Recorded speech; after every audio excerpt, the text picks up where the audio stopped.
As his eyes flutter open, he feels every inch of his body has been thoroughly thrashed. He's completely paralyzed. A single glance is all it takes to understand. He's sprawled in a squalid room deep within the slums. His sister is slumped right beside him, but a chilling wrongness hangs about her appearance. He vividly recalls how they were both brutally attacked by a gang of ruthless thugs, and how his sister shielded him, taking every single blow to keep him safe. Afterwards, she tended to his injuries as best she could, completely disregarding her own severe wounds for days. But now, those very same thugs storm into their room. They immediately deliver a savage kick to his sister. Not a sound escapes her lips. She simply crumples to the cold ground. Turns out, she's already gone. She's dead. But those heartless bastards couldn't care less. Their only surprise is that their brutal beating a few days prior was enough to actually kill her. Even in these wretched slums, they know everything has a price, even a lifeless body, so they try to drag her away. But Tiny absolutely cannot allow this. He strains with every ounce of his being to move, but his battered body stubbornly refuses to respond. He can only manage to weakly lift his trembling hand a fraction. That's when his hand suddenly ignites with a brilliant blue mana glow. Instantly, a surge of power courses through him, allowing him to move. He roars at those bastards to stop, then lunges straight at them. He even manages to shove one hulking goon back. Then, he forms an unyielding human shield over his sister's lifeless body. The goons are absolutely incensed by his audacity, so they begin to savagely kick him without mercy. Tiny endures the brutal assault, refusing to budge from her corpse. Finally, they grudgingly decide to abandon the girl's body and flee the scene. Once they're gone, Tiny begins to grapple with his bewildering situation. Events are unfolding drastically differently from his past life. He has no idea what's truly going on, especially since he distinctly remembers that he absolutely shouldn't be able to use mana at this stage in his life. It turns out he's actually regressed. He used to be the mightiest warrior, wielding a formidable hammer. Monstrous hordes had once ravaged the world, wiping out most of the continent. But he, alone, had utterly crushed the Beast Lord, and ended up mortally wounded. That's when a barely alive old knight, Asgard, lying nearby, called out to him. He revealed his greatest secret, and told Tiny to find him in the past, as soon as humanly possible. Then, using his magic ring, he sent our boy back in time. And now, as Tiny recalls Asgard's last words, he hopes he can change the future this time. After fully realizing that he has truly been sent back in time, Tiny seethes with frustration that Asgard couldn't send him a little earlier, early enough to save his sister. He still doesn't understand why he returned to this particular point in time. The next moment he starts to cough up blood. He understands his body is still fragile, so he decides not to cry over spilled milk. Asgard himself might not even know whether this time travel would work at all. Instead, Tiny chooses to use this chance to properly say goodbye to his sister. He remembers Asgard's words, that he needs to find him quickly. Tiny is determined to do so, but only after taking revenge on Wolf, the man responsible for his sister's death. In his last life, he barely managed to take his revenge on Wolf, but this time he wants to do it properly. But first, he needs to give his sister a proper funeral. Later, Tiny stands in front of his sister's corpse, lying in a coffin, as her final rituals begin. Irina is not his biological sister. Instead, both of them share black hair and black eyes, something seen as a bad omen on this continent. That is why Tiny is shunned by everyone. Irina, on the other hand, lost her own brother and found one in him.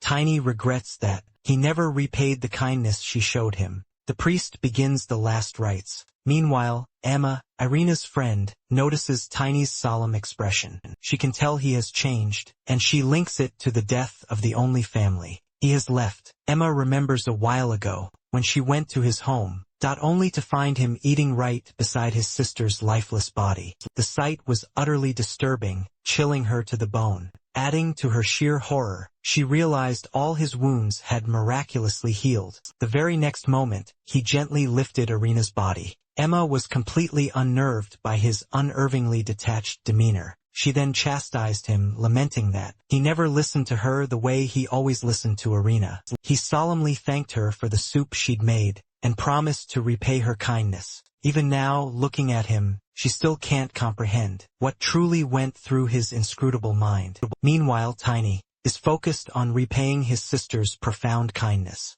He vividly remembers how she always spurred him on to be confident and hold his head up high, and now he's absolutely determined to do just that. Instead of drowning himself in self-blame, he mentally addresses his sister, vowing that this time he won't live with a single regret. A month has passed, and he's burning through mana like crazy. After weeks of grueling, intense training, it's finally time to unleash his revenge upon Wolf. He stands resolute before Wolf's den. The underlings notice him approaching, and naturally assume he's just another pathetic beggar. They're immediately annoyed when Tiny casually asks if Wolf is in. One of them lunges, attempting to slap him, but Tiny snatches his hand right out of the air, grabbing the wrist with a bone-crushing grip. He challenges the man, sneering, asking if he really thinks he can't handle a mere kid. The goon shrieks in agony and collapses to his knees. Tiny then steps toward another bewildered goon, who's utterly unable to comprehend how a child could have become so immensely powerful. The man desperately guesses it must be the effect of some potent drug. Consoling himself with the flimsy thought that a kid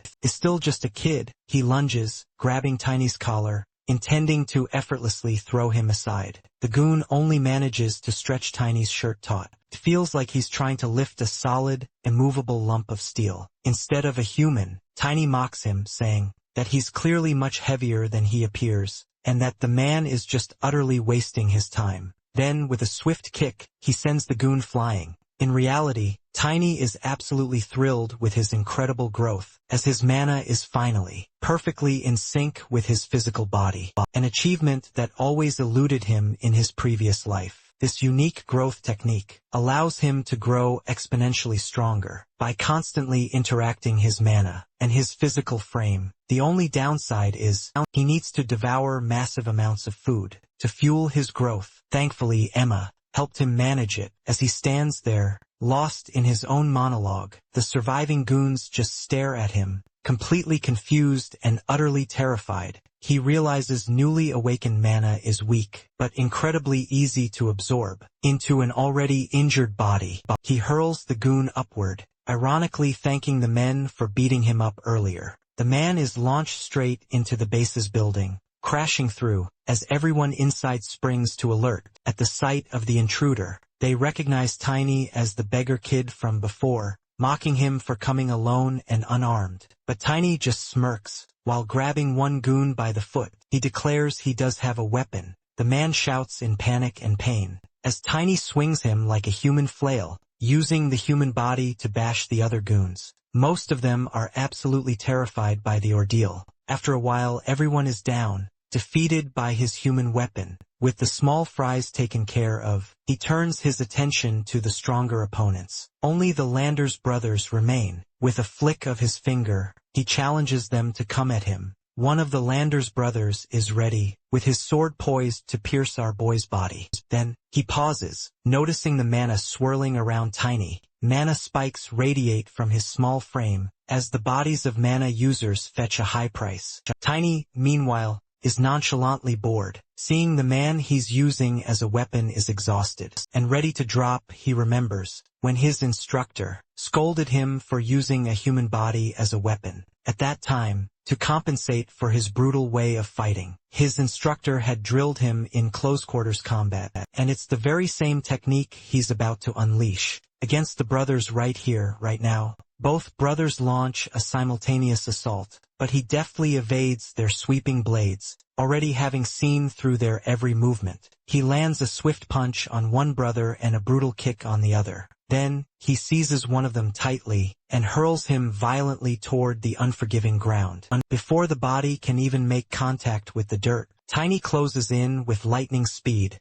and delivers one final, decisive kick. He has utterly defeated both of them. Then Wolf, the notorious leader of the invaders, finally shows up, a formidable ghost from his past life once more. Tiny already knows that Wolf is no mere man, but a were-beast. Not just a common one, but a formidable silver were-beast, who are specifically known as the direct descendants of the were-beast royal family. Back then, in his past life, he never got to learn how such a rare werbeast ended up in a miserable slum like this, because it took him every ounce of strength just to defeat him. He's certain he'll uncover the truth now. Wolf is visibly taken aback to see Tiny dispatch his men with such astonishing ease. When Tiny boldly challenges him next, declaring he's going to kill him as well, Wolf immediately begins his terrifying transformation, ready to teach our boy a brutal lesson. Tiny is satisfied to see him go all out from the start. From the very beginning, however,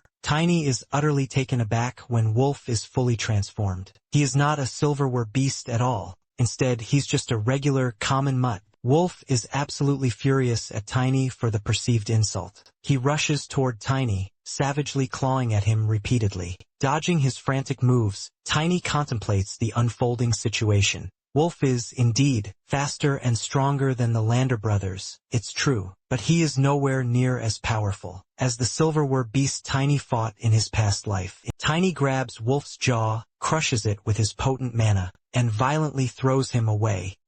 One of his werbeast comrades gave him a crucial tip on how to deal with his kind, especially when they lose control. Now, Tiny is going to apply that very tip right here, but Tiny deftly dodges every single claw swipe. From a blind spot, Tiny delivers a brutal kick, demanding that he face his punishment. Feeling a grim satisfaction, Tiny is ready to beat him to a bloody pulp, or close enough. He mercilessly kicks and pummels him. A memory flashes through his mind. His companion once instructed him to beat the beast out of them, because werbeasts possess regeneration abilities that can withstand such trauma. With a mighty heave, he slams Wolf into a wall. The impact cracks the wall, dislodging something from within. Wolf reverts to his human form. Tiny observes that he's stirring back to life. Wolf, disoriented, wonders why Tiny is assaulting him, and ponders his true motives. Tiny, fueled by rage, is determined to break his spine this time. He vows to beat him until he offers a sincere apology to his sister.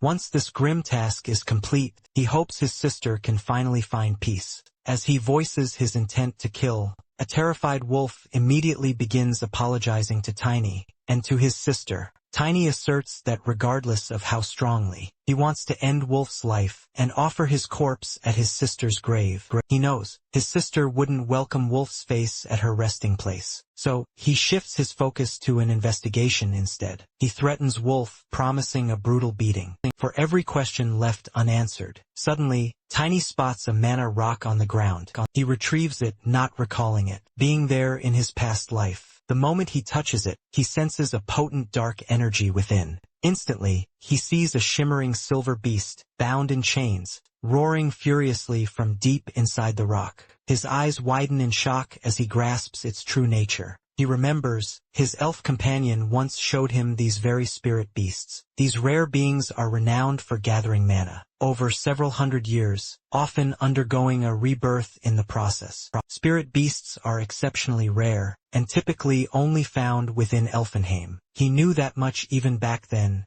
especially when she revealed a spirit stone to him, which held a spirit's very essence. After grasping what he truly holds in his hands, he can't help but wonder how Wolf managed to get his hands on such an invaluable item. What's more, this spirit stone is tainted with dark, demonic energy. First, Tiny shatters the dark chains binding the beast. The moment he does, he's assailed by the beast's memories. He sees a magnificent silver wolf, cornered by sinister figures, emitting a chilling dark energy. They brutally assault the wolf from all sides. Once it's defeated, they plunge dark daggers into its body to forcibly extract its spirit stone. Next, he sees a child being handed the very stone. The next moment, the child absorbs it and transforms into wolf. Tiny realizes this is the horrifying, twisted method used to create an artificial werbeast from a human, and now it all makes sense. Wolf couldn't fully absorb the stone this time, which is why he didn't transform into a true silver werbeast. The majestic silver wolf's spirit steps forward,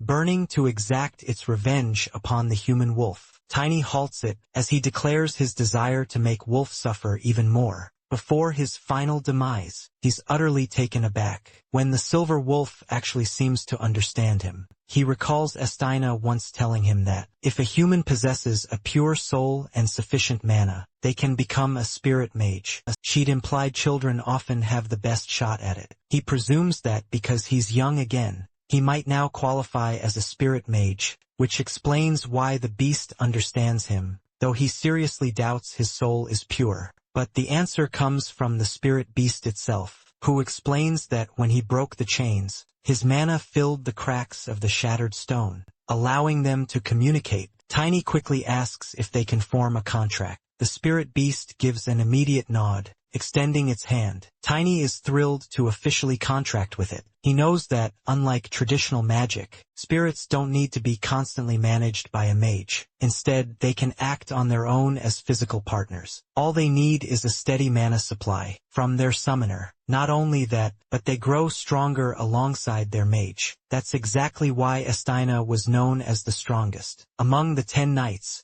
The spirit beast sets one condition. It wants revenge on its enemies. Our hero quickly agrees. After all, he was already planning to go up against the forces of darkness anyway. Once they establish some ground rules, the final stage of their contract is complete. Tiny decides it's time to give his new partner a proper name. He names him Wolong, a clever twist on Moonwolf. Now, the burning question is, who exactly is backing Wolf from the shadows? He's certain these mysterious figures belong to the forces of darkness. Given the dark energy he sensed, they're the demon followers, fanatics who worship demons instead of the true god. Before the Beast Lord's army even appeared, the demon followers were already wreaking havoc. During that chaotic time, Tiny was trapped in a labyrinth, so he didn't know much about them. He kicks Wolf, demanding an answer. Did the demon followers give him the spirit stone? When Wolf doesn't snap out of his daze, Tiny asks Wolong to handle it.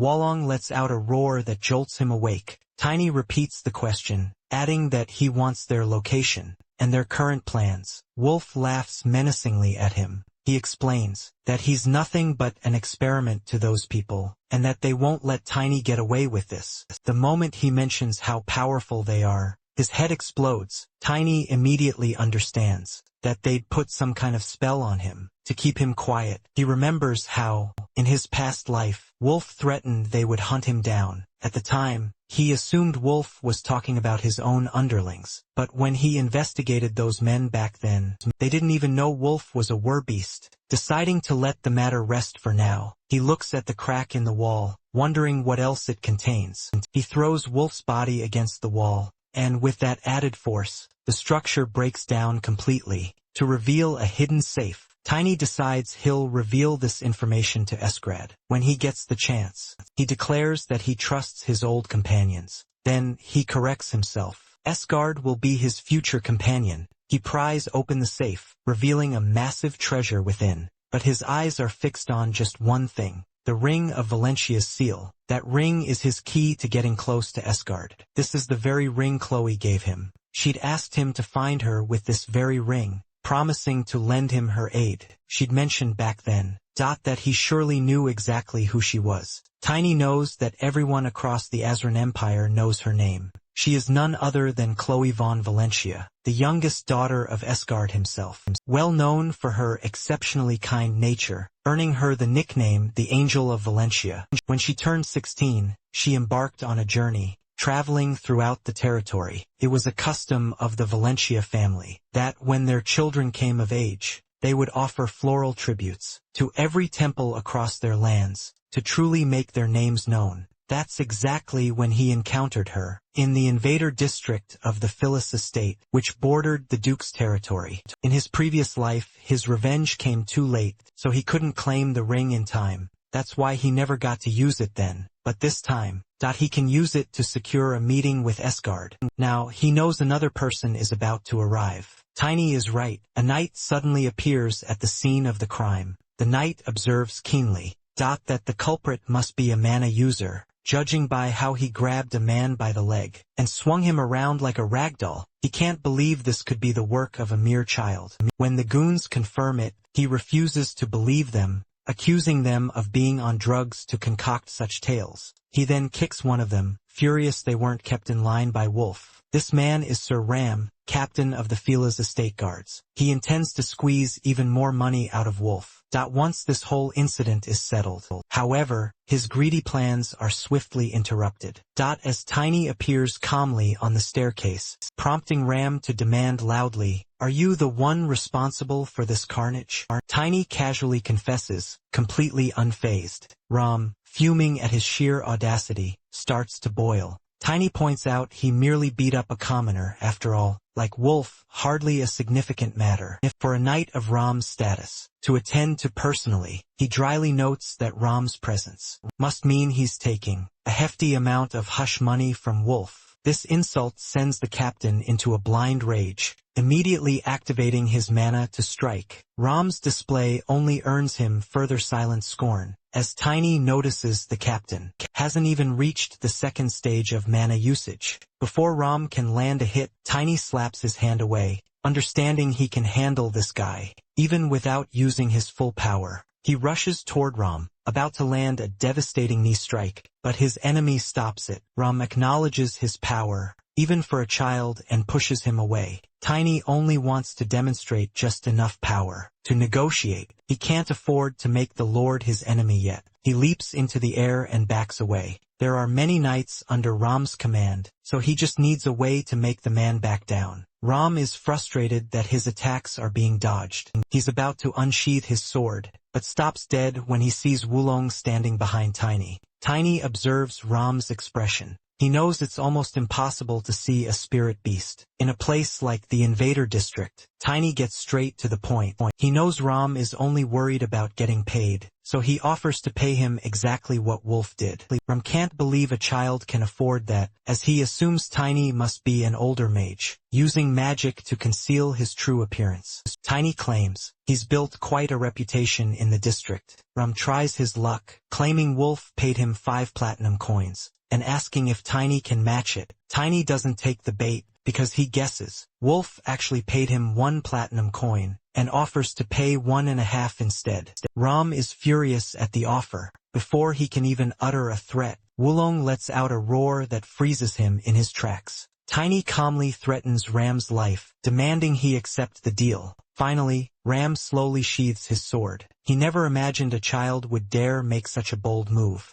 Tiny presses him for his final decision. Ram replies he'll be waiting for his payment, expecting it by the end of the month. The remaining goons plead with him not to abandon them, but Ram just angrily shoves one of them away. Tiny then tosses a pouch of coins to Ram. He instructs Ram to arrange a meeting with the Lord, so he can claim ownership of the Invader District. Ram promises to inform the Lord about everything that transpired, but warns Tiny he'll face the Lord's wrath if he ever stops the payments. Once Ram is gone, Tiny haughtily wonders if that day will ever truly arrive. He turns to the remaining goons who are trying to sneak away. He orders them to round up every working woman and beggar child currently in the Invader District. He adds a chilling threat: if they're even a minute late, he'll kill 1 person for every minute that passes. If they try to run, he warns his spirit beast will hunt them down and finish them. He gives them exactly 1 hour. Terrified, they all rush off to obey his commands. If everything goes according to his plan, he'll be done with this place within a week. Then he can finally meet with Asgard. After a while, the terrified goons bring everyone inside. Emma is among them, worried to see him there, her eyes fixed on the blood staining his knuckles. He explains it's not his blood, but Wolf's. He shows everyone Wolf's dead body, and declares the man is finally dead. Everyone is worried, as Wolf was a known supporter of the Lord. They fear the Lord's wrath will now fall upon them. When they point out that deceiving a noble is a serious crime, Tiny confirms it. He explains that the Duke of Valencia will also discover that the Lord has been lying to him. Now he has undeniable proof. He intends to reveal the Lord's corruption to the Duke. A few days later, 2 guards are busy discussing Ram's disappearance. He is currently on probation because of the incident in the Invader District. They assume it was just a power struggle between rival thugs. While they've heard rumors about a mysterious ghost or a giant wolf, they don't believe a word of it. Thugs always exaggerate, but this was something else. Wolf's dead, and his entire fortune has been stolen. Ram eventually faced the consequences for his failure to control the new boss. Ever since that incident, every single shop in the invader district has remained completely shut, sparking a flood of merchant complaints. The Lord grows angrier by the minute, as his primary source of income rapidly dries up. He finally summons the new boss to his residence. Meanwhile, our boy listens in as two guards gossip that day. Tiny brought up the topic of what fate awaited the Lord of Files if his crimes were exposed to Asgard. In his previous life, he didn't act even after obtaining the ledgers, because he simply assumed all nobles were the same. Back then, he simply handed over half of Wolf's fortune and the ledgers to the Lord in exchange for the release of a few acquaintances. He simply wasn't smart enough yet. It was only after becoming a knight that he realized there's always a noble who outranks the lesser ones. He turned to Emma and declared the most important thing was that they were all finally free from Wolf's rules. He then urged them to take their revenge. On cue, Emma was the first to kick Wolf's body to vent her frustration. Encouraged by her, everyone else began to beat the corpse to release their pent-up grief. Tiny knew that no matter what he did, their pain wouldn't completely disappear. Still, he offered Wolf's money to them, telling them to take as much as they wanted. He then asked them to take the gold and leave the invader district behind. They were utterly taken aback, realizing he was giving away the entire fortune. Emma then asked about his share, but he simply answered that he'd already taken what he needed. He emphasized that even he needed money too, even if he didn't fully grasp its importance yet. He then turned to the women, who now had greed clearly shining in their eyes. He warned them against committing any crimes with that money or even approach the Lord. Wuluin would absolutely tear them apart. Everyone was terrified just glimpsing the spirit beast. He turned back to Emma, recommending she head to Diane. If she truly intended to leave, he suggested they travel together and hire mercenaries for an escort. When she asked about him, he simply said he had to go somewhere else. Emma was worried at first, but seeing Wolong, she knew he'd be fine. She agreed to go to Diane, but told him to find her if he ever needed help. He thanked her. From that day on, the Phyllis Entertainment District ceased all operations. Now, in the present, one guard asks for the new boss's name. At that exact moment, they spot Tiny standing right there, and he answers the new boss's name is Tiny. They warn him that a mere commoner kid can't wander freely near the Lord's residence. Then the first guard suddenly wonders, how does this kid know the boss's name? Summoning his silver wolf, Tiny reveals the truth. It's because I am the boss. Inside the castle, he's bored to find himself in yet another situation, where he's underestimated because of his small body. He stands in front of Cran, the commander of the Knights of Phyllis. Cran comments on how young he is, having already heard about him from Rom. Tiny taunts him, saying, "It isn't polite to keep a guest waiting." While judging them, the commander is furious, and reminds Tiny of his place. Tiny retorts that Cran should know his own place. He is inferior to the Lord, so he shouldn't dare raise a hand against the Lord's guest. The commander sneers that Tiny stinks of the gutter. Tiny shoots back, Cran is the one who stinks. Infuriated, Cran unsheathes his sword. The butler steps between them, reminding Cran that the Lord is waiting. Cran finally apologizes and sheathes his blade, warning Tiny to restrain his words, because the Lord is a stern man. Tiny doesn't take the warning seriously. Cran, still fuming, stands beside him. He's ready to kill the boy the moment his lord gives the command. Cran then notifies the Lord of Tiny's arrival. The Lord permits them to enter. The moment they step inside, Tiny is shocked to see the Lord. Quickly concealing his shock, he immediately bows to properly greet the Lord. This leaves Cran wondering where he learned such manners. Tiny responds that he's been practicing how to greet the Lord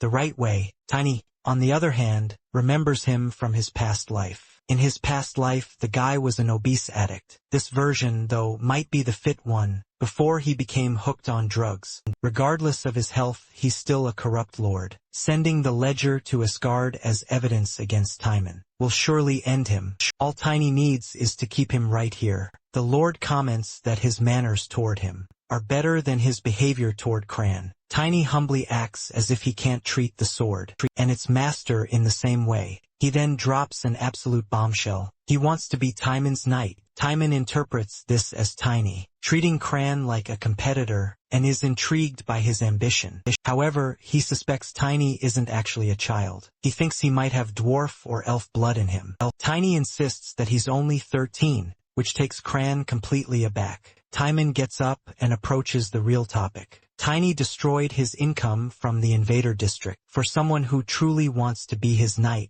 Timon demands an answer for his deeds. Tiny answers that he did it all for the Lord's sake. Timon is left speechless by the reply. He continues by explaining that, even though Timon seems smart enough, he might not actually know how the real world works. Cran offers to kill him right then and there, but Tiny clarifies his reasoning. He claims he did it because rumors started spreading that Valentino was catching wind of the prostitution and drug trade in Timon's territory. Cran flinches at the mention of it. Tiny mention. Chloe's coming-of-age visit to the invader district, claiming he heard about it from the people who accompanied her. He argues he simply smoothed things over on Timon's behalf before they blew up into a massive problem. Tiny smirks inwardly, having successfully twisted the truth. Even as Timon tries to verify the story, Timon contemplates whether Asgard is secretly plotting something before Chloe's upcoming visit. Cran tries to downplay Tiny's explanation,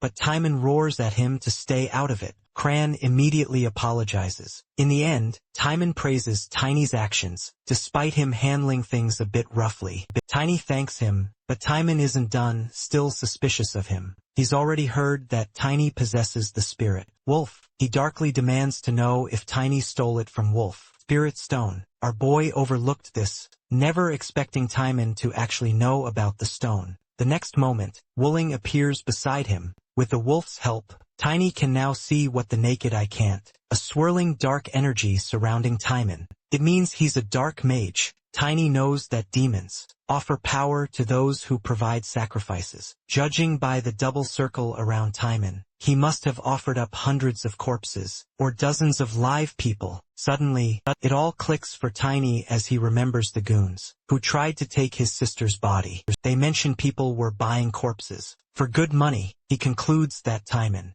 must be the one buying the bodies. In the invader, this means Wolf had the backing of a dark mage all along. He wonders who Wolf really was. Timon demands an answer, but Tiny plays dumb. Timon immediately signals his knight, who unsheathes his sword, pointing it at Tiny. Our boy knows he can't take both of them with his current power, but he summons his familiar anyway. Wooling appears behind him, and his roar freezes Cran in his tracks. Timon, however, is totally unfazed. He curses Wolf for being useless, and decides to just change his test subject. Hearing this, Tiny immediately guesses they might be planning to use him for dark experiments. Timon presses Cran for details on the kid's strength, and Cran reveals Tiny will soon reach the second stage. Timon quickly remarks that this puts him on the same level as a knight. Cran points out what an absolute genius Tiny must be to awaken mana all on his own, especially since he isn't a noble, who are typically taught from birth. Timon is taken aback, and Cran notes that, while it's rare for someone to awaken mana on their own, Tiny's mana is refined and isn't leaking, and his mana circles are perfectly stable,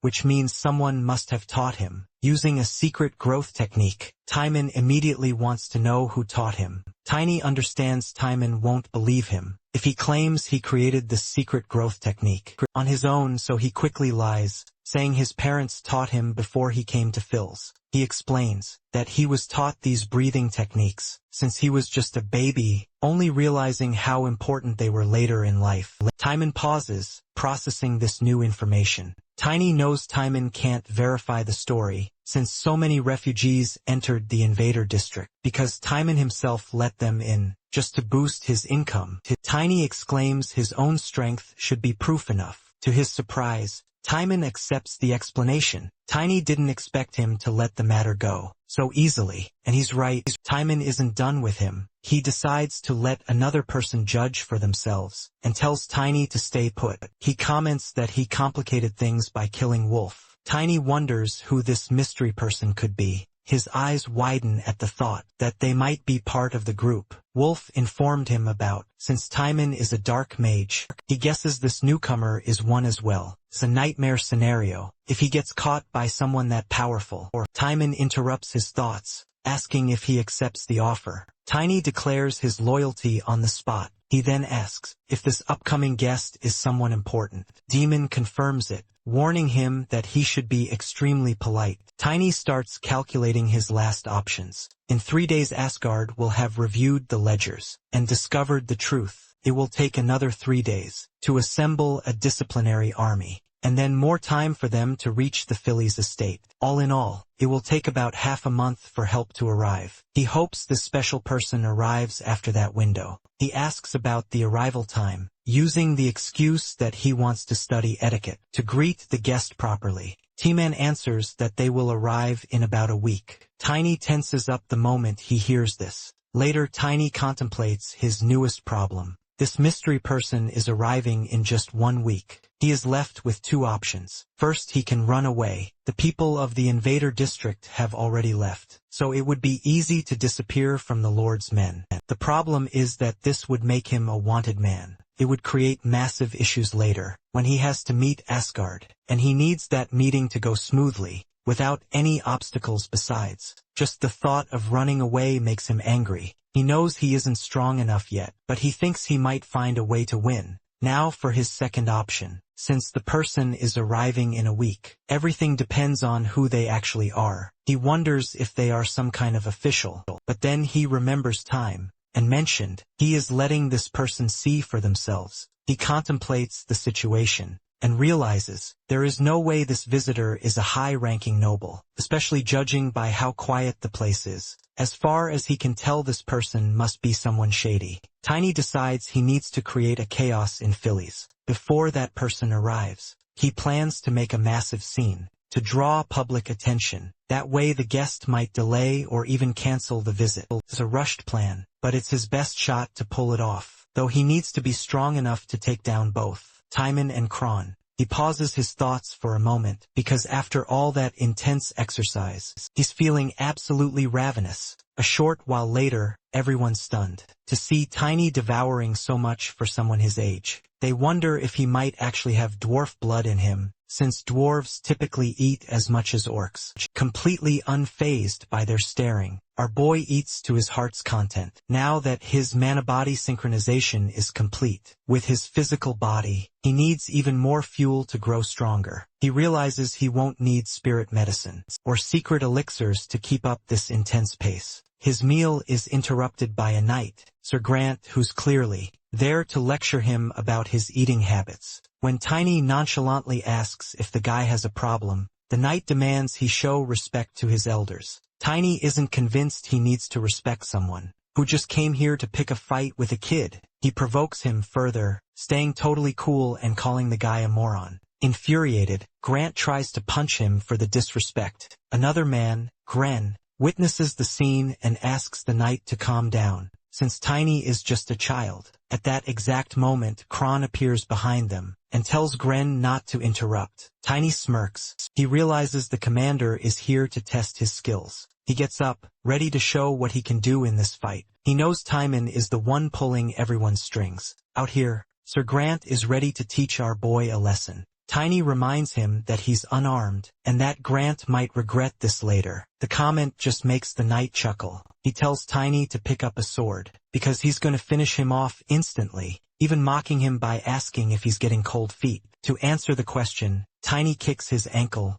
making him stumble. Grant braces himself to keep from falling, and tries to land a punch, but Tiny ducks to dodge it, gathering mana in his foot. Tiny attacks the shin again, making the knight groan in pain. Grant can't believe Tiny wields such power. Even at this initial stage, his legs are burning. He's absolutely determined not to lose. Tiny notices Grant's unbreakable will. Utterly enraged, the knight lunges to attack once more, but Tiny deftly slips away to save himself. Then, he leaps into the air, perching right on Grant's shoulder. Now he's got the knight's face in his grasp. With mana-infused hands, he taunts the knight, saying he isn't even worth killing. The next moment he slams him to the ground. Tiny boldly declares, "Knights are nothing special." Everyone is shocked, and murmurs fill the air, as they watch a knight utterly defeated by a child. Cran's eyes narrow, fixed intently on Tiny. This was all part of Tiny's clever plan. He succeeded by defeating a knight right in front of everyone,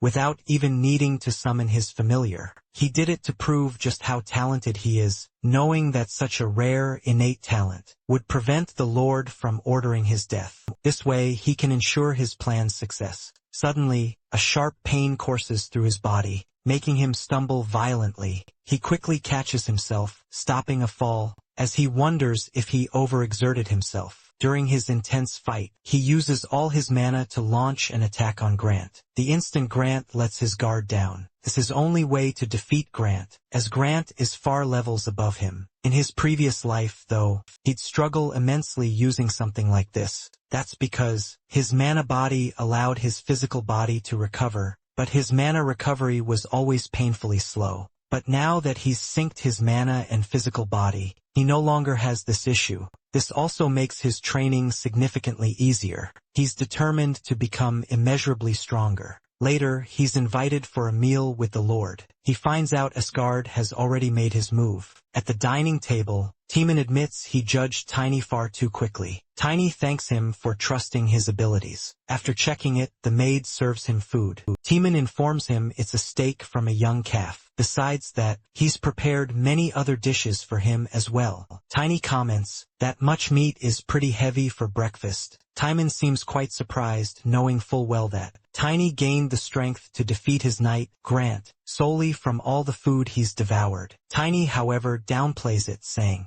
"Grant merely let his guard down, allowing Tiny to win." Timon comments on Tiny's humility, then brings up the unfortunate fact that there's no suitable teacher available to train someone as gifted as Tiny at the moment. Tiny remarks that most knights throughout history grew stronger entirely on their own, without any formal instruction. Timon listens intently. He then points out how Tiny not only knows history, but also possesses excellent table manners. Tiny doesn't quite grasp what Timon is getting at. He can't possibly tell him that he learned all these things in his previous life, as a full-grown adult. Timon is clearly assuming Tiny might be a noble, but there's a catch. Nobles with black hair and eyes aren't common in their empire, nor even in neighboring ones. However, there's one place where it's a real possibility. Tiny is utterly confused, while on the other hand, Timon is completely hyped by this sudden realization. Tiny could be a valuable asset. Tiny remains completely clueless about what Timon is rambling on about. Timon then mentions the person who is informed about everything regarding Tiny. That mysterious person is quite pleased to hear about Tiny's progress. Meanwhile, Tiny, still clueless, thinks about Timon's future, how he'll eventually become addicted to drugs. Currently, Timon holds a double circle as a dark mage. When the time comes for the demon to claim him, his loyal aide won't abandon him either.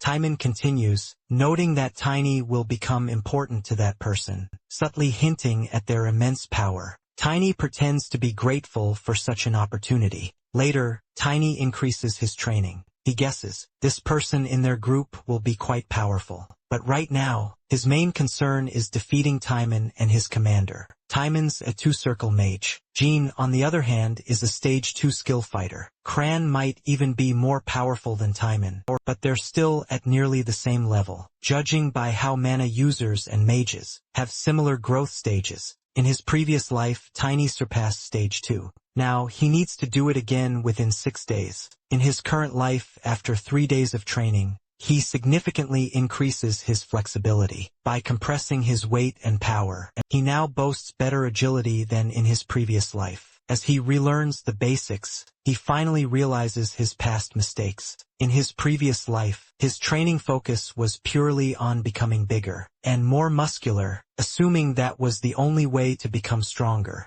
But his excessive physique ultimately became a problem, because he broke the balance between his mana body and physical body by being too large. Now, he doesn't need to repeat this mistake, as he realizes that becoming bigger doesn't necessarily mean becoming stronger. Then, he hears a gasp from nearby soldiers. They've decided to avoid him, after witnessing his fight with Grant. He's quite satisfied with their reaction. In these 3 days he mostly just eats and trains. Meanwhile, everyone loses interest in him, which is perfectly fine with him at the moment. Soon, Cran comes to escort him to the armory. He informs him that Timon wants him to have a proper weapon, an armor. Looking at Cran's sword, Tiny smiles because it's time for him to get his own. Once outside the armory, Cran doesn't forget to remind him to be grateful to the Lord. Inside the armory, Tiny checks the weapons and armor. The sets of armor are likely unfit for his tiny body, and as for weapons, none of them are war hammers or maces. All of them are utterly useless to him. Then, to provoke Cran, he brings up the topic that he might find something like Cran's sword. Cran smirks, while replying that his sword is no ordinary one.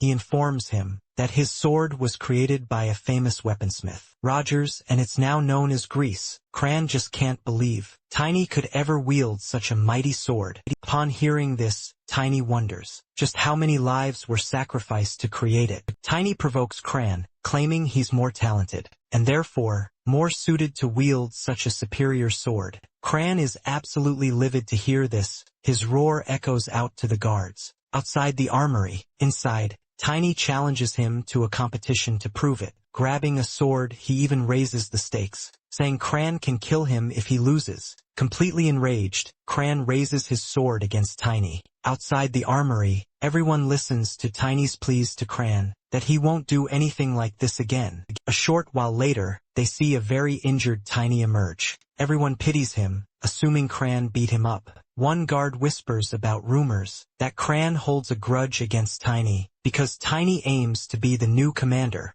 The maid whispers how Cran crossed the line. Even if he hates Tiny so much, they decide to leave him alone. When he goes ahead, other maids also see him like this. He tells them the same story. Cran did this to him. They ask him to get some rest. Inside Timon's chamber, his butler serves him wine. He wants to know about the sacrifices. The butler informs him that everything is ready. He asks if they have Wolf's men as sacrifices. Again, which is confirmed by his subordinate. He thinks about how Tiny destroyed the invader. He dismisses his servant while still thinking about Tiny. Overall, he doesn't know much about the boy's true intentions, but he can make good use of him. Once his guest arrives, he can confirm Tiny's bloodline. The problem is if his suspicions aren't true, and Tiny doesn't belong to that specific family. His superiors won't be happy about what happened with Wolf. Then both Tiny and he, as Wolf's supervisor, will be on the brink of punishment. However, he consoles himself by going over what he knows about Tiny, from his table manners to the strength it took to defeat a knight. No commoner could ever possess such a thing, no matter how gifted they might be. He's certain Tiny hails from a prestigious family. His last lingering suspicion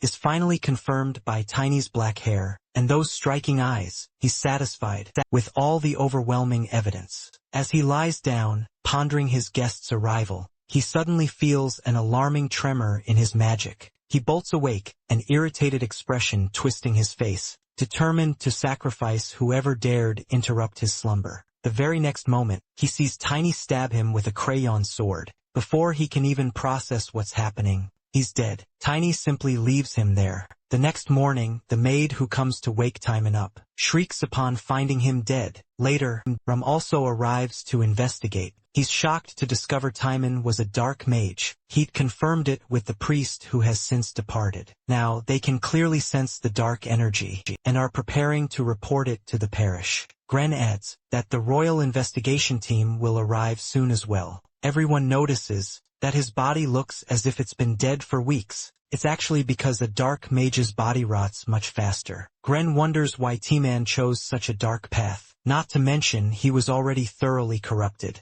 But it's no use dwelling on it now, since T-Man is already dead. Another problem, the murder weapon, the sword, belongs to the commander. Ram refuses to believe it. Later, the guards begin discussing how Cran held a bitter grudge against Tiny because Tiny had fallen into the Lord's good graces. They even speculate that Tiny might have become the next commander, which would explain why Cran was so utterly livid. Still, they find it hard to believe a commander would do something like this all over a mere promotion. The main question now is, where is Cran? Gren addresses his subordinates, ordering them to begin the investigation immediately. They start questioning the guards and maids about what precisely happened yesterday. Everyone claims they saw Tiny getting brutally beaten by the commander. Hearing this, Gren demands to go see Tiny. Later, when they investigate, Tiny recounts the same tale. Cran had led him to the armory just yesterday, and then, shockingly, started attacking him. Gren, however, isn't buying this story, because ever since that meeting with Tiny, Cran has completely vanished without a trace. They search the entire warehouse, only to find him missing there too. Gren demands to know if Tiny has seen him since. After that incident, Gren presses on with his investigation, but Tiny denies seeing the commander any time after yesterday. Gren then asks if anything at all seemed out of place. Tiny reveals that the commander was strongly opposed to him becoming the next leader. Hearing this, Gren appears satisfied, as the story perfectly matches eyewitness accounts. Tiny then innocently inquires about his future, one that the Lord had already promised him. Gren orders him to report to him bright and early tomorrow. Once he steps outside, Tiny muses about Gren's true identity, because he doesn't recall him from his previous life, back when he confronted the Lord's corrupted knights. He wonders if he simply overlooked Gren, but quickly dismisses the idea, because he remembers every single soldier he ever bested.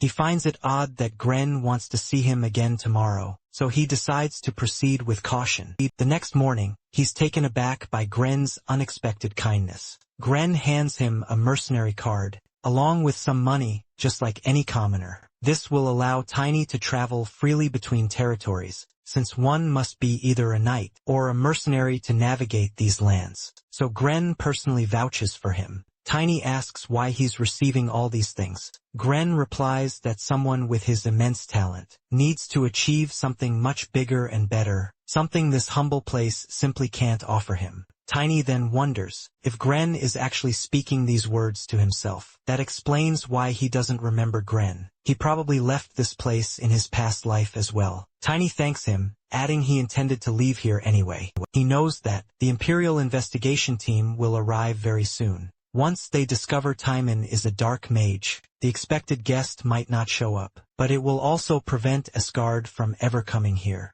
It's better for Tiny to go and search for him himself. Gren concludes their conversation by stating he expects Tiny to remember his name. Once he makes it big, he's a little surprised when our boy asks what his name is, so Gren introduces himself anyway. In reply, Tiny says that he hopes Gren will remember his name as well. Right after that, he leaves the place he knows. Everything now hinges on Gren to run the Phyllis estate as its commander. After the Lord's death, however, Gren finds himself in a dire situation as he tries to investigate the matter and locate the commander. He already plans to hire a specialized mage to track Cran. He feels bad for him, but he can't help the situation. He plans to buy a horse from a guild, using his mercenary card. Reading his thoughts, Walling appears before him, offering Tiny a ride. Tiny points out that he might struggle to stay on his back for a long journey. He remembers his orc friend mocking humans, saying they can't ride dire wolves because they'll throw up while doing it. Supposedly only orcs can manage it because of their messed up sense of balance. But when Walling insists, Tiny gives it a try. He's happy to find Walling has a good stature. In his physical form, spirit beasts normally appear as large as they were in life, while in spirit form, but their physical size is proportional to their spirit mage's skill level. Mage. Suddenly, he realizes he needs to link his soul to Walling, to sync with his senses. He gives it a shot successfully. He uses his second stage, spirit mage powers to link his soul to Walling. He notices a change in Walling's body. He remembers Estina once informing him that reaching a higher stage as a spirit mage helps a familiar gain some of the mage's abilities. Now, he can see that Walling's physical form is tougher and stronger, which is proof of his powerful abilities. The next moment, Walling dashes ahead like the wind, with their souls linked. Tiny's senses have grown incredibly sharp. He can feel every subtle movement during their journey. He sees everything Walling sees, and even smells what Walling smells. He hopes this enhanced connection will soon lead them to Valentino. This power will also help him reach far-off places, like Karun, the kingdom where the first disaster is prophesied to strike. In his previous life, a horrifying series of disasters began erupting everywhere, spreading across the entire continent, as if a dire warning for the approaching demon army. These tragic incidents crippled the human military and severely depleted their forces. It all began when Karun's sacred relic mysteriously disappeared, and he needs to stop this from happening. These 7 sacred relics are holy artifacts, bestowed upon humanity by the goddess herself, serving as humanity's absolute last line of defense. After Karun's relic was stolen, all of them were eventually pilfered one by one. This time, Tiny is determined to prevent such a catastrophe. To do that, he must grow stronger, so he can face the demon army at full power. He plans to head to Karen as soon as he meets with Asgard. Meanwhile, Invader people are buzzing with gossip about the Imperial Army's arrival. They've arrived to investigate Timon's murder and the shocking revelation that he was a dark mage. At the gate of Timon's mansion, a mysterious figure suddenly appears. The guards demand to see her ID, but with a mere snap of her fingers, she swiftly knocks them out. She then enters and finds Gren. Gren is immediately on his guard, but the mysterious person enchants him with another snap of her fingers. She demands an explanation for the Lord's murder, and Gren immediately spills everything he knows. The person then asks where the Lord's corpse is located. Gren answers that the Imperial investigation team ordered them to place it in a casket inside the bedroom. The stranger then orders Gren to sleep for an hour. An hour later, Gren wakes up with a violent jolt. He doesn't remember anything about the encounter, and assumes he simply fell asleep from sheer overwork. At that very moment, a panicked guard informs him that Timon's corpse has vanished. Gren curses, realizing the body was their only crucial lead to uncovering the truth behind the black magic. That same mysterious figure is now in a forest outside the Filly's estate. She's examining Gren's sword to investigate the murder. She senses that the sword's owner is dead, leading her to conclude that the one behind the wolf deaths must be Tiny. She'll make sure Tiny pays for disrupting her organization's plan. Meanwhile, our hero is entering Lucentia's western gate. He notices many people are heading toward Valentino. So far, everything's going smoothly, but he knows that mysterious person might interrupt his peace soon. So, he decides to buy new equipment ASAP. He checks his money, seeing he only has 2 gold coins. He's grateful to Gren for providing them, but knows that amount isn't enough for what he needs. Suddenly, 2 thugs appear and demand his money. One of them threatens him again,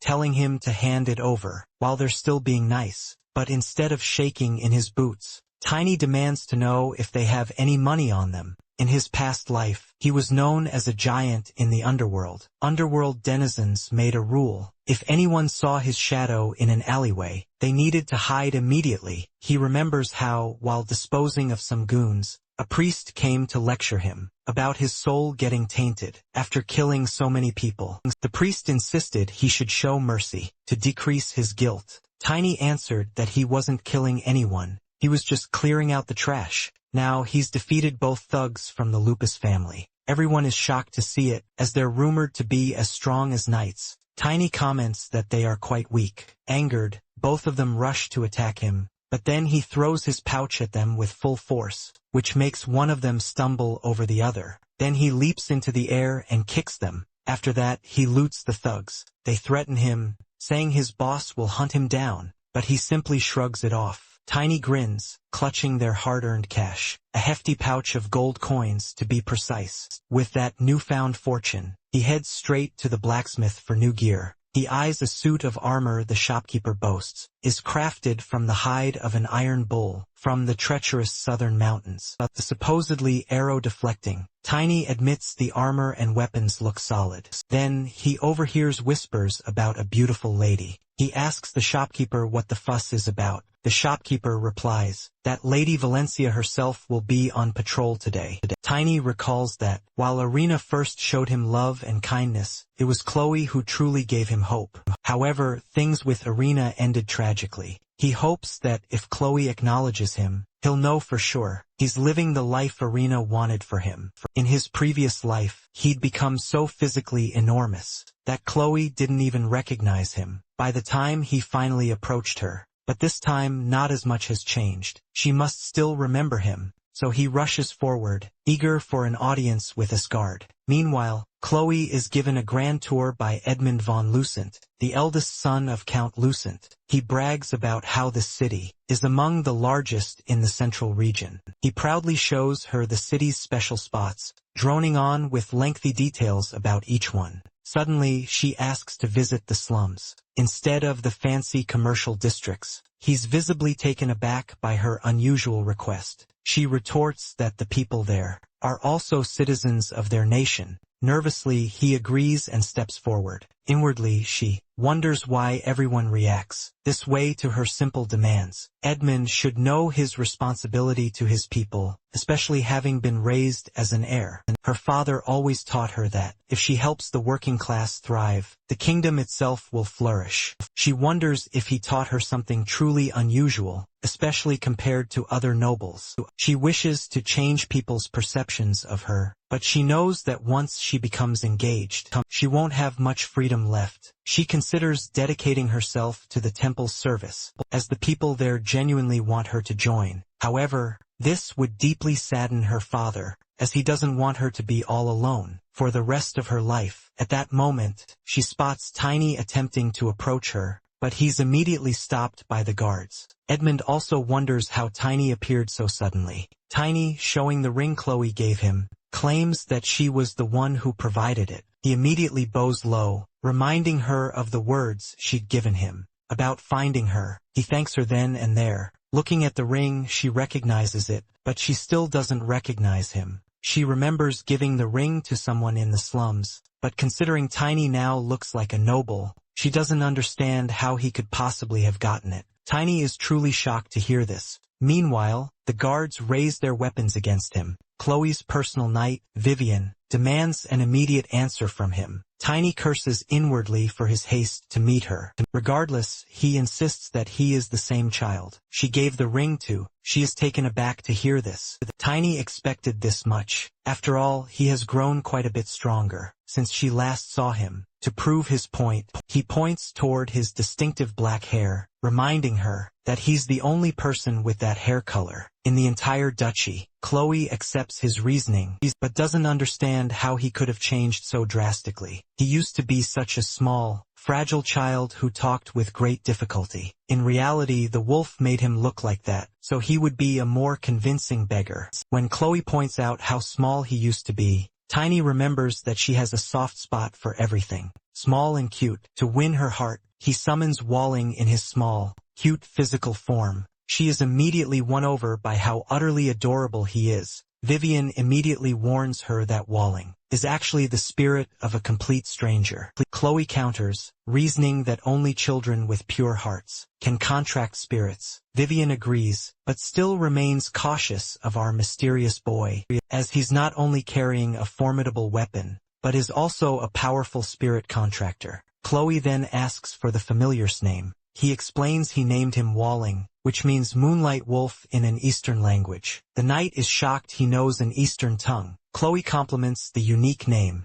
She didn't expect him to have changed so much. In only 2 months, he looks barely 10 years old, yet she recalls his name meaning something small. He explains that he's 13 and his name is Tiny, while adding that unlocking his mana accelerated his growth. Finally, Chloe remembers him. However, Vivian finds him far too suspicious. She asks if he has mixed-race blood. Chloe immediately protests, but Vivian reminds her it's her duty to protect Chloe. Even Edmund agrees, saying he also finds Tiny suspicious, and recommends he be isolated and thoroughly questioned. Ignoring them completely, Tiny declares that he doesn't care if anyone else believes in him. He simply reminds Chloe of her promise to help him. Once he found her, she remembers her promise and asks what he wants. He answers that he wants to meet Asgard. Now all the guards, and Vivian, are instantly at his throat for demanding something so bold. Without losing his calm, Tiny calmly reasons with them, asking if they really think he can harm someone like Asgard. After all, Asgard is the legendary swordmaster, one of the 7 strongest knights on the continent, with the ability to use destructive power and aura. Chloe answers with a wry smile, adding that her father would be embarrassed to be called a swordmaster, as he was only recently recognized as one of the strongest knights of the continent. Tiny immediately breaks into a sweat as he realizes Asgard hasn't actually become a swordmaster in this timeline yet. She simply brushes off his comment, claiming the title will suit Asgard just fine anyway. Besides, the guards are thrilled to hear how famous their leader has become. Tiny notices the positive effect of his little remark. Finally, he reveals his true intention. He wants to meet Asgard, to tell him about the incident in Philias, since he was one of the people directly involved. Later, Chloe and Vivian are deep in discussion about what Tiny told Vivian regarding the Philias incident. Chloe suspects her guard is hiding something crucial from her. Vivian assures her she shared absolutely everything, exactly as Tiny said. Timon was a dark mage, and there was some mastermind pulling his strings. Chloe agrees that his testimony might lead them to the real mastermind. However, she also sees this as a convenient excuse for her to head back home, since he wants to meet her father. Vivian points out that Wooling could be dangerous, especially with how close Chloe is letting him get. Chloe brushes her concern off, saying he can't possibly hurt her if he's so cute and small. Vivian also finds him adorable, but decides to stay vigilant anyway. Then Chloe asks about Tiny's whereabouts. Vivian answers that he was taken by Edmund, who claimed he had some important business with him. Chloe wonders what kind of business Edmund could possibly have with him. Suddenly, Wooling disappears from her lap. Meanwhile, Edmund takes Tiny away, under the pretense of having information regarding the Dark Mage. Instead, he lectures him about knowing his place. Tiny cuts his sentence short and gets right to the point. He wants to know about the Dark Mage. Edmund reveals that he doesn't know anything about the Dark Mage. It was just an excuse to bring Tiny here. He just wants to teach him some manners. He is about to slap him for not knowing his place, but Tiny grabs his hand. Edmund is furious at the audacity, but his words are cut short. When Tiny squeezes his hand so hard he can't get free, Edmund threatens to complain to Chloe about the disrespect toward a noble. Tiny plays dumb, saying he doesn't even know what a noble is. Then he tells him to do whatever he wishes, and challenges Edmund to show him whatever backbone he actually has. He suspects Edmund isn't acting alone. Edmund gleefully accepts the challenge, and beckons Tiny to follow him. Meanwhile, Vivian sets off to search for Tiny. The moment Walling vanished, they instantly understood. Edmund had taken Tiny too far. A spirit can't be away from its master for too long. She rushes ahead, praying she reaches Tiny before it's too late. Meanwhile, Edmund smirks, thinking he might finally teach the boy a lesson. Tiny, however, remains completely bored. Edmund leads him to the Lupus family headquarters. The goons immediately recognize him and question his sudden visit. They assume he's there to inspect the goods they've prepared as bribes for him. Tiny looks disappointed when he sees them. Edmund, however, just wants the gang to teach our boy a lesson. The men are taken aback when they question beating up a kid. Lupus earns a slap from Edmund for daring to talk back. Catching the hint, Lupus orders his men to take our boy out. These are the same guys Tiny already thrashed, so they're absolutely terrified the second they recognize him. Lupus is furious they're frozen in fear, and orders them to get to work. They protest that Tiny is the same person who trashed them before, so they leave Lupus to deal with him. Lupus prepares to attack, and Edmund is thrilled to see him so worked up, but to his shock, Lupus's attack is easily swatted away.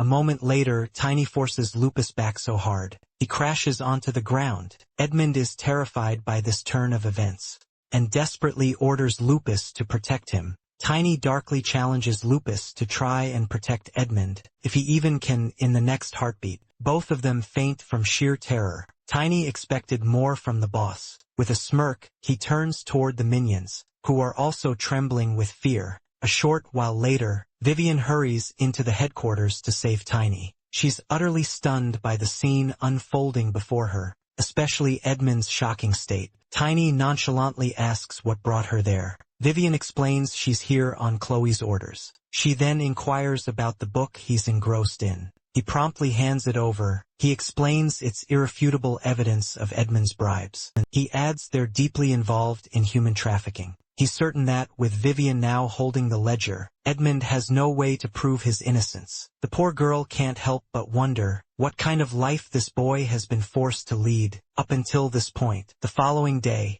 Edmund finds himself exiled from the Count's territory, all for his heinous crimes. He had been orchestrating a human trafficking trade with the notorious Lupus gang for a long time. The Count had no choice but to exile his own son, to clear the family name. Vivian, meanwhile, apologizes for the mess. Chloe asks if she truly believes she did anything wrong, and Tiny adds that he isn't feeling sorry in the slightest. This earns a hearty laugh from Chloe. She adds that regardless of one's status, actions should always be recognized, and people should be rightfully punished. That's precisely what her father taught her. Vivian, however, still can't understand why Chloe still seems disappointed with her actions. Chloe explains that it's simply because she didn't give Edmund a proper beating before he managed to get away. Now Tiny finally grasps the unique bond they share. Chloe, the famed youngest daughter of Asgard, and her guard Vivian, a true sword prodigy, are truly a unique pair. They've been inseparable, even as Chloe's situation dramatically changed. It's quite amusing for Tiny to witness Chloe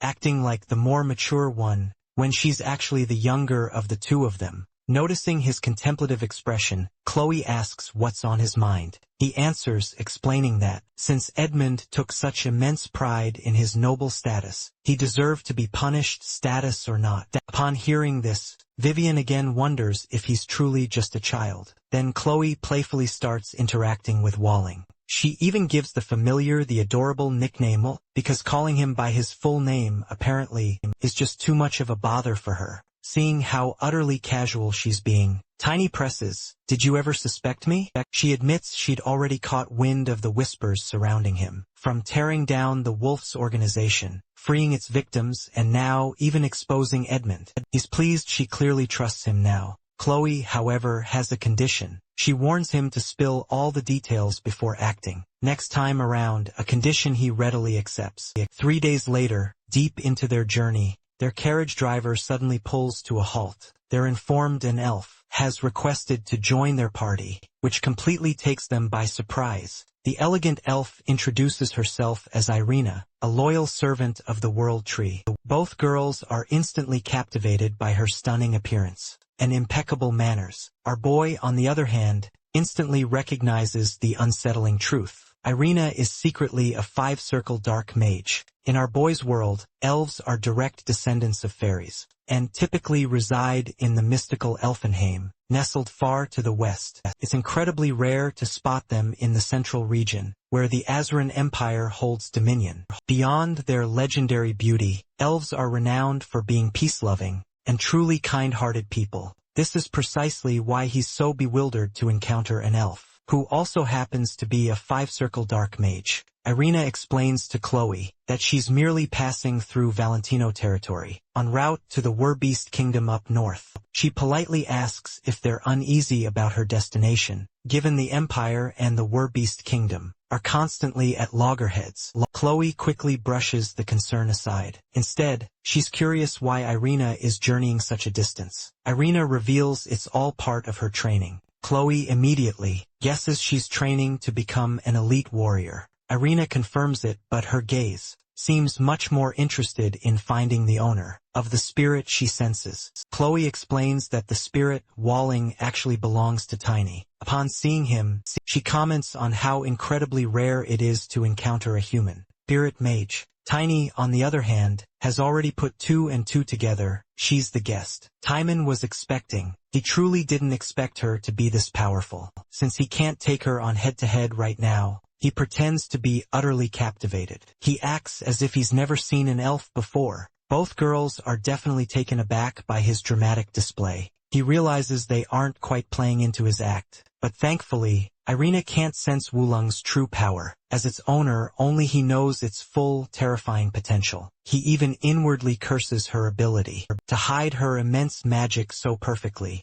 Irina, meanwhile, puts on a little magic show for Tiny. He can see the raw mana radiating from her body, and it reminds him of Argon, lecturing him on how to perceive mana and differentiate between types, a lecture he mostly blew off in his past life naturally. To get a real handle on this tricky situation, against someone as strong as Irina, he begins to meticulously calculate everyone's relative strength. They currently have 12 third stage, expert rank knights, and 1 fourth stage blade rank knight. He's referring to Vivian, of course. The number of circles a mage possesses is equivalent to a mana user's stages. Since they only have 1 fourth stage warrior, they'd need 5 people of that exact same stage to even stand a chance against Irina. In other words, it would take 100 lower-level people just to take her down. He understands now. He has to concoct a strategy to defeat her, which means striking when her guard is completely down. Plus, he has a secret weapon up his sleeve. The very next moment, Wulong jumps from Chloe's lap right onto Vivian's. Irina gushes about how absolutely adorable Wulong is, and asks if she can hold him too. Tiny asks if she's positive, and she eagerly agrees. But before she can even reach for him, Wulong suddenly transforms into a massive wolf. She instantly conjures a shield to protect herself, and at that exact, critical moment, Vivian stabs at her side. Every knight is utterly taken aback to see dark energy bursting from her. Her identity as a dark mage is finally, chillingly revealed. She wonders, stunned, how they could have possibly known. Chloe, on the other hand, Vivian's glad she put her trust in our boy. Just a little while ago, he'd had Walling spill Irina's true identity. As a dark mage, he desperately needed Vivian's help. But Chloe pointed out her tricky predicament. This could spell major trouble for the Empire. Tiny explained that Irina was the real mastermind, behind Philly's incident, and letting her roam free would endanger everyone. He told her he was staking his very life on this. That's why Walling leaped onto Vivian's lap, to explain everything to her, too. In the present, Irina flies away from them. Vivian curses, having just missed her heart. Irina immediately conjures a shield around herself. Vivian commands her knights to attack and protect Chloe, and Tiny charges into the fray. However, he's repelled by her formidable shield. Irina unleashes her magic on the knights and Vivian, clearly enraged that they've exposed her identity. Tiny, ever the provocateur, mocks her, claiming the stench of her dark magic is hurting his nose. Furious that he's responsible for exposing her, Irina generates a powerful, explosive magic between her palms. A second later, a massive explosion erupts. Tiny immediately deploys his divine steel armor, combined with iron body, to shield himself from the blast. He's blasted back by the immense force, but he's saved. It's his first time using this skill. In his new life, and it works. Vivian orders her knights to take down Irina, noticing her shield is finally beginning to falter. Irina furiously unleashes dark magic on them again. Tiny mounts Walling, and both charge forward. He slams his weapon against her shield, and while Irina is distracted by his relentless assault, Vivian and her knights strike from behind. Irina snarls a threat, declaring that, while she initially only aimed to kill Tiny, she's now going to wipe them all out. Vivian boldly challenges her right back, declaring they won't let that happen. As she strikes the shield once more, Tiny follows up with another powerful attack, but they're both repelled once more. They realize this is their one shot, but her shield remains stubbornly intact. Irina also understands she has to go all out now, and worry about the consequences later. She conjures a massive rumble that shakes the ground. With her magic, Vivian is horrified to see. The attack is aimed directly at Chloe. She immediately throws herself in front of Chloe, blocking the blast and shouting for everyone to hang in there. Suddenly, she's stunned to see Tiny charging straight at Irina. despite Irina's relentless fire attacks. In reality, Tiny is protecting himself from the flames, using his impenetrable divine steel armor. This skill has improved significantly, along with his secret growth skill. He signals Vivian to attack now, while he slams into the shield again, determined to wear it down as much as possible. Both of them attack again. Tiny is thrilled to finally spot a crack in Irina's shield, but a moment later, a secondary explosion rocks the area, blowing them both back with sheer force. Though Irina is visibly injured and exhausted, the successful hit emboldens the group. They charge back in to pressure her, with Vivian rushing in from the opposite side to close the gap. Infuriated by the audacity of those who would dare strike an elf, Irina lashes out with a torrent of blaze magic. The sheer power of the assault leaves Vivian overwhelmed, wondering how much strength the mage could possibly have left, only to be stunned as Tiny charges straight through the inferno. By shielding both himself and his familiar with his armor, he closes the distance until he is right in Irina's face, striking her the very next second. Realizing that Irina is finally attempting to retreat, Vivian orders her knights to finish the job, but the cornered mage turns to a desperate last resort, sacrificing her own life to supercharge her magic, as she prepares to unleash a massive fire spell to burn everything to the ground. The battlefield descends into chaos, while everyone scrambles to find cover. Pulling back from the imminent blast zone, Tiny realizes the knights are completely spent. Now it's on him to find a way to negate her power, once and for all. He then calls out to Chloe, telling her, "I've bought you enough time. Now's your chance." Vivian holds the line as Chloe gathers her mana. The next moment, Chloe begins her powerful chant. Chloe wields holy power, a power usually granted only after years of penance and profound divine blessing.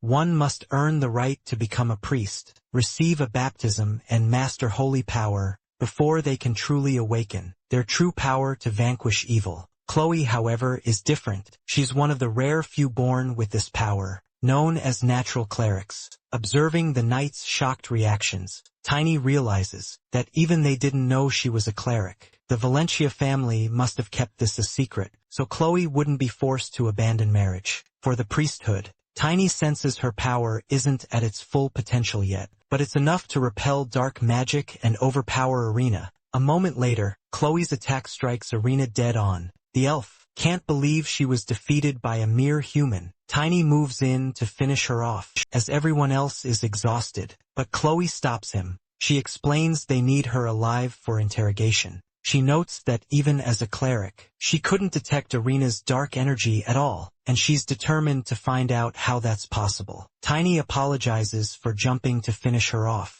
Chloe considers healing Irina for the interrogation, but she quickly realizes it's too late. The dark mage is already dead. The knights themselves are shocked and genuinely impressed to learn their lady is a cleric. Chloe then turns to Tiny and notes that he doesn't look surprised, meaning he had already figured it out. Tiny admits he already knew. Chloe is taken aback, because this is a closely guarded secret. Only her family is meant to know. Tiny explains he can't reveal how he knows right now. He promises to tell her everything one day. To his surprise, she simply accepts this. Tiny then explains that Irina was hunting him down, due to certain past incidents he was involved in. Before they even met, Chloe correctly guesses these incidents must be similar to the one with Edmund. Tiny confirms her suspicions. He admits he's worried she might be in danger, all because of him, but Chloe quickly brushes his concerns aside. She declares it's her noble duty to eliminate followers of demons. If she were to die, it would just mean she was too weak. Tiny shouldn't blame himself. He decides to accept her logic. Looking at his worried expression, Chloe deduces he might be anxious about her reaction. She finds his face absolutely adorable and declares he's finally acting his age.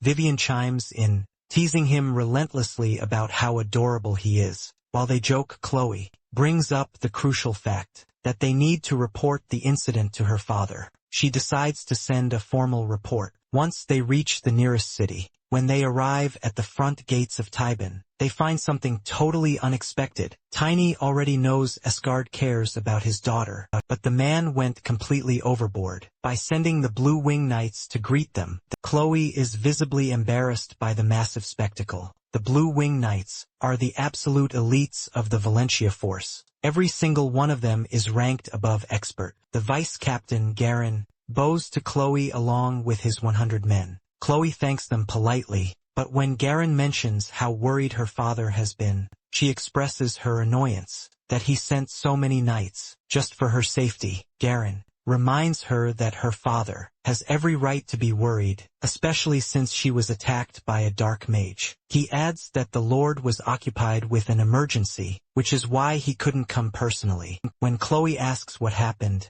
Garen explains that a month and a half ago, the family heirloom, Tempest, went missing, as Chloe discusses how her father always kept it on his person. Tiny finally grasps the true nature of Tempest. He abruptly asks Chloe if the family heirloom is, in fact, an artifact. Chloe isn't entirely certain herself. You see, the secrets of Tempest are exclusively passed down to the head of the family, so she just assumed it was a powerful artifact. Tiny, however, has finally pieced everything together. He then drops a bombshell on the group, declaring he knows precisely how it vanished. The revelation leaves everyone completely stunned, but instead of explaining it right then and there, he demands an audience with the Lord himself, insisting he'll reveal everything to him personally. Hearing Tiny's audacious claim, Garen can't help but wonder, just who is this kid? The knights quickly inform him that Tiny played a pivotal role in taking down the notorious Dark Mage. When Garen hears Tiny is on the verge of reaching expert rank, he's absolutely thunderstruck. Not even the legendary 7 Knights achieved that level. At such a young age, it's a feat beyond even a genius. Garen is already buzzing with excitement about recruiting him, but then he suddenly remembers where he heard that name before. Tiny is the one who sent the letter about Phile's mysterious incident. Chloe is absolutely thrilled to be back in her hometown. As she gazes at the vibrant lilac fields surrounding them, Tiny casually asks if she likes the flowers. She replies yes, adding that her parents loved them so much. They nicknamed her Lilac when she was a baby. Vivian mentions how deeply Asgard loves his wife, which sparks a sudden memory for Tiny. In his previous life, Asgard's very last words were a stark reminder that he never liked those flowers. Tiny now realizes that, back then, Asgard didn't know Tiny's true identity. That's why the Lord told him to find him quickly, in this life, so he could make him stronger. Tiny is absolutely determined to become an aura master. Once he begins training under Asgard, he knows he urgently needs to reach the next level. Very soon, he won't even be able to scratch the higher ranking members of the demon army. If he can't utilize aura, he's utterly set on eliminating every last one of them. After some time, they finally arrive in Valentino, the largest city in the Azuran Empire. The knights are overjoyed to finally be home. Chloe asks Tiny if he's ever visited this place. He suddenly replies, "It's my first time here. In this life," before she can even ask him to explain. Her father then rushes toward her, ready for a big hug, but Chloe quickly dodges, sending him sprawling face first onto the ground. She scolds him, telling him to maintain his reputation, and demanding he apologize to the knights for all the trouble he's caused. The Lord quickly composes himself and thanks his knights for bringing his daughter back safely. He tells them to enjoy the grand feast he prepared. Finally, he notices Tiny and asks who he is. Chloe reminds him that Tiny was in her report regarding crucial intel on the Dark Mages. The Lord apologizes, claiming he's had a lot on his mind lately. Then, to everyone's shock, Tiny tells the Lord he knows the location of Tempest. Hearing this, the Lord warns him he's got a lot of nerve to make such a bold claim. He unleashes his soul pressure upon the boy. Tiny can sense that the Lord hasn't reached Swordmaster level yet. He's only recently become a skilled aura user. Tiny remembers his old comrades, Estina, who became an aura expert, and Jarek, who was close behind. Tiny easily counters the pressure, using the soul energy he collected in his previous life. Tiny asks, "Does the Lord truly want me to spill everything in front of an audience?" Chloe immediately apologizes on his behalf, assuming that as a child, he just doesn't know any better. Iskar, however, realizes that Tiny knows exactly what he's doing. He decides it's best to talk to him in private. Once they are finally alone, Iskar gets straight to the point and asks about the location of Tempest. Tiny explains that he has a theory about it. Iskar is skeptical but wants to hear his assumption. Tiny knows that Tempest is one of the few high-level artifacts in existence. He knows its name translates to either time or opportunity. Deciding not to beat around the bush any longer, he looks Iskar in the eye and cuts straight to the chase. He asks if Tempest truly holds the power to turn back time. Understanding his point, Iskar presses him for more details. Tiny then reveals the looming disaster, a massive, world-altering incident, set to unfold 20 years into their future. After hearing the sheer scale of what's coming, Iskar finally realizes this isn't something a mere child could possibly fabricate. He's especially stunned that Tiny knows the names of the legendary guardians of the world tree themselves, the strongest hammer of the dwarves, and even the greatest warrior of the orcs. Tiny then solemnly confirms the unbelievable truth. They were indeed his comrades in his past life. Iskar finally confirms that Tempest can, indeed, send someone back through time, but only by sacrificing the vital life force of an incredibly powerful individual. When he first inherited the ancient artifact, he was informed about the immense dangers of using it, as well as its incredible function. But at the time, he didn't truly believe it could work. Now, he fully accepts the reality. He really did send Tiny back. However, a chilling realization strikes him. He admits he's deeply doubtful of his own future judgment, wondering why he would choose someone like Tiny for such an immense burden. Tiny is completely taken aback and utterly bewildered to hear this. Iskar realizes that he could have used the artifact on himself to travel back in time. With his formidable status, vast experience, and crucial future knowledge, he could have easily amassed a massive military force to utterly crush the Demon Lord's army. Before it even began, he simply cannot comprehend why his future self would choose Tiny instead of shouldering this immense responsibility himself. Tiny is also left utterly speechless and wondering. Tiny answers honestly, revealing a startling detail, that the future Iskar knew exactly why he chose him, that it was something about nurturing his talent. At the time, Tiny actually thought Iskar had completely lost it. Iskar accepts this explanation, albeit with a frown, but adds that he hadn't known exactly how far back Tiny would ultimately be sent. Tiny is utterly taken aback to finally realize Iskar, having used a time travel artifact, didn't fully grasp its limitations. He explains he'd never used it before, but was certain of one thing: Tiny would be hurled back to a pivotal moment in his life, a moment that had completely shaken him. The very instant he finally understood who he truly was. As Tiny processes this, his expression darkens with the sudden, crushing realization that this specific moment marked the tragic death of his beloved sister. Noticing the sudden shift in mood, Iskar tentatively asks if he made a mistake by sending him to that time. But Tiny simply shakes his head. He understands it's not the Lord's fault, and if anything, feels a surge of gratitude for this unexpected chance to see his sister one last time. The Lord, however, has one more thing to confirm. He asks if Tiny can provide any other piece of evidence, something so utterly definitive that it would be impossible to disbelieve him. Understanding the immense weight of the request, Tiny carefully prepares his response. He tells Iskar that Chloe's real name is Lilac, derived from her mother's favorite flower. When Iskar points out that everyone already knows that fact, Tiny drops the real bombshell.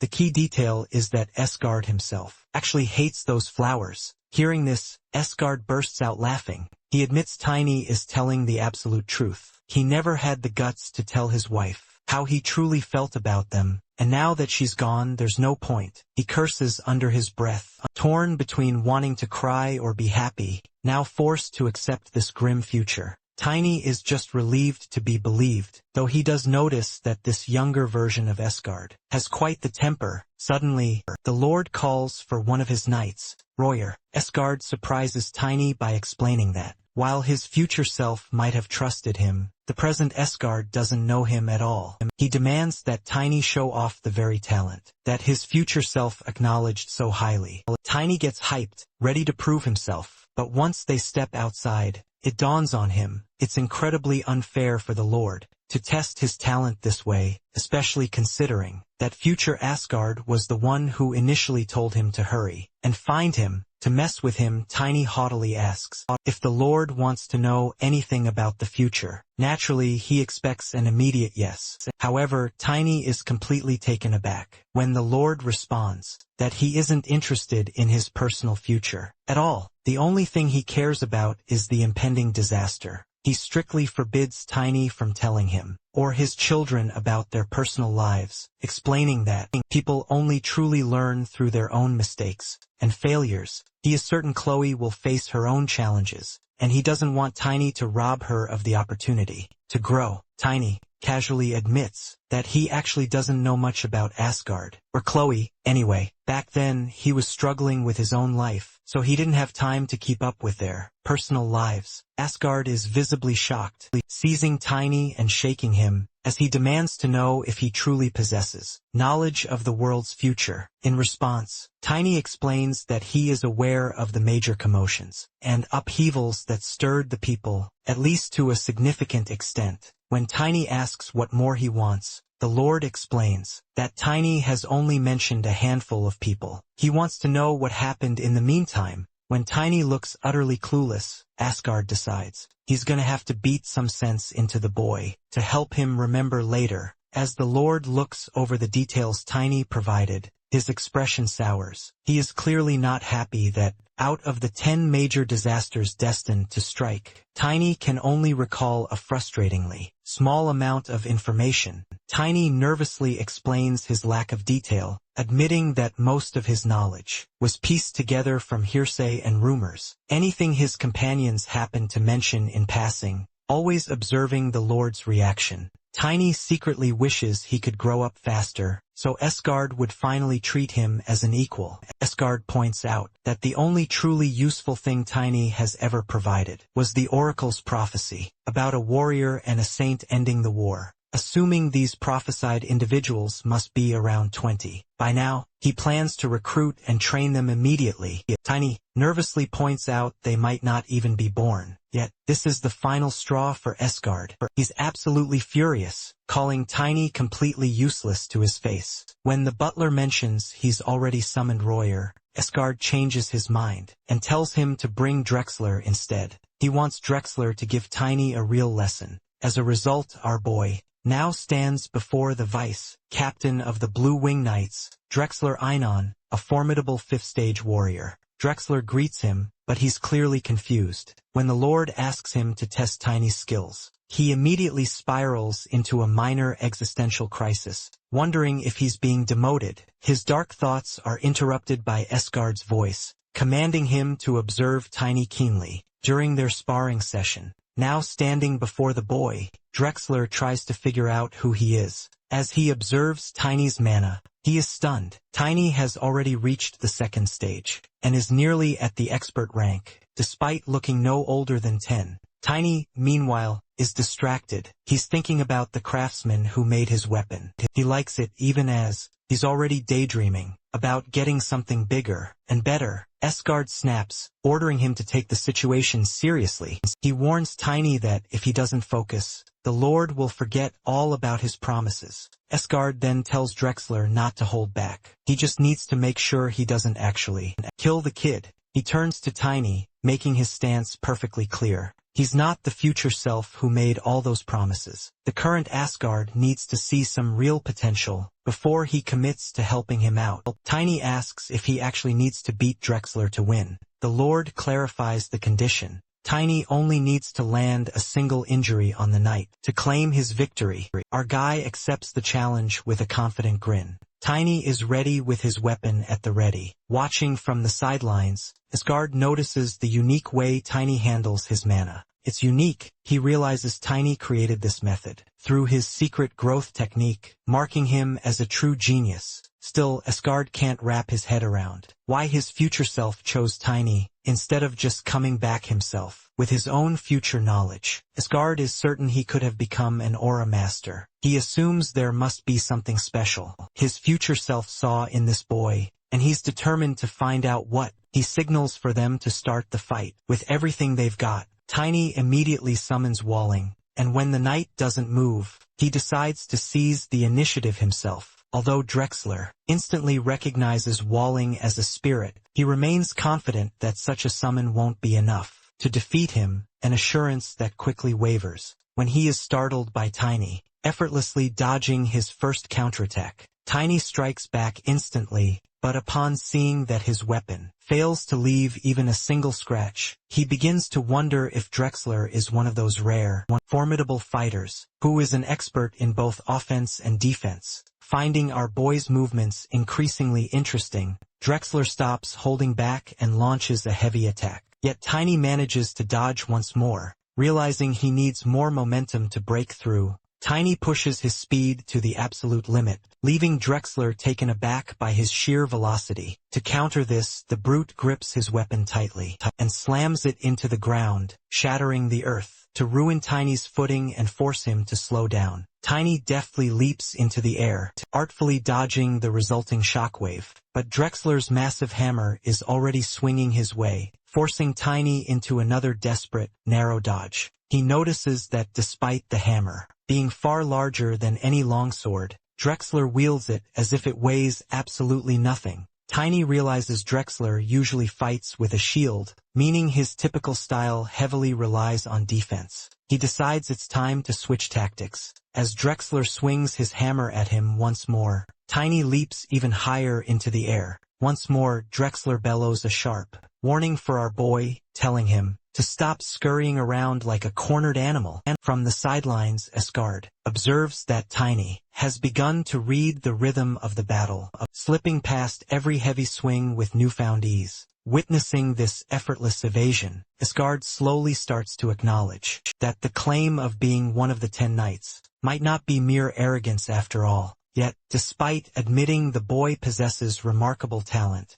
Asgard finds himself far from satisfied. His patience finally snaps, and he shouts for Drexler to stop, bringing him such utter embarrassment. Fueled by frustration and stung by the rebuke, Drexler lunges forward with every ounce of his strength. A wave of alarm washes over Asgard as he realizes the knight is calling upon the devastating power of his sole weapon. Though Asgard understands the immediate need to intervene, his command to halt comes a moment too late. Rather than seeking safety, Tiny charges directly into the path of the oncoming storm. As Asgard questions whether the boy has lost his mind, the air itself seems to fracture. A massive explosion erupts at the point of impact, swallowing both combatants in a blinding flash of light and pure force. The huge blast sends Tiny crashing to the ground. He lies badly injured from the sheer impact. The sight triggers an immediate wave of anger in Asgard, who turns his frustration toward Drexler. Even as Drexler tries to explain the injury was unintentional, the Lord is in no mood for excuses. He rushes to Tiny's side, scolding him for being so reckless.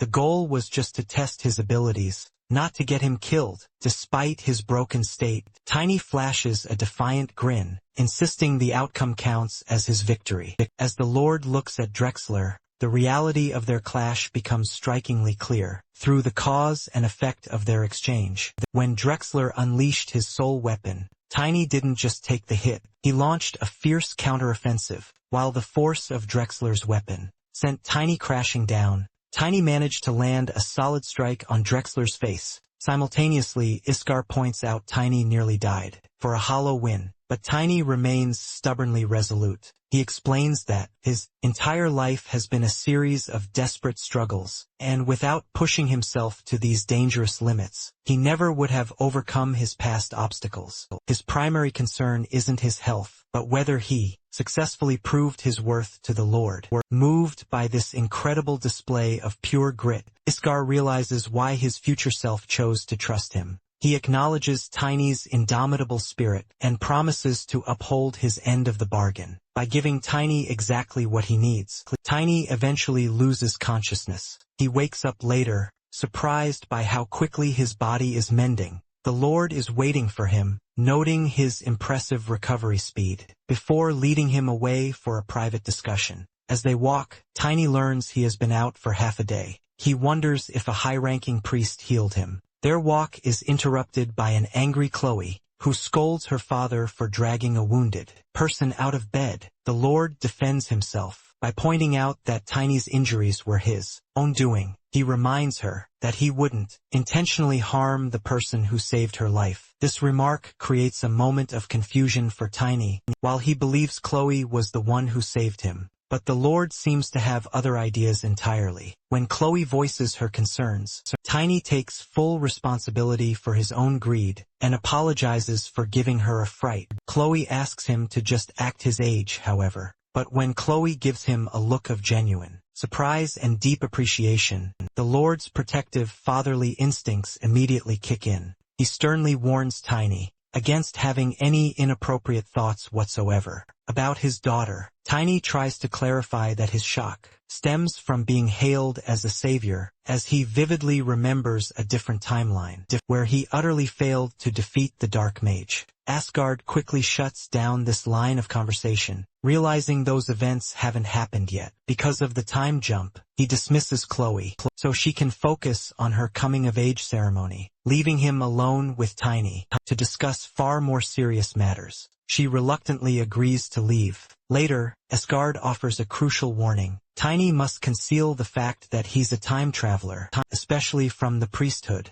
He explains that the flow of time and space is solely the domain of the Creator. Even the goddess herself cannot legally interfere with it. For a human to defy these sacred laws is seen as the ultimate unforgivable sin, which is precisely why the Valentia family keeps their secrets hidden. When Tiny questions the goddess's role as the supreme creator, the Lord reveals that the true scriptures, containing the full history of the world, have been scrubbed from public temples and are now only held by ancient noble families. They agree to keep Tiny's secret within a small, trusted circle, including the knights, who are destined to be their future comrades. They decide to exclude a group known as God's Hand from their list of potential allies. Tiny is eager to find the 10 knights of the Azran kingdom and use his future knowledge to train them into an unstoppable powerhouse force. When the Lord tries to pry for specific future techniques, Tiny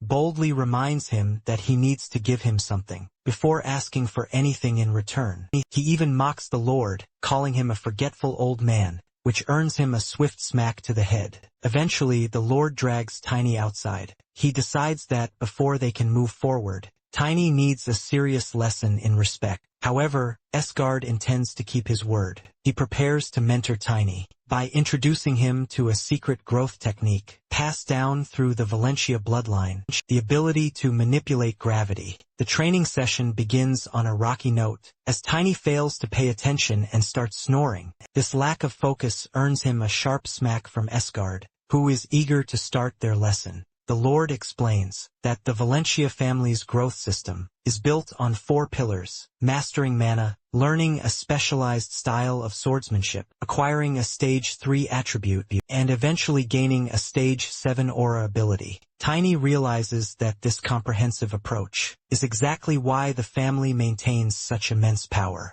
Since our boy prefers the weight of a heavy warhammer over a thin sword, Asgard decides to skip the offensive swordsmanship training. Tiny reflects on his own goals, feeling that if he can master the Lord's legendary defensive skills, his combat abilities will be flawless. However, the Lord reveals a more enticing offer. He chooses to teach Tiny how to acquire an attribute instead of just defensive moves. Our boy doesn't look too happy to know that. Meanwhile, a mysterious group of mages gathers to discuss the death of Elaine. Their leader notes that she was a vital tool, meant to destroy the heart of Elfame. They suspect her killer is a young descendant of the Morse family, referring to our boy. Fearing the Empire might get to our boy first, the leader orders his subordinates to gather intelligence on him. Immediately, though, He emphasizes that their primary focus remains their business with the Karen Kingdom. Back at the training grounds, Tiny is skeptical about the possibility of choosing a specific attribute. He assumes he'll naturally regain the explosive attribute from his past life once he hits the third stage. Esgard promptly corrects him, pointing out that while Tiny is just a child, his body is unnaturally heavy, a result of his secret growth technique. He explains he's used heavy weapons and armor before, so he links weight and energy, explaining that the heavier a person or their armor gets, the slower they typically become.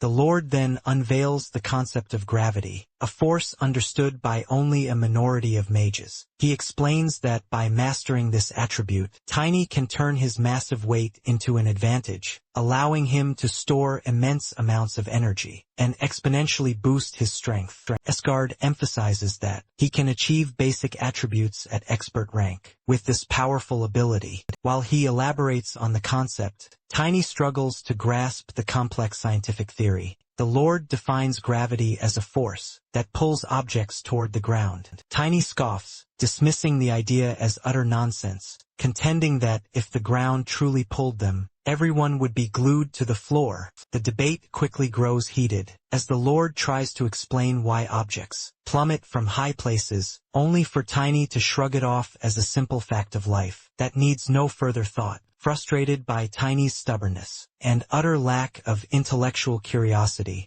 the Lord decides that a physical experience is the only way to teach him. He promptly drags the boy to the edge of a tall roof. Just then, Tiny spots mana gathering in Esgard's fist. Under the terrifying threat of being dropped, Tiny finally concedes that gravity might indeed be why people fall. Despite his answer, the Lord drops him anyway, to ensure the lesson sticks. As Tiny plummets toward the earth, he panics and activates his divine steel armor. To survive the impact, he ends up crashing directly onto Wulong, who had just arrived on the scene. Esgard casually descends and asks if the power of gravity is clear now. Though Tiny is utterly traumatized and desperate for a verbal explanation, instead, Esgard insists on repeated practical experience and drops him several more times. Eventually, Tiny wakes up to find his chest glowing under Chloe's healing touch. She mentions her surprise that he's already reached expert rank, leaving Tiny confused about when exactly he managed to level up.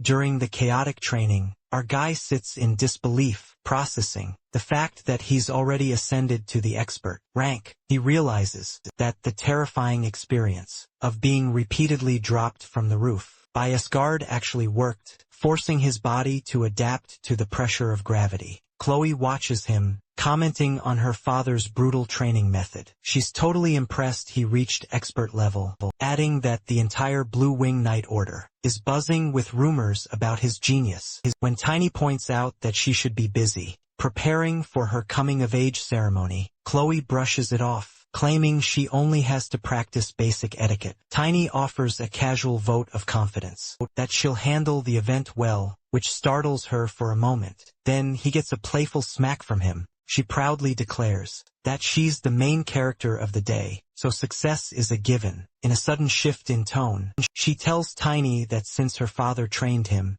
they're essentially family now. She gives him permission to call her sister, which surprises him. Noticing his reaction, she points out that this is a massive honor, coming from the daughter of a duke. Tiny finds the situation slightly laughable, but plays along. Chloe asks him to promise to keep their family bond a secret. Before leaving, Chloe mentions that Drexler is looking for him. A while later, Tiny finds the knight in the middle of an arena, surrounded by an audience of high-ranking men. Drexler acknowledges Tiny's new expert status. Tiny confirms it, while noticing the presence of the audience, which clearly proves he wasn't summoned for any ordinary reason. Suddenly, the knight drops his weapon, challenging Tiny to a hand-to-hand rematch. He admits his performance in their previous spar was utterly embarrassing for a knight of his standing, and offers to help Tiny adjust to his new power level. Through a revenge match, Tiny doesn't hesitate. He charges forward with such incredible force that the ground beneath him cracks. The speed and weight of his movements shock Drexler, who struggles to believe this is the same boy from just a week ago.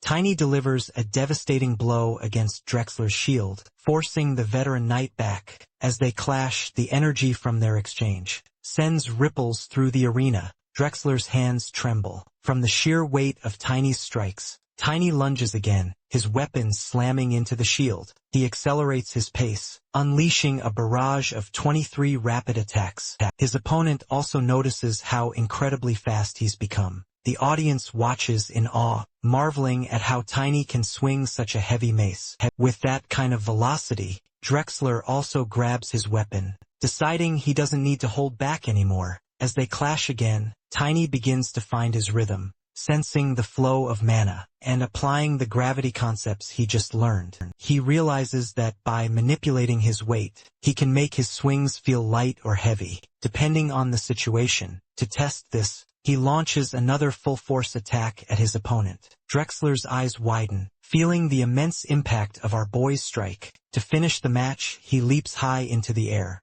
and activates his battle technique. Form 1, Lightning Smash. The resulting explosion shatters the arena floor. As the dust settles over the cracked arena, Drexler realizes that further fighting is no longer necessary. Tiny thanks him for his help. Drexler jokingly claims he held back significantly during their exchange. Tiny also counters this by revealing he hasn't even tapped into his spirit summoning abilities yet, and he summons Walling, chuckling at his sheer confidence and undeniable skill. Drexler officially welcomes him into the prestigious ranks of the Blue Wing Knights. However, Tiny immediately shatters the mood by stating he has no intention of joining their order, leaving Drexler utterly stunned and in total shock. Stunned by his prowess, Drexler realizes Tiny has already mastered the inner secrets of the Valencia family. Later, Esgard then casually informs Tiny that he forgot to tell the Blue Wing Knights about his future globetrotting plans. It's better if he isn't affiliated with any specific organization,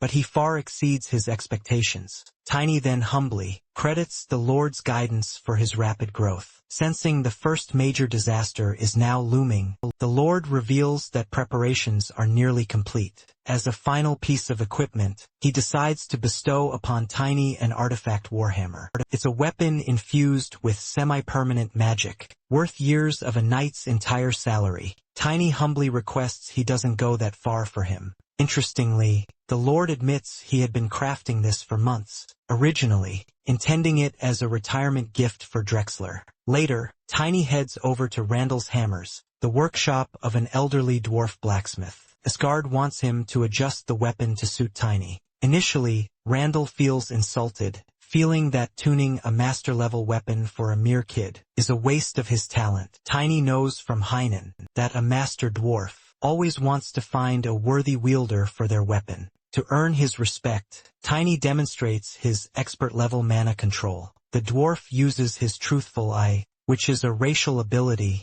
to sense the honesty in a person's emotions. He finally realizes Tiny is the real deal. He asks him to wait, then agrees to show him the weapon. A while later, Tiny is inspecting his future weapon. He informs him that the artifact from the Duke is being fine-tuned with shock absorption spells, so he needs to add protective magic. Tiny asks about offensive enchantments. The dwarf isn't pleased with Tiny's demand. Our boy wants this thing to be absolutely perfect, and for good reason. It's not every day you get to see a brand new Warhammer artifact. Nonetheless, he agrees to take it on, since it still boasts 3 distinct types of magic. Randall then mentions he has another weapon tucked away, a massive Warhammer, forged from compressed black steel, complete with weight-amplifying runes. Its previous owner had to abandon it, because it was simply too heavy for them to lift. Tiny's eyes practically glow when he hears this. The dwarf tells him it features shock, amplification, and even self-recovery. Tiny immediately demands to see it. A short while later, despite the hammer weighing over 100 kilograms, Tiny lifts it with ease and slams it down, shattering the workshop floor beneath him. He immediately recognizes it as being remarkably similar to Nocturne, his legendary weapon from his previous life. He asks Randall to modify the handle, so he can continue using it as he grows taller. The angry dwarf eventually agrees, but only when Tiny mentions that the Duke's family will pay double the price. His new weapon is officially named Stamp. Returning to the castle, Tiny updates the Lord, who's relieved the Stamp hammer has found a home, so Drexler can keep his original gift. With 2 weeks until the weapon is ready, Tiny plans to focus intensely on training. When he uses a term from an Eastern language, Asgard is genuinely surprised to hear it. The Lord is impressed that Tiny is studying Eastern languages, noting it provides a perfect cover for his mysterious background. However, the mood quickly shifts when they discuss Chloe's upcoming engagement to the Crown Prince. Tiny warns him, once again, that the prince is destined to die on his wedding day. This incident will lead to a second disaster, where the imperial family is wiped out. Consequently, the entire nation will be destroyed. In his past life, Chloe became known as the Crown Princess of Misfortune. Asgard admits that he already knows all of this, but he remains confident he can defy this fate. Tiny then points out that their information isn't accurate. Iskar marvels at how incredible Chloe is, but he also knows she still has much to learn. Tiny also admits knowing full well she'll be left to manage a crumbling empire. Plunged into misery, Iskar is determined to make his choices carefully. This time, Tiny doesn't argue, but expresses his resolve to save Chloe in his own way, should the Lord's plan fail. The conversation takes a sharp turn when Tiny speaks of Chloe, with a bit too much familiarity. The Lord's protective, fatherly instincts flare up instantly, and he delivers another smack to Tiny's head, accusing him of developing feelings for his daughter. Outside, the atmosphere is much more festive. Crowds are gathering at the castle for the coming-of-age ceremony.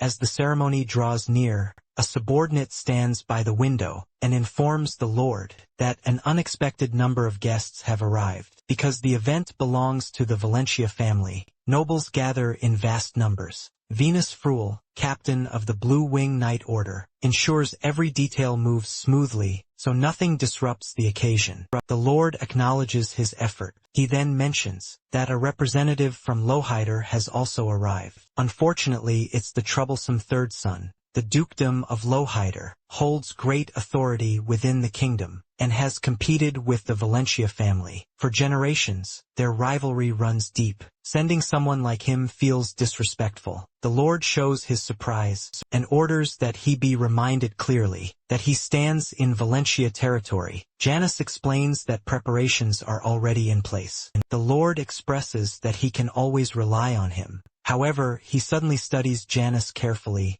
and wonders aloud if he hides any illness. Janice feels confused by the sudden concern. The Lord dismisses the thought quickly and claims it's nothing. He adds that Gennis doesn't need to personally oversee the ceremony. Yet, Gennis adamantly refuses to step back. Chloe feels like family to him, almost like a sister, so he wants to stay involved. The Lord accepts his decision and reassures him there's no need to apologize. Chloe has always followed Gennis closely, almost as if he were her elder brother too. The Lord then shifts the topic, bringing up marriage. Gennis becomes visibly confused. He dismisses the idea and reminds the Lord that such a question shouldn't be brought up again. The Lord grows nervous and apologizes, blaming the pressure of the upcoming ceremony. He then allows Gennis to return to his duties. After Gennis leaves, the Lord reflects quietly. Gennis became captain after his father's death and has always remained dependable. Then he recalls Tinny, once mentioning that he'd never heard of Gennis. In the future, that detail deeply unsettles him.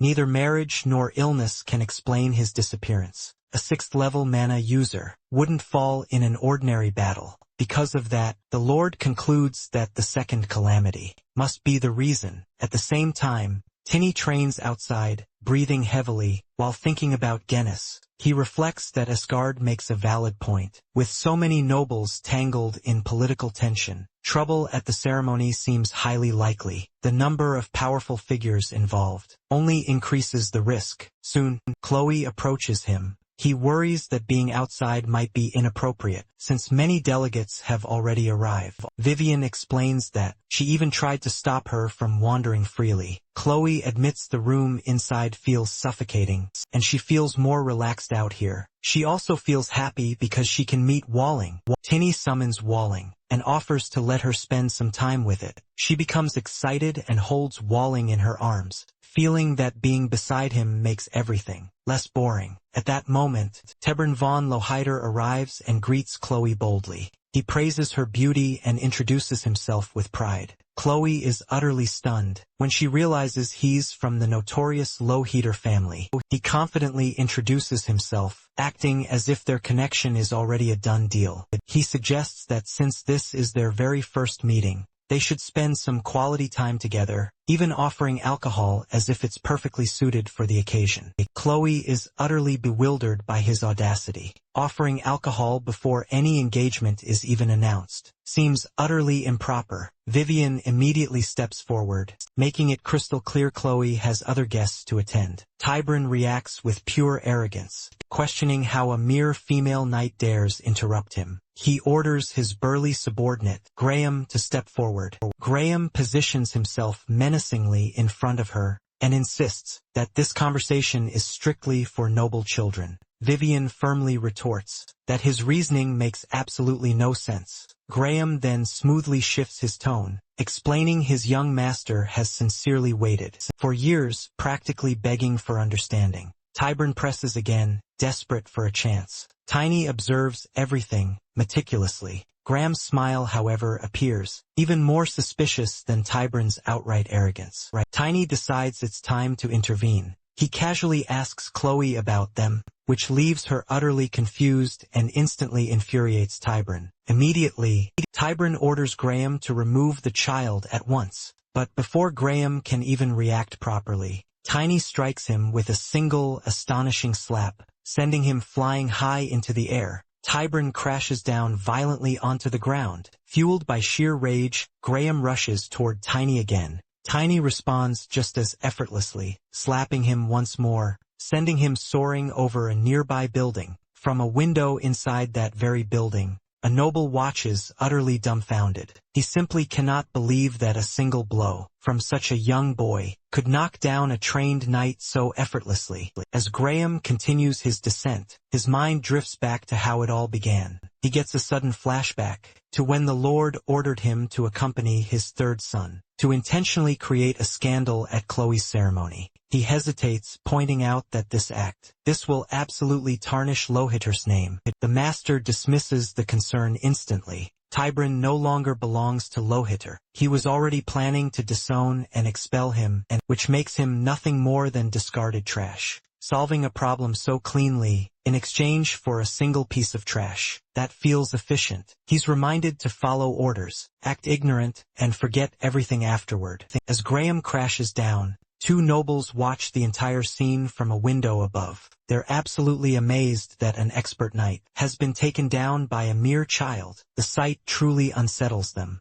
One of them struggles to believe Tiny is responsible, while the other concludes that no ordinary genius could possibly do this. Someone like him must be a monster. The thought amuses one of them, Duke Valencia. Unknowingly raising such a creature feels incredibly entertaining, and meeting that boy becomes a tempting idea for him. The conversation then shifts to Duke Alan Con Lohiter. They suspect that Duke Lohiter is merely pretending to be loyal to the imperial family, while trying to sabotage the alliance between the Imperials and the Valencias. They scoff at the very idea of Lohiter rivaling the Valencia family, especially since Duke Valencia has been a powerful aura user for years. One noble comments that the Emperor doesn't want Asgard to become too powerful. They look at the two men the boy knocked out, and mention those guys need to be dealt with anyway. But the other says it's of no use, because the young masters of Valencia, who are very protective of their little sister,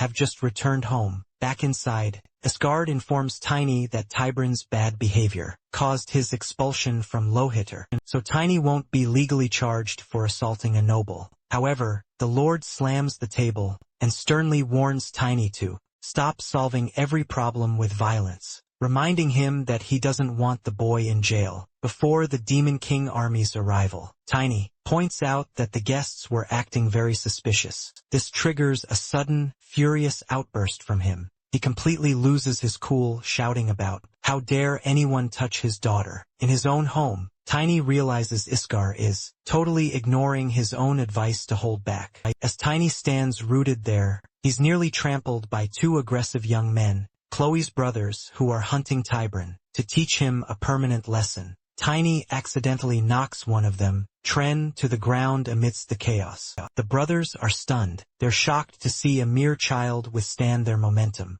They recognize Tiny from rumors about his fight with Drexler and realize he's their father's protege. The eldest, Aaron, expresses his respect for Tiny's talent but cuts their meeting short to continue their pursuit of Tybran. He vows that Tybran won't leave their territory alive. Tiny recognizes Aaron as the future heir, but realizes with a jolt of concern that the second brother wasn't in his original timeline. He worries this brother might die in the future, just like Genis. On his way back, Tiny vents his frustration about the Azuran imperial family, who are obsessed with their golden dragon bloodline and limit guests based on noble status. His grumbling is overheard by two nobles, who suddenly appear. One taunts him for daring to voice such insults aloud. Tiny immediately senses the man is wearing a magical disguise. To hide his true face, he introduces himself as Baron Narsar, a guest for the ceremony. Narsar mocks the Duke's judgment for taking in a mere kid like Tiny. Tiny sharpens his tone, reminding him he's being disrespectful. On Valentia land, Narsar immediately laughs it off and tries to act friendly, even offering to buy Tiny dinner. To build a bond of friendship with him, Tiny considers beating the truth out of the stranger, right then and there to discover his identity. But he remembers what Iskar said to him, and wisely opts to wait for a more opportune moment. However, when Narzar casually asks Tiny to arrange a meeting with Chloe, Tiny completely loses his patience. Without a single word of warning, Tiny unleashes a massive, thunderous slap that sends Narzar rocketing into the sky. Narzar's partner is absolutely stunned by the sight, and Tiny simply grins back, unbothered. Now, Tiny finds himself in quite a tight spot as he once again struggles with his temper. His thoughts are abruptly cut short when Xylan launches a sudden, fierce attack. Tiny barely manages to dodge the lightning-fast strike, and skillfully manages to clash swords. But his opponent, fueled by pure rage,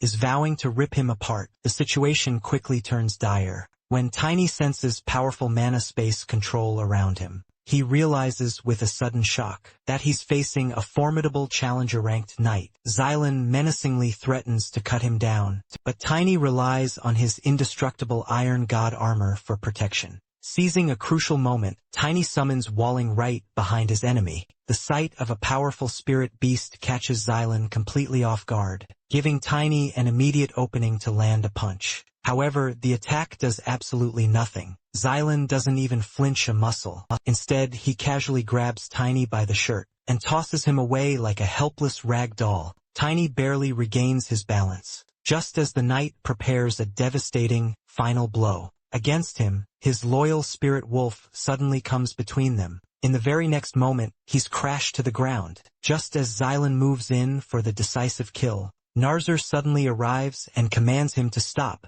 taking full responsibility for the entire misunderstanding. Later, Janice meets with Tiny to finally clear the air. Tiny offers a sincere apology, explaining that he acted impulsively out of suspicion. Janice decides to let the matter slide, since the involved noble has graciously granted forgiveness. He still gives Tiny a stern warning, however. He explains that Tiny absolutely shouldn't underestimate Valencia, or those visiting with special, authorized permission. Tiny feels the man's incredibly intimidating aura, and listens intently, as Genis encourages him to be far more cautious, so he can truly reach his magnificent potential. Before Genis departs, Tiny tries to dig for more information, asking about Narzar. Genis decides to keep that as strictly private information. Tiny's mind races with more questions. He's trying to confirm if this involves the imperial family. Genius instantly regrets ever telling him anything.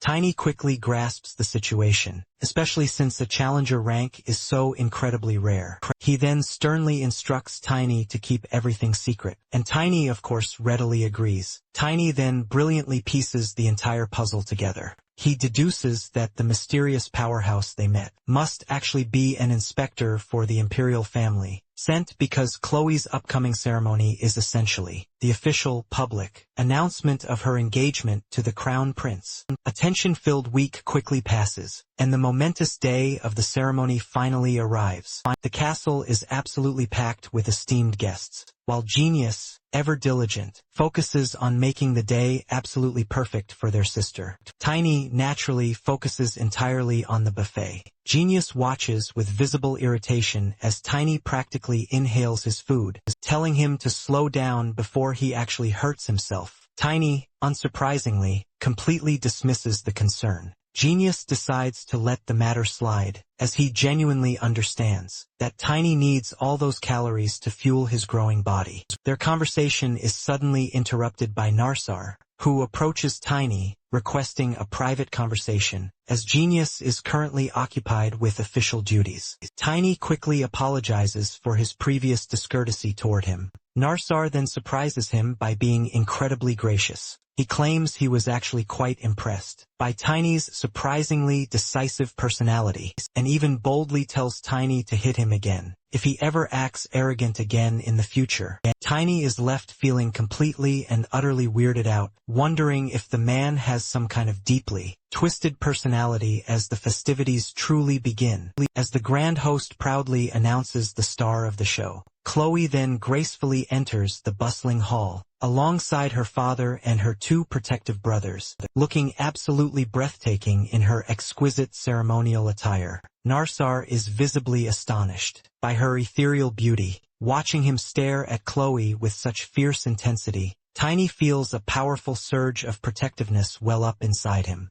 The other nobles also openly stare at her, and clearly notice how utterly stunning she looks. She remains remarkably calm, as she knows her entire life is officially changing forever. From this pivotal moment on, Tiny watches her. He vividly recalls the sweet way she asked him to be her brother. This memory ignites his mana, causing it to burst forth, which draws Walling directly into the hall. Everyone is left utterly speechless. Even Esgard looks utterly shocked. Walling behaves like an overgrown puppy around Chloe before she sits down and tells him to stay put. A few people murmur, complaining about a dog at such a fancy party. But then Walling suddenly begins to glow. He transforms into a massive giant wolf right before their eyes, making everyone freeze in fear. They realize this is no ordinary animal, but a powerful Anarsa, who gives thanks for the scene. Tiny, however, finds his incessant thanking quite annoying. Convinced there's something fishy about him, he silently decides that if this continues, he might just have to slap him again. Esgard approaches her daughter, getting a bit emotional. She mentions how incredibly proud her mother would be. This casts a somber mood over everyone, though only those familiar with the family's tragic history truly understand why. Then the Lord places a medal around her neck and announces the grand moment. He points his finger and lights flash everywhere as a magical projection of her fiancé appears. The man introduces himself as Bradley Van Oslan. He explains he cannot be there in person, but is honored to be her fiancé. Vivian in the crowd recognizes his voice, thinking he's the reincarnation of a legendary king. Tiny isn't impressed, because he remembers that, in his past life, the king died for no good reason at all. When Narzur tries to jump in, Tiny holds him back and tells him to relax. He told him to spell Narzur backward, and Tiny realizes it spells Asran. As he processes this, Tiny starts to panic. He realizes the guy he once beat up is actually the crown prince. He feels a wave of dread, thinking about the massive trouble he's now in. Genos notices he's shaking and asks what's wrong, so Tiny just blames the heat. Genos tells him not to worry, since the prince has already forgiven him. He clarifies he'll be safe and sound in Valencia. He informs him that the crown prince is the one who actually pushed for this marriage, against the emperor's orders. This makes it clear the prince is officially on their side now. Later, Janice mentions Asgard wants Tiny to meet him after the ceremony. When they meet, The Lord thanks Tiny for wooling, because it helped Chloe stay calm. They then dive into discussing some serious problems. He ponders what Tiny has told him. A powerful artifact will go missing, and a giant monster called a kraken will destroy the capital. He wonders why a kraken would show up instead of any other monster. Tiny suggests they investigate. Then he asks about the hammer stamp. The Lord informs him about the tuning, and tells Tiny to head to the blacksmith the next day to get his weapon. Tiny then gets to the blacksmith shop, and the new weapon is a total game changer. The blacksmith points out that it's heavier, for more power, repairs itself automatically, and is perfectly tuned to Tiny's specific mana. The blacksmith admits the weapon feels creepy and unnatural. He wonders how his son created something so intense. Tiny picks it up like it's nothing, and the blacksmith advises him to give it a test swing. Feels smooth, like the weapon is actually cooperating with him. He's pretty happy with it. Later on, Tiny is riding his familiar outside the city to see how the weapon handles while moving. He's really impressed and feels thankful to Randall for getting this done. Wooling starts acting high energy and speeds up, which Tiny just figures is because the wolf loves running.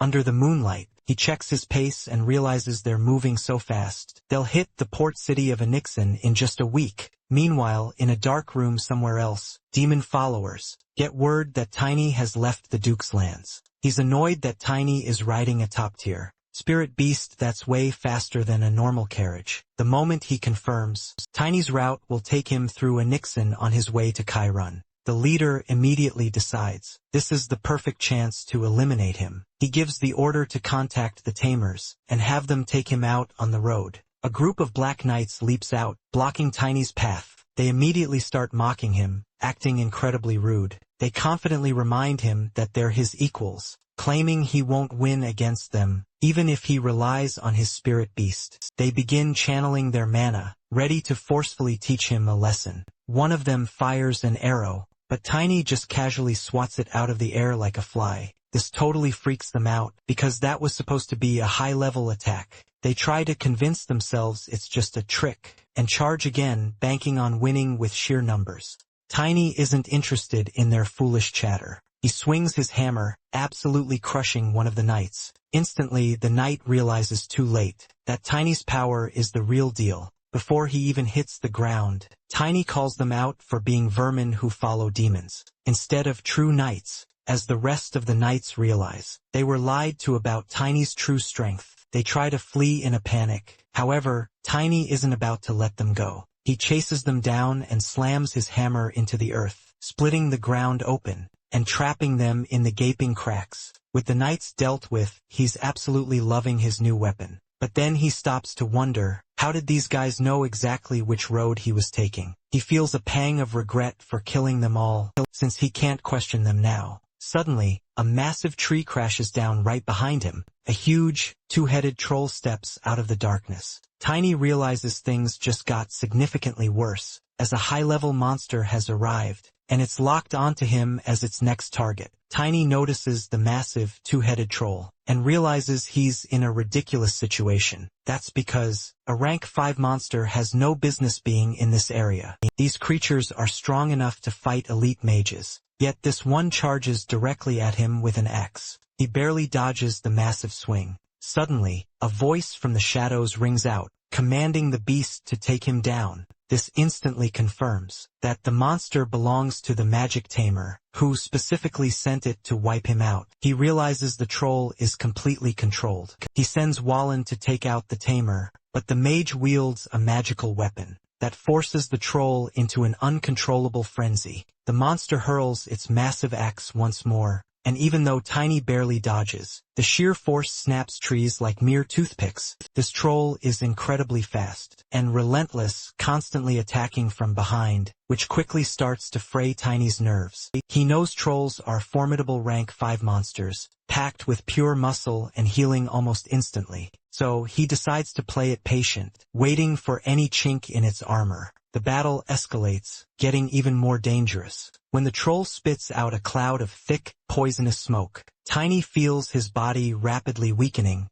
but he pours mana into himself just to stay upright. Just as the axe comes crashing down towards his head, He swings his new hammer upwards, with every last ounce of strength he has, and the impact is absolutely massive. The weapon's extra weight proves perfectly effective, and for a brief second, it looks like he finally has the upper hand. However, the monster's wounds instantly heal right before his eyes. Tiny has to quickly back off, constantly jumping around to avoid being crushed. He keeps landing heavy hits, but the troll just keeps patching itself up. The tamer watches from a distance, confident Tiny will eventually run out of energy. The brutal fight continues, but Tiny eventually runs out of room to retreat. Then, he notices the troll is finally showing signs of exhaustion. The tamer's plan spectacularly backfires, though, because the troll starts slowing down first. This constant healing is draining the monster's energy, far faster than it can recover.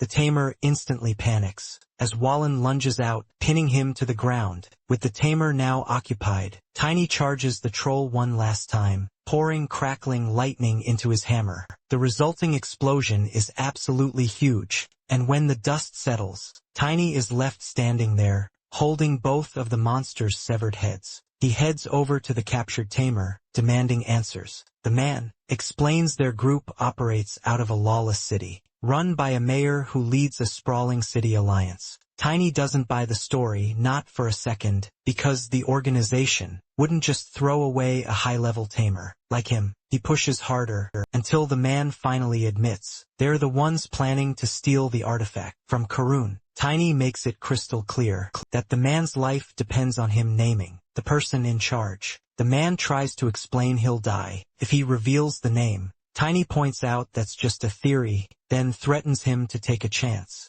Once he finishes up, Tiny travels to the port city of Anixon. Tiny remembers Esgard, mentioned a contact would be waiting for him at a local pub. He finds the building and walks in, but he freezes the moment he sees who's sitting there. The person sent to help him? It's Esgard himself. Esgard offers a quick apology, and his body suddenly shifts into the form of a completely ordinary-looking guy. He casually mentions that the shop doesn't serve drinks to kids, leaving Tiny totally frozen. The man's face is unrecognizable, but what's even more terrifying is that Tiny can't sense a single drop of mana coming from him. There isn't a spell to break, or an illusion to see through. The disguise is just perfect. Nearby, a couple of guys start laughing and tell Tiny the bar isn't a playground. One starts making a rude comment about Tiny's black hair, but Willing instantly slides between them. The sight of the wolf sends the men scrambling back. In a total panic, Tiny makes a mental note that Willing probably shouldn't have done that, but he decides some people just need to be put in their place. The disguised man watches Walling intently. He realizes Tiny is a spirit summoner. He quickly connects the dots, realizing Tiny is the special order customer he was expecting, and apologizes for the slow greeting. He then leads Tiny into a back room. Tiny hands over a gleaming silver tablet, which the man confirms is, in fact, the official seal of the Duke of Valencia. The man explains he's the leader of Black Wing, the Duke's secret intelligence group. These guys aren't just elite fighters, either. They're the best spies in the world. He introduces himself as Jay, the commander of the whole operation. Tiny is confused. A guy in Jay's position should be an incredibly powerful warrior, yet he still can't feel any mana from him. Jay then drops a bombshell. His mana has never actually awakened. Tiny is stunned, but Jay just laughs it off, shifting back into Esgard's form for a second. He explains that while having no mana makes disguises a bit of a headache,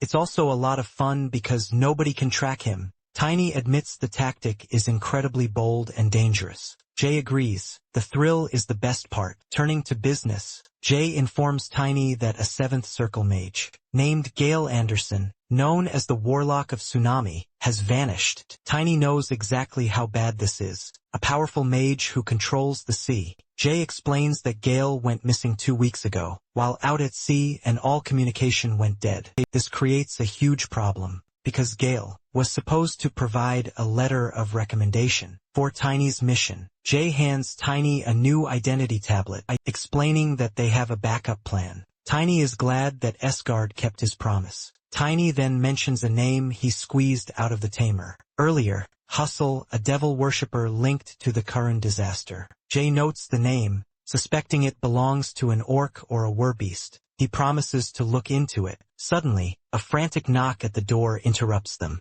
An agent tells Jay he has to leave, because they've arrived. Tiny initially suspects a major threat, but it turns out this massive presence is just a huge crowd of starving customers. Jay ends up spending the entire afternoon serving food in a ridiculously packed restaurant. Tiny watches the ensuing chaos, baffled at how a fake pub intended for spying somehow became a booming success. 2 days later, Tiny arrives at the Flax and Docks. He's fully disguised, his face completely covered, as he prepares to board a ship bound for Karun. When the attendant asks for his ID, Tiny discreetly lets a bit of mana flow into his seal. The attendant nearly jumps out of his skin, utterly shocked to see a noble traveling all alone. Tiny then spins a convincing cover story about being from a once powerful, now fallen noble house. This makes the attendant feel so incredibly bad that he immediately starts apologizing for his rudeness and wishes Tiny a safe journey. As he walks onto the deck, Tiny reflects on the backstory Jay provided him for his fake identity. He's pretending to be a descendant of the Moors, a noble family who were framed as devil followers and mysteriously vanished 40 years ago. Since the family was known for having black hair and black eyes, the disguise fits perfectly. He's officially a runaway from a tragic family line, though he thinks the son of a chivalrous elf. Part of the story is a bit much. Just as he gets settled, his instincts suddenly flare up. He senses dark mana shifting nearby, and he realizes the source of this sinister power is coming from somewhere inside the ship itself. Tiny feels the mana shifting around him, and instantly realizes this evil energy isn't just one or two people. The dark vibe is spreading through the entire crowd. He quickly understands their plan is far worse than just a random attack. Feels like they're preparing to turn everyone on board into human sacrifices. The violence kicks off when a man lunges at Tiny, aiming a knife right at his head. Tiny doesn't even flinch. He effortlessly catches the guy's wrist with his bare hand, stopping him cold, and snaps the bone like a dry twig. As the man screams and blood gushes out, the crowd freezes in sheer terror, realizing the man Tiny just maimed is bleeding profusely. When someone finally yells at Tiny to let go, he does the exact opposite. He kicks the dropped knife high into the air, catches it, and in one smooth, deadly motion, drives it deep into another man's chest. The man dies instantly, coughing up blood. But the weirdest part, the thick, stinking smoke begins rising from his body. It smells like something utterly rotten, and the passengers start panicking instantly, shouting that the dead man was a demon worshipper. One guy thanks Tiny for exposing the threat, while subtly trying to get close to him, under the guise of following protocol. Tiny isn't buying the act for a single second. He grabs the man, twists his arm, and slams him straight into another accomplice. As they both go down, spitting blood, Tiny just calmly keeps count of the fallen bodies. The rest of the group realizes the game is utterly up, and starts running, screaming that Tiny is a murderer. But the truth is painfully obvious. Every single one of them is a demon follower. The ship's captain then runs over, pretending to be utterly outraged and shocked. He tries to apologize profusely and blame everything on his corrupted underlings, asking Tiny to help him clean up the mess. Tiny just mocks his pathetic acting skills and kills him on the spot. When the captain's head hits the deck, the smoke rising from his neck is even thicker than the others, proving he was the most corrupted of them all. Later, the scene shifts to the castle, where a report is given to King Imad Van Karen. Turns out the crew that had been running this shipping route for 5 years was totally corrupted. Several sailors were infected with a junior-level evil disease, which gave them just enough power to run the ship, but the captain had reached a blader level of corruption. The king is informed about these followers, that reaching that level of evil, it requires the sacrifice of hundreds, if not thousands, of innocent people. These sacrifices grant demon worshippers immense power, and can even help high-level evil clans tear through the boundaries between dimensions. Tiny tells him these demon followers are like a plague upon humanity, the king admits. He hasn't seen a case this dire in 30 years. He realizes he's been far too relaxed. He gives Tiny credit, using his fake identity as an elf-blooded spirit summoner, for stopping what would have been a massive slaughter. The king is curious about Tiny's spirit beast, and asks to see it. The king's advisors freak out, saying it's dangerous to show off such a rare spirit, but Tiny doesn't care. He summons Wallen right there. The king is visibly shaken by how powerful and real the spirit is, and immediately asks for a private talk. Even though his guards are worried about him being alone with a stranger, the king sends them out of the room.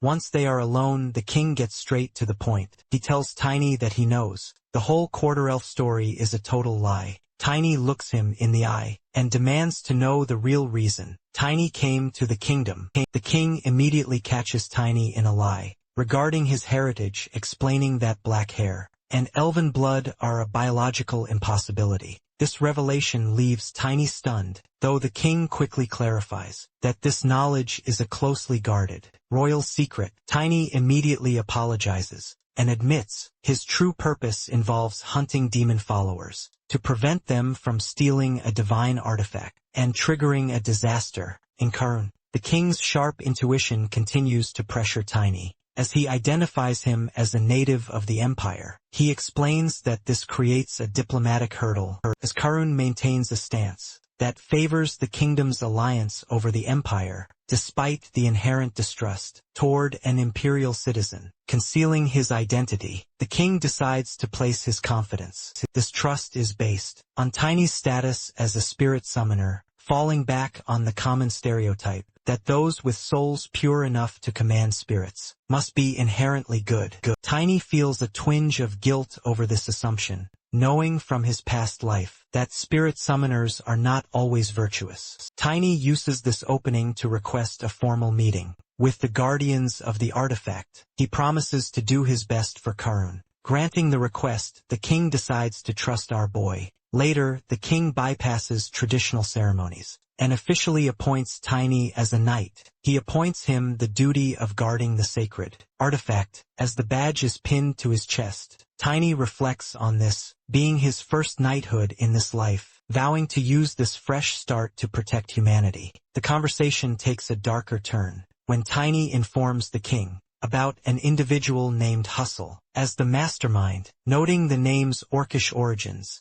The king's expression shifts to one of deep seriousness. Upon hearing this, he asks whether his information is reliable. Tiny explains that a fifth circle mage is the source of the information. The king asks for some time to think about it, telling him to leave. Elsewhere, the tsunami sorcerer creates a magical shield with his weapon around the crack, and utilizing all his strength, he's huffing. When a man steps in and compliments his effort, he shouts, recognizing the man as Hustle. He comments how our boy could threaten their plans. Meanwhile, Tiny joins the Divine Artifact Protection Troop, where his presence sparks immediate resentment. Veteran soldiers are skeptical of a child's combat record. One member, Mason, very loudly insults Tiny for receiving high authority and rank without earning his stripes. Tiny is annoyed, and he sighs. He gets that the king allowed this appointment because the artifact is now a mere symbol, and the protection unit is effectively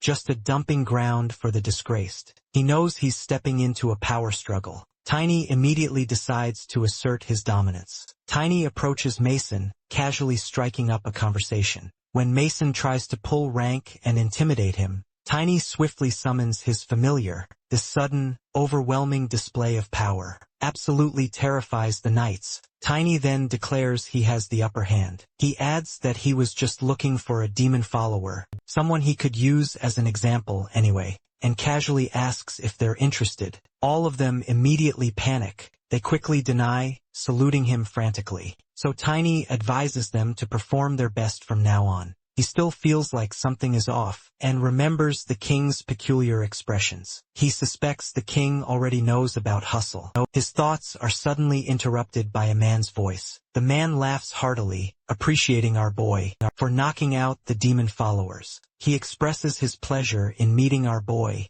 and introduces himself as Truman, the captain of the Divine Artifact Protection Unit. Tiny greets the captain politely in return. While interacting with him, Tiny secretly thinks that the captain's strength doesn't quite match his high rank. Since the captain knows Tiny volunteered for the job, he gets straight to the point and brings up his true interest, sacred artifacts. This sudden topic makes Tiny pretty suspicious because it hits too close to the Karun disaster. He plays it cool, acting interested, but he makes sure not to say too much. The captain already figured Tiny would be curious, so he takes him to a new spot to explain how things actually work. He lays out a stack of books on the table explaining that people have the wrong idea about these holy tools. He uses the holy barrier as an example, pointing out that it only works on low-rank evil and completely fails against real demonic energy. Because of these limitations, most people just think the artifacts are for show. To fix Tiny's perspective, the captain recommends a specific book that talks about an ancient deal,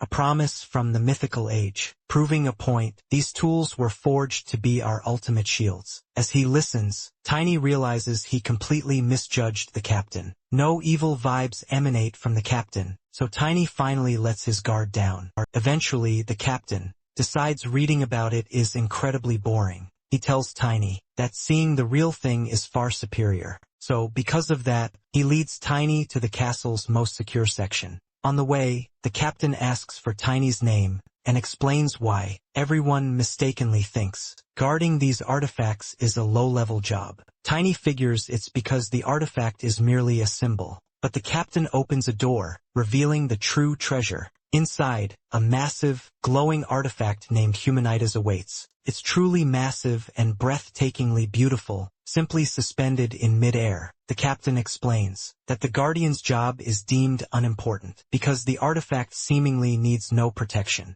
He adds that no one truly knows why it floats, and people believe only someone truly worthy can even touch it. Since everyone believes the artifact can protect itself, they don't bother assigning it a high-status guard. Tiny decides to see what happens, reaching out his hand the second he gets close. His entire body is instantly enveloped in light. The captain is absolutely floored, because he's never witnessed such immense power. Tiny feels something strange too. As he's incredibly sensitive to mana, he suddenly realizes the artifact's barrier isn't just vibrating, it's specifically responding to his own energy. The captain, in shock, just grabs Tiny's shoulder, realizing Tiny is practically communicating with the artifact. Later on, they head back outside, and the captain admits Tiny is full of surprises. He mentions he's been around for years, and has never witnessed anything like that before. This makes Tiny respect him even more. He sees that, even if the captain isn't the strongest fighter, he genuinely cares about his job. Out of nowhere, a total jerk named Greg Simbo from the Royal Knights bursts onto the scene, immediately acting like he owns the whole damn place. He completely disrespects the captain, and directs all his trash talk squarely at Tiny, taunting him as a holy half-elf. Tiny casually corrects him, stating he's a quarter elf, even though that's a completely fake identity. Greg scoffs at the very idea of elves being heroes, and tries to pick a fight to expose Tiny as a fraud. But Tiny doesn't even flinch. Having seen the attack coming a mile away, he swiftly dodges, grabs Greg's arm, and unceremoniously slams him into the floor. Greg tries to keep mouthing off, so Tiny just casually picks him back up, and slams him into the ground once more, to finally shut him up. As Greg lies there, begrudgingly admitting defeat, the captain watches from behind, completely stunned. Meanwhile, some mysterious figure observes everything from above, thinking to himself that things are finally getting interesting, now that Tiny is around. After that,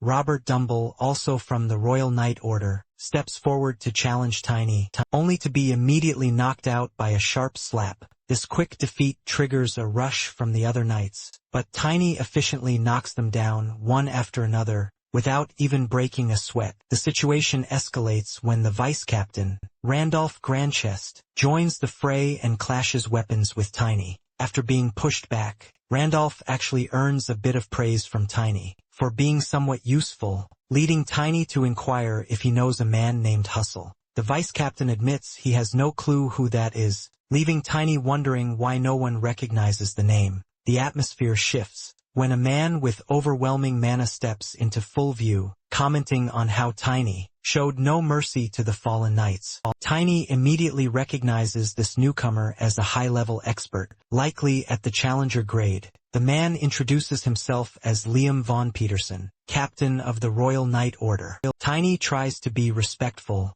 but Liam quickly brushes off the formality, explaining he's just an old-timer, simply looking for a bit of excitement. To sweeten the deal, Liam offers to trade intel about Hustle if Tiny agrees to be his sparring partner, realizing this is a rare chance to fight a top-tier opponent and get the answers he needs. Tiny eagerly accepts the challenge. Tiny launches a full power attack, resulting in a crack in the ground. He warns Liam not to underestimate him. Their weapons collide with massive force, but when Tiny attempts a follow-up kick, he doesn't budge. Tiny darts back. He realizes Liam has a stone-like defensive attribute. Tiny notes that Liam's style is perfectly suited for heavy combat, feeling the weight and stability of a true challenger-grade knight, despite the power difference. Liam is impressed by Tiny's flawless technique, and decides to get serious, rushing in to continue the duel. The two exchange a series of rapid strikes.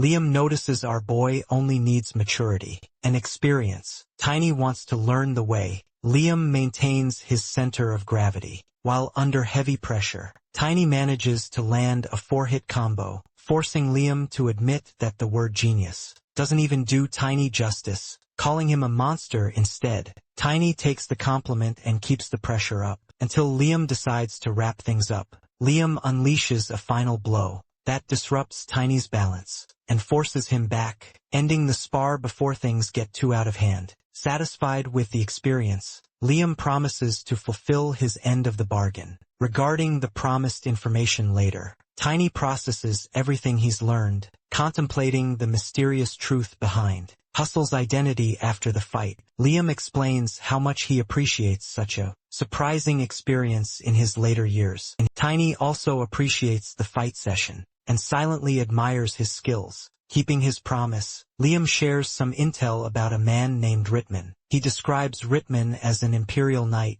answering only to the king himself. He travels so much, he likely knows Hustle too. Liam even offers to set up a meeting, but a messenger suddenly rushes in, urgently shouting Tiny's name. The king needs to see him immediately. When Tiny arrives, the king then casually informs him he's already found the person Tiny was looking for. Standing right there is Ritman, the renowned East Coast Passage expert. Tiny is utterly stunned, wondering when he ever asked the king to find this guy, especially since it's the exact same person Liam just mentioned. Ritman greets Tiny as the hero who single-handedly took down the demon followers, and asks if Tiny was looking for him. Tiny tries to be polite, and the king notices, while Tiny is internally fuming at him for not giving him a heads-up beforehand, so he could put on an act to cover his tracks. Tiny nervously explains that, since he looks the way he does, he thought Ritman might belong to the Eastern continent, and mentioned wanting to visit there.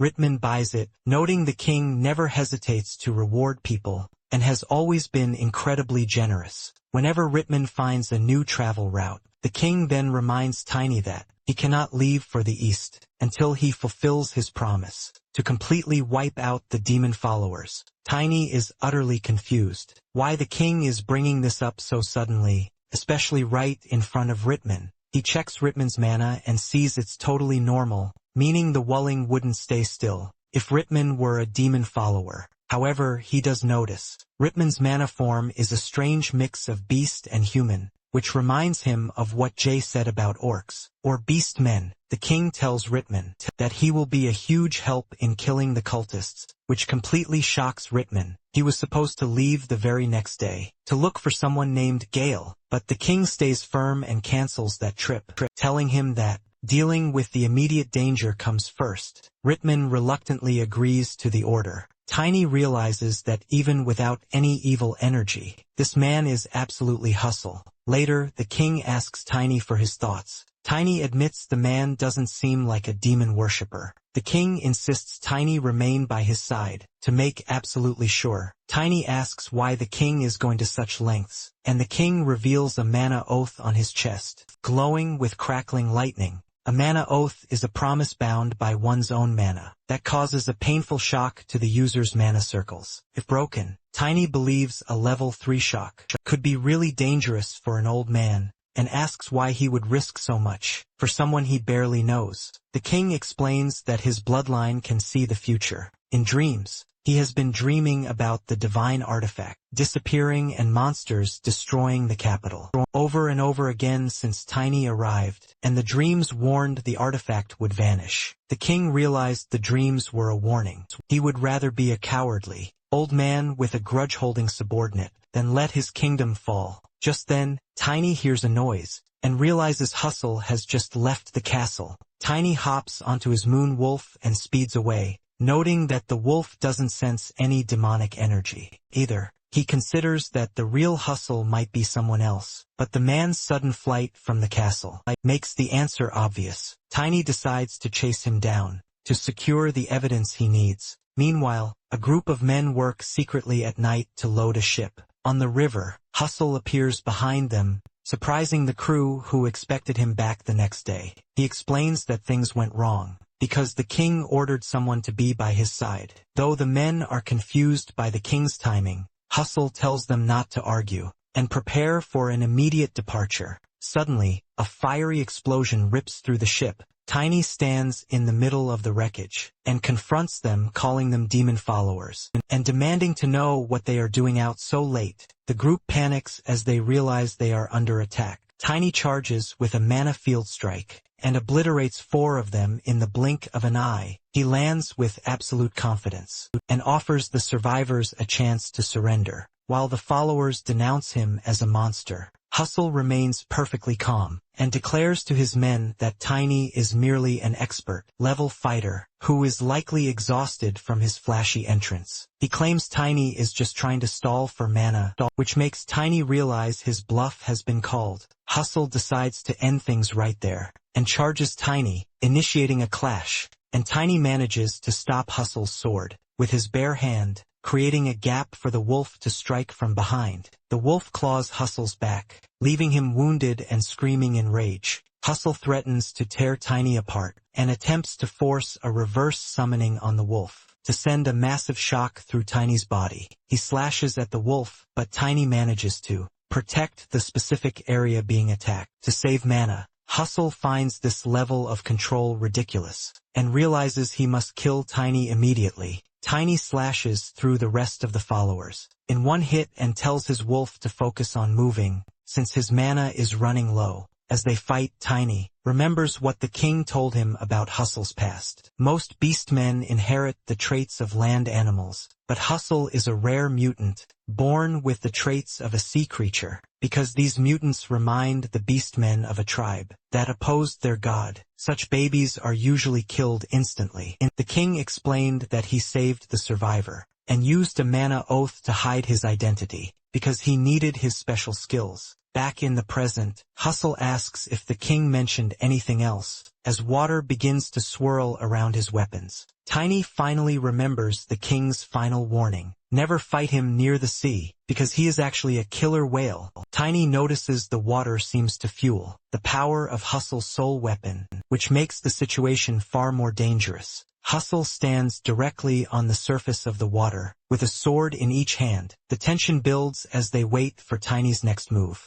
Tiny doesn't hesitate, charging forward with a taunt. He pours every ounce of his strength into a massive hammer strike. Hustle manages to block the hit with his swords, but the sheer force is overwhelming, forcing him to crouch low. Hustle internally notes that Tiny's physical recovery speed is utterly abnormal. Tiny doesn't let up, relentlessly pressing the attack, his eyes burning with frustration and raw rage. Hustle starts to feel a pang of worry, because he knows that if this fight drags on, backup will eventually arrive. Tiny lands a punch so heavy that it sends Hustle flying backward. Instead of recovering, Hustle uses the momentum to dive deep into the sea. Tiny assumes his enemy is trying to run away, but a massive wave suddenly towers over him. Hustle calls out that Tiny is no ordinary kid. Before a giant wave erupts from the water, the creature informs Tiny that they will settle their score another time, before turning toward the open sea. Because of the orca's incredible speed,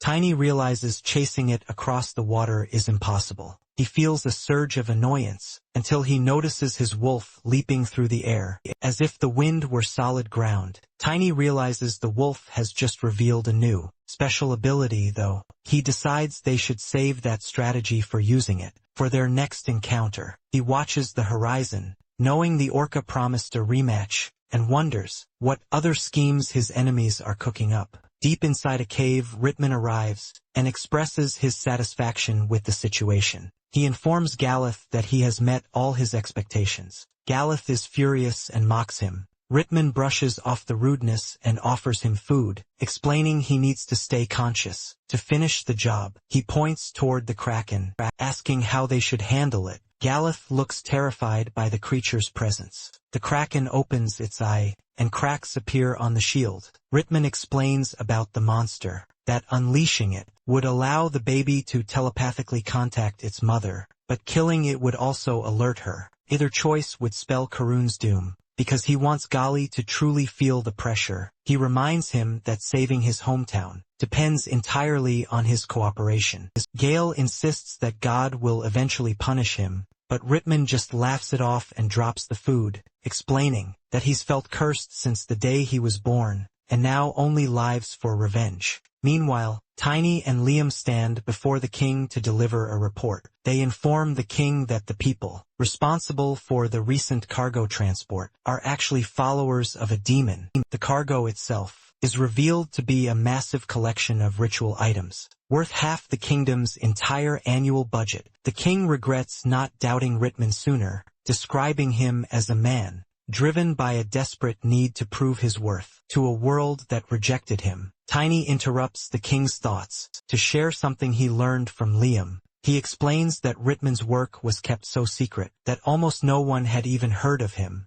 The king explains that Ritman likely wanted this anonymity to avoid being hunted by werewolves. Tiny points out that they should have been suspicious from the start because truly ambitious people never hide their presence. The king agrees and decides it's useless to dwell on his past mistakes. He then asks Tiny if there's any other way to find the rest of the demon's followers. Tiny confirms that he has a plan and explains that it will succeed, as long as the king provides the necessary support. Our boy then arrives at the hotel, disguised in a hood with luggage behind him. Jay greets him with a formal apology, initially not recognizing him, because working hours haven't officially started yet. Yet once Tiny reveals his identity, Jay reacts with pure shock at the sight of him, and the massive amount of gear he brought along. Tiny catches Jay up on everything. Let's unravel this complicated situation that involved the demon followers. Because Tiny sensed no demonic energy from Hustle, he realized Hustle hadn't actually become a monster, but simply chose to ally himself with the enemy. Jay was overcome with a deep sense of shame, because he'd wanted to impress Tiny with the Black Wings' power, but Tiny quickly reassures him, suggesting they still had a perfect opportunity to shine. To prove their worth, Tiny then pulls a box onto the table, and dramatically produces a royal scroll, informing Jay the king had granted him a special favor to take over the remaining cargo. Tiny explains that, since the Black Wing possessed elite trackers, they were the ideal candidates to handle the forensic investigation of the shipment. To identify the culprits, Tiny eagerly starts emptying the crates, but Jay hesitates, looking unsure, because the task ahead is incredibly difficult. As Tiny pulls a live frog out of a box, to emphasize his point, Jay finally explains that their previous attempts failed, because their enemies are too meticulous in covering their tracks. Tiny immediately panics, worried that all his hard work would be for nothing. However, Jay quickly cheers him up by pointing out they now possess almost all the ritual items the demon followers require. Since these specific ingredients are rare and were largely lost in the Karun fire, the cult can't simply buy them anywhere or remake them quickly. Jay proposes a clever trap. They'll open a store right in Karun that sells exactly what the cult desperately needs. With the followers desperate to save time, they'll have no choice but to show up at this specific shop. Tiny is instantly impressed, noting that Jay isn't just a businessman, He's a genius strategist. Just before they get to work, an assistant brings out a local chicken specialty. Tiny initially refuses, claiming he has no time to eat, but Jay convinces him to try just one bite. The flavor turns out to be so incredible that Tiny's plate ends up entirely empty. Before he even realizes what's happened, he's utterly baffled by how good the food is. When Jay asks for feedback on his cooking, Tiny simply suggests he start cooking professionally. Jay takes this as a compliment on his earning potential, brimming with pride over his abilities. He then confidently states they can now infiltrate easily. He confidently declares it's time to begin their mission to find the demon followers. 2 months later, under the cloak of night, 2 hooded strangers cautiously approach the store. They're clearly nervous, unsure if this is the correct location. One attempts to reassure the other, insisting the owner is just a typical businessman, looking for an easy payout, but the other one is terrified, regretting not following their elder's advice. Yet, he assures him about their prior investigation. They knock, then cautiously enter, hoping to conclude their dark business swiftly. Jay welcomes them, calmly reviewing their shopping list. As he scans the items, a chilling realization hits him. These are exactly the forbidden ritual components he was warned about. He knows the targets have finally walked right into the trap, and it's time to alert Tiny. Keeping his composure, he tells the customers to wait, while he gathers the items from the back. As he feigns busyness, he overhears the men whispering about their elders, orders to be extra cautious. Suddenly, another hooded man enters the shop. While the two are still arguing, a menacing shadow appears. They panic as he enters, but the newcomer asks to join their conversation, a smirk playing on his lips. The tension among the first 2 peaks, as they instantly recognize him as their elder. Jay assumes this newcomer is their third partner, and wonders if they'll share their loot with him. The newcomer immediately expresses his impatience, explaining he came to rush them along, because their assignment is far too critical to risk any failure. The 2 subordinates frantically try to reassure their elder,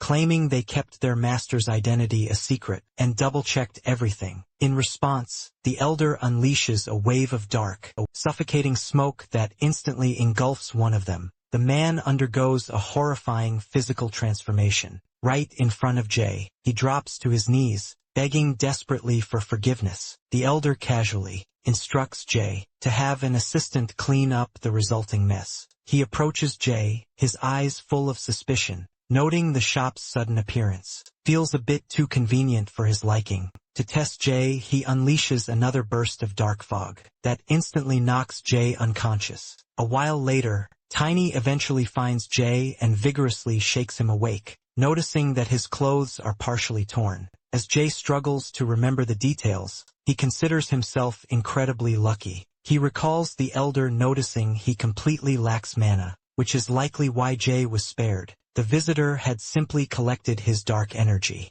back into his hand, then threatened to kill Jay if he spoke a single word of the encounter. Jay points to a pile of ashes on the floor, noting that the elder is clearly confident he can dispose of Jay at any moment. Tiny isn't satisfied with simply letting this go, just because Jay isn't a mana user. He argues that leaving such a clear trail is a glaring sign of the enemy's overconfidence, and suggests bringing in a professional mage to track them. Jay hesitates, explaining a theory that the danger is far worse than they imagined. He compares the elder's power to the overwhelming aura of a high-ranking captain from the 7th Corps, something that feels almost beyond human. Tiny remains unmoved by the danger, insisting that they must get to the bottom of this mystery, regardless of the risk. He explains that if a plan doesn't work, they simply have to force it to work. Jay is impressed by this logic, and pledges his full support to Tiny's mission.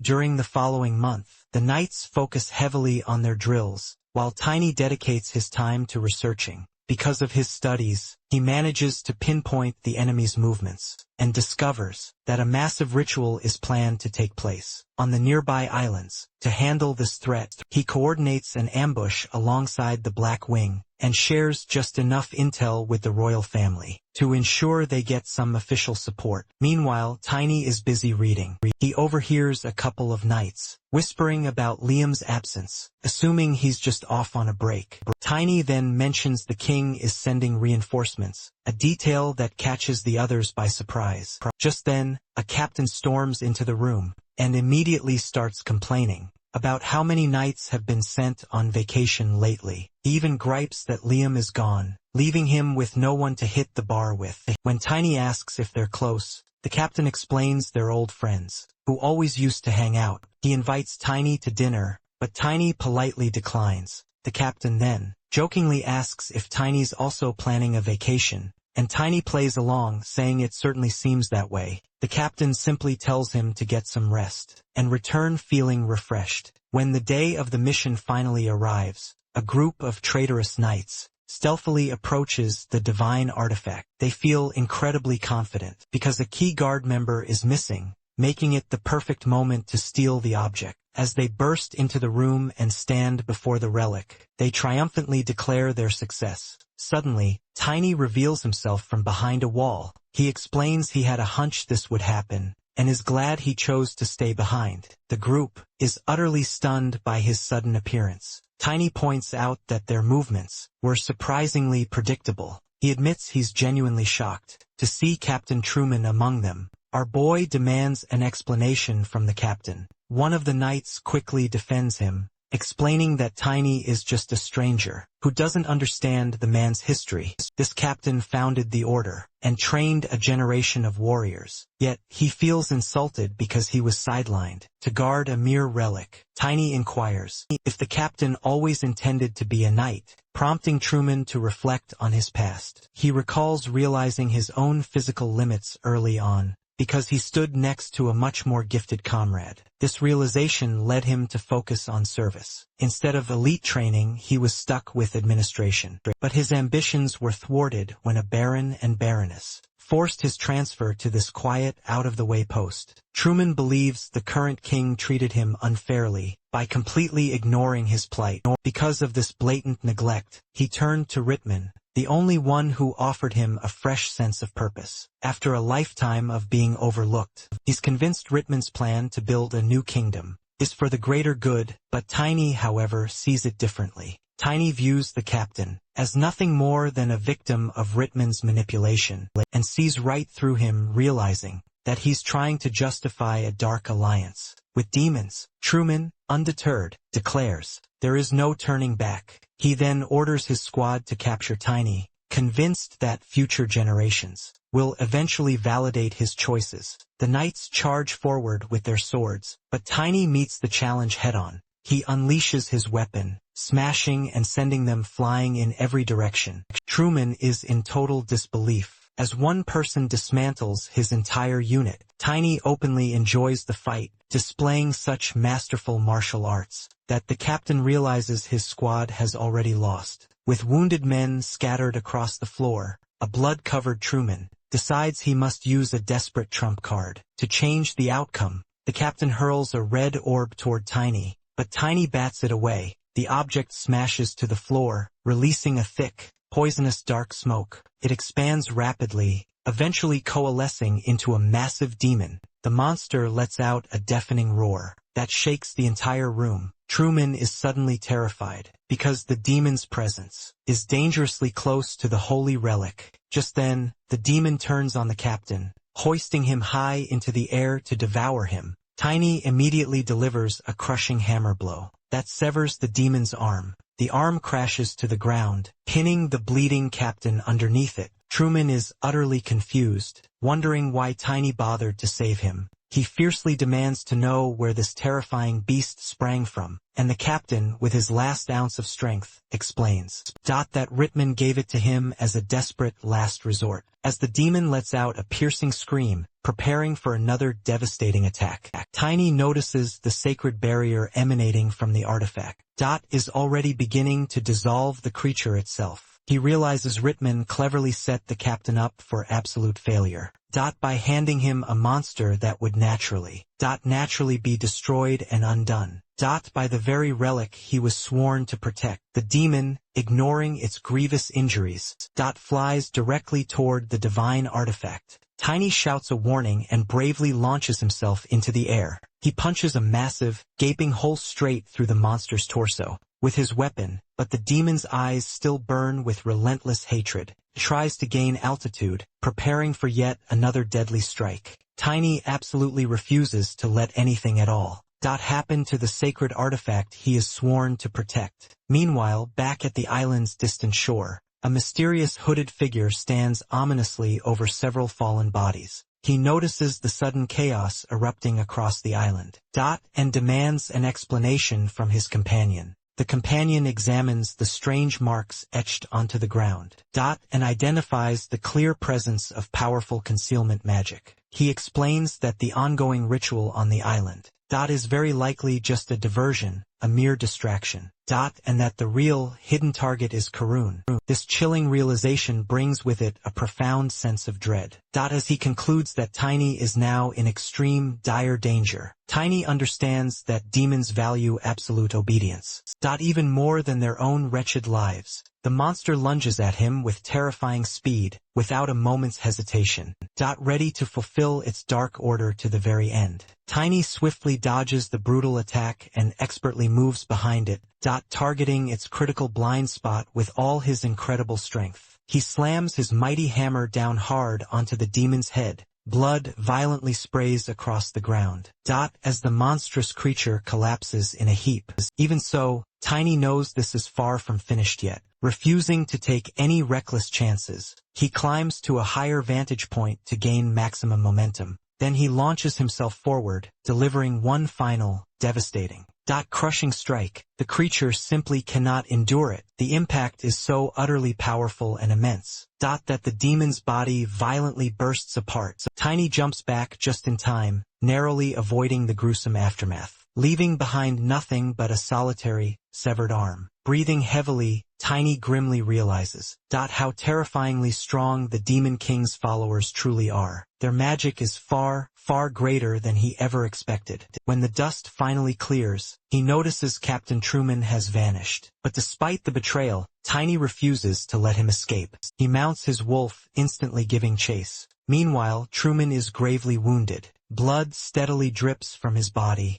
as he stumbles through a dark tunnel. His steps are weak and faltering, and each breath feels heavier than the last. At the end of the tunnel, he sees a door glowing faintly with mysterious light. Believing he's finally reached safety, he collapses right in front of it. As his strength rapidly fades, he thinks about the demon he just faced. Surviving it feels like a miracle, yet he knows his injuries are fatal. His dream of building a new kingdom is gone, and the faith he once trusted no longer comforts him. Suddenly, Tiny appears before him. Truman is shocked the boy survived the demon. Tiny coldly remarks that hiding in a sewer was a poor choice. Truman doesn't argue. He simply smiles weakly, knowing his end is near. Tiny demands answers about the enemy's plans, but the captain's voice is fading. With great effort, Truman whispers something about a promise. Moments later, his head falls back, and his breathing stops. Tiny stares at the lifeless body, thinking that this miserable end came from choosing demons over honor. The silence doesn't last long. His wolf senses a strong mana presence behind the nearby door. Staying alert, Tiny steps inside. There, he finds the tsunami sorcerer, lying face down on the floor. When he turns the body over, he realizes the sorcerer is already dead. This confuses him because the mana his wolf sensed couldn't have come from a corpse. Then he notices a small, cracked baby nearby. It isn't breathing either. When Tiny touches the creature, a flood of memories and knowledge rushes into his mind. He understands that the sorcerer used his final energy to protect the young creature. Suddenly, a terrifying evil aura engulfs the room. It's as mighty as the sin of gluttony itself. Tiny knows he can't waste another second. He quickly channels his remaining magic and casts a potent mana restoration spell. A massive beam of light blasts upward into the sky, piercing the darkness like a mighty pillar of hope. Meanwhile, back at the palace, the king spots the pillar of light from his study, and immediately recognizes it as Gale's handiwork. The king secretly believes the legendary Kraken is already advancing toward his kingdom. Just then, the first prince, Henry von Karen, rushes into the room. He reports the arrival of a monstrous tsunami, heading straight for the city. The wave is moving too swiftly for a full evacuation. He urgently urges the king to declare the highest level of emergency. At once, the king feels a profound sense of despair. If the ancient legends about the Kraken are true, then Karun may not survive this disaster. Without a miracle, just then, a calm voice interrupts, questions whether the king plans to give up so easily. Tiny steps inside, carrying the lifeless body of the tsunami warlock, Gale, over his shoulders. The royal aide tries to stop him for breaking protocol, but Tiny ignores the protest and gently lays the body down on the floor. He explains that Gale fought bravely to protect Karun until his very final breath, but was tragically killed by the demon followers. The king burns with fury, realizing that one of the kingdom's 7 pillars has fallen. Still, Tiny says there is hope. Before dying, Gale prepared a special shield, meant to protect the city in its darkest hour. The king remains unsure. He argues that even holy power has its limits. A divine artifact alone may not be enough to stop a creature as colossal as the Kraken. Tiny reminds him of the ancient scriptures. They clearly state that God-given artifacts are stronger than any monster. If they place their faith in that power, it will overcome the beast. Tiny's unwavering confidence reignites the king's spirit. He immediately calls for a full emergency response. Mages are tasked to shield citizens from the rising waters. Soldiers are ordered to guide people to the inner square or transport them to nearby islands for safety. However, a night soon brings devastating news. Every ship in the harbor has been utterly destroyed. The last escape route is no more. Outside the city, an enemy elder watches the wreckage, floating in the water with chilling satisfaction. He knows the people are now trapped, because part of their earlier plan was exposed and disrupted by the knights. He commands his deputy to call for reinforcements and eliminate anyone who stands in their way. Dark, demonic smoke spreads around him. As he watches the breaking point draw closer, he laughs menacingly, saying the true performance is about to begin. Inside the city, panic spreads as the tsunami looms. The mages push themselves beyond their limits, using every drop of mana to slow the raging sea. It's a perilous effort that leaves them exhausted and barely standing. Hustle observes the chaos from afar. He waits for fear to reach its absolute peak before activating his sea evil magic. His goal is crystal clear. He wants to erase the royal bloodline and destroy the light of the divine artifact forever. He announces to his followers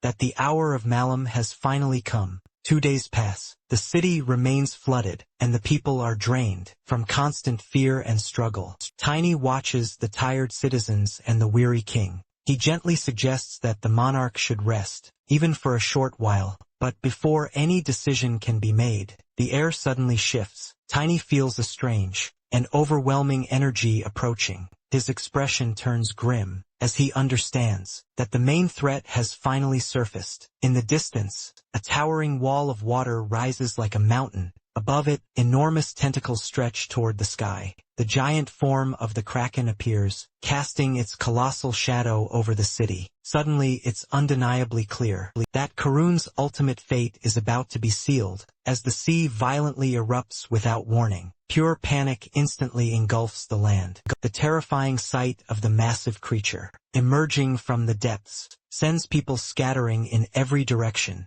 Liam struggles to process this unbelievable sight, while the king stands frozen, the terrifying truth settling in. The Kraken has truly arrived. Right in the midst of this chaos, Tiny rushes to the king, clutching a heavy bag. He explains it contains what Anderson left behind, specifically for them. The king understands immediately, then calls for Wooling. He places his complete trust in Tiny, knowing there's no time left for hesitation. Tiny mounts Wooling and takes off into the sky, confident that this critical mission is his responsibility. As he moves, a powerful memory strikes the king. He recalls the demon follower, apologizing for having left his side, explaining that he fought until his very last breath, for the sake of the king and the entire nation. The demon follower had promised to leave behind the remnants of his devotion. Within Tiny, that memory strengthens the king's resolve. Tiny soars through the air unwilling, while the kraken chases relentlessly close behind. As the colossal creature surrounds him, he notices that its main body is still far off. Wooling reacts sharply, which makes him realize there might still be a chance. The exhilarating feeling of soaring through the air reminds him of something he's experienced before. Fueled by that memory, he activates the third state of spirit, Summoner. Lightning connects him to the wolf with incredible speed, and the surge of power feels both overwhelming and thrilling. He lands directly on one of the kraken's massive tentacles, and prepares to move toward its main body. Suddenly, the creature releases a deafening scream. The sheer force of the sound shakes him to his core, and he covers his ears, struggling to endure it. He assumes the kraken senses him because of its child. The demon follower had once explained that traces were left inside the baby kraken's body. Even if the creature only thinks like a primal animal, can still recognize who killed its offspring. Now that explanation finally makes sense. Tiny swings his hammer with all his might and strikes.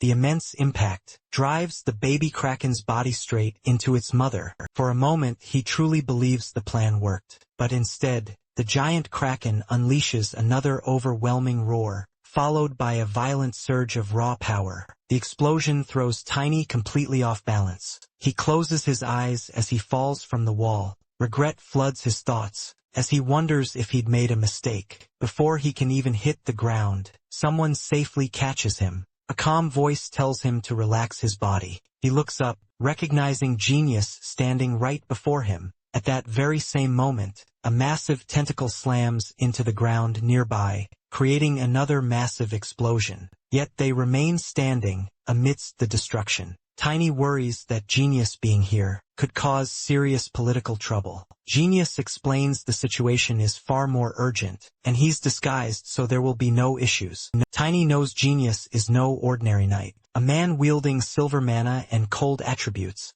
who reached challenger rank at such a young age, is truly a rare individual. Tiny feels a wave of relief. They notice the kraken suddenly becoming calm. That change feels incredibly strange. At the same time, Tiny senses something more. The devil's followers lie unconscious on the ground. Their presence explains that earlier explosion. He realizes the blast was part of their plan. Even so, Anderson's strategy has worked to some extent. Then, the enormous kraken rises again, shocking them both. Fear instantly returns. Genius steps forward, looking confused, because no devil's followers remain nearby. Tiny understands something is still hidden. He needs more information, so he asks about the summoning magic. Genius had been investigating. Genius explains that most of it should have been destroyed, though the spell was designed to conceal the presence of something. That tiny detail connects everything in Tiny's mind. The followers must be hiding something crucial. He suddenly grasps the chilling truth. The divine object is their true target. Without a moment to lose, Tiny summons the mighty spirit of the silver wolf and closes his eyes. In his mind's eye, the palace appears. He focuses harder, demanding a more precise location. The image sharpens, revealing the devil's followers, rushing toward the castle. With that grim confirmation, he immediately mounts Walling and speeds away. Genos questions leaving the kraken behind, but Tiny knows their absolute priority. Protecting the divine object comes first. Only by securing it can the holy promises remain intact. The city spirals into a nightmare as the kraken's massive tentacles smash through the streets. Fear grips every corner of the capital. Near the cathedral, the knights protecting the divine artifact struggle to keep their composure. Although the holy object casts a protective aura over the grounds, the soldiers' hands still tremble. They tell themselves that, as long as the cathedral stands, the city has a chance. But that small hope shatters when a dark figure emerges from the shadows. The intruder laughs at the hidden spells meant to protect the knights and mocks their desperate stand. These are demon followers, and to them, the knights are merely a minor distraction. Hustle raises his hand, releasing a cloud of suffocating energy from his palm. A dark beam follows, and the soldiers scream, as the heavy mist overwhelms them. In an instant, at the same time, Tiny and Genos charge forward on their mounts. They are closing in on the location of the divine artifact. Tiny assures Genos that their goal is just ahead. But before they can reach it, more demon followers block their path. Tiny grips his hammer in frustration, feeling the crushing weight of the chaos surrounding them. Genos wastes no time taking charge of the clearing. He unleashes a powerful beam from his hand, scattering the enemies with breathtaking speed. Tiny watches on in utter awe, reminded yet again of Genos's immense power. As they move, Genos wonders if these followers can even truly wield the divine artifact, given the ancient restrictions placed upon it. Tiny grimly concedes that it is possible, because he's witnessed it happen before. This chilling memory sparks a heavy sense of dread. The Kraken's sudden destruction feels far too calculated to be a mere random event. He fears a much larger disaster is currently unfolding. His worst fears materialize as Liam suddenly appears, weapon drawn, reuniting with them amidst the shattered ruins. Before they can even utter a word, a colossal tentacle slams down into the earth, right in front of their very eyes. The devastating impact leaves all three men stunned. As the dust finally settles, Tiny spots a demon follower standing ahead, clutching the core of the divine artifact. The sight confirms his absolute worst fears. The artifact has already been stolen, and its disappearance is precisely why the Kraken was able to appear. Without that holy object, the ancient protections are completely gone. Genos finally grasps the true gravity of the situation. They aren't just fighting a mere monster, they're facing a black magician from the Seven Circles. The Dark Warlock, their enemy, smiles, looking utterly entertained by the challengers. He recognizes the immense strength of a descendant of Moors and two elite knights, viewing them as a genuine threat to his master's grand plans. Dark lightning crackles ominously in the opponent's hand. He decides to end this fight immediately and unleashes his devastating power. Genos senses the lightning hurtling toward Tiny and instantly moves to act as a living shield. Liam quickly joins the defense, bracing against the violent electrical surge. The demon follower mocks their desperate struggle and relentlessly pours out destructive energy. Tiny realizes they cannot possibly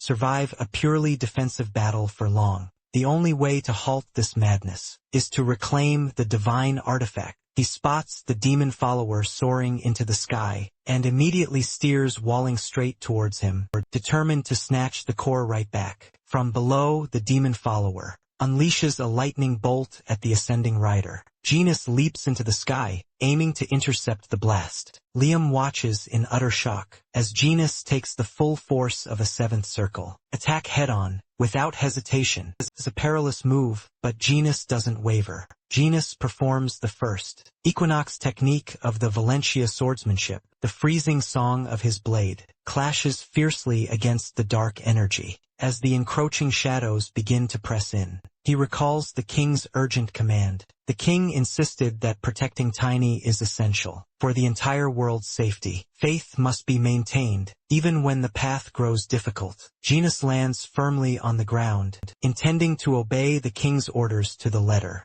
He provokes the demon follower to face him alone. Liam warns him about the escalating danger, while the demon follower grows increasingly irritated. While Genos thinks he's solely relying on Tiny now, the demon follower becomes even more amused when he sees both Genos and Liam standing together. Because they are challenger rank knights, he decides to test them properly. Dark lightning gathers ominously in his hands and bursts forward with crushing force. Both knights brace themselves and hold their ground. Liam pours all his strength into his defense, then pushes forward, unleashing a powerful sword strike straight towards the demon follower. The demon follower barely reacts. Instead, he releases lightning into the ground, triggering a violent explosion. That completely disrupts Liam's attack. He mocks their efforts, convinced nothing they try will ever work. But that confidence quickly fades. When he senses a surge of energy building behind him, he turns, but it's too late. Genos's attack spirals around him like a ferocious tornado, and slams him down. Liam rushes towards Genus, relieved they might manage this fight after all. He admits he never expected Sir Tiny to have someone like Genus by his side. Janus doesn't even have time to process the word friend. But before either of them can even react, a chilling voice suddenly slices through the air. The demon follower rises once more, now engulfed in swirling, dark lightning. He finally recognizes Gina's true identity, and sneers, calling him Valentia's dog. Liam immediately grasps the damning reference. Janus knows his disguise has utterly failed. The demon follower, now deadly serious, declares he will eliminate them both personally. Then that dark lightning condenses into an even more terrifying attack, and blasts straight towards them. Both knights instantly realize they cannot fully block this blow. The attack lands close enough to blast them away. As Gina steadies himself, recovering, he understands just how dangerous this opponent truly is. He shifts into a ready fighting stance, poised to close the distance and strike, before another devastating attack can form. But just as he prepares to make his move, a sudden, unexpected presence interrupts his focus, forcing him to halt and look elsewhere. The demon follower, still carrying the divine artifact, turns and spots Tiny racing straight towards him. Onward, Tiny charges without hesitation and strikes. The impact knocks the demon follower violently off balance, sending him plummeting into the sea below. Tiny watches him drop and assumes the fight is over. But that assumption quickly shatters when the figure rises from the water once again. It's Hustle, and because they're now over the open sea, Hustle feels utterly confident. He taunts Tiny, calling him foolish for fighting in water, where he clearly holds all the advantage. Tiny, however, refuses to back down.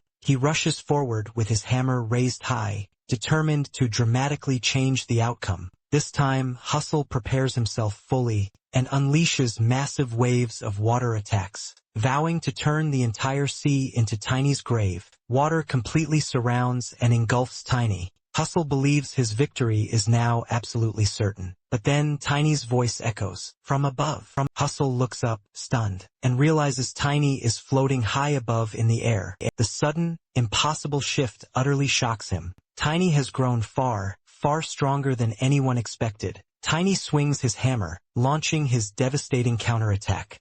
He streaks through the air with incredible speed, closing in on Russell and striking with devastating force. Russell, however, decides to retreat rather than clash head-on. He plunges deep into the crushing depths of the sea, making a desperate escape with the divine artifact. Deep underwater, he hides the artifact inside a massive whale, hoping to slip away completely unnoticed. But Tiny is relentless, tracking every single movement, and crashes down, hurtling straight toward the whale. He slams his mighty hammer into its neck, forcing the Leviathan to release the divine artifact. The moment he seizes it, a wave of relief washes over him, because there's no way he's letting Russell escape that easily. Remembering their unfinished business, he raises his hammer once more, and obliterates the whale with a furious burst of lightning. Blood erupts, staining the water red, followed by a violent, earth-shattering explosion. The colossal whale perishes beneath the surface. Tiny exhales, but then panic grips him hard. If this continues, he won't be able to protect the divine object. Karun will fall because of this. With that crushing realization, he understands there's only one option left. He has to stop the Kraken himself. Suddenly, Tiny feels an immense, heavy, evil pressure begin to crush his very skull. The pain becomes so excruciatingly intense that he quickly unwraps the divine artifact, holding it high toward the heavens. He desperately begs the colossal beast to cease its attack, because the innocent people nearby are suffering. But the Kraken completely refuses to listen, explaining that everyone must be sacrificed to cleanse the world of its evil. Since the artifact is no longer in its original home, the beast feels liberated to shatter its ancient promises. It lifts a massive tentacle, aiming to flatten the entire city, clearly showing it has no intention of stopping. Tiny stands his ground, defiant, and shouts for the monster to quit. This bold defiance instantly turns the Kraken's wrath directly onto him.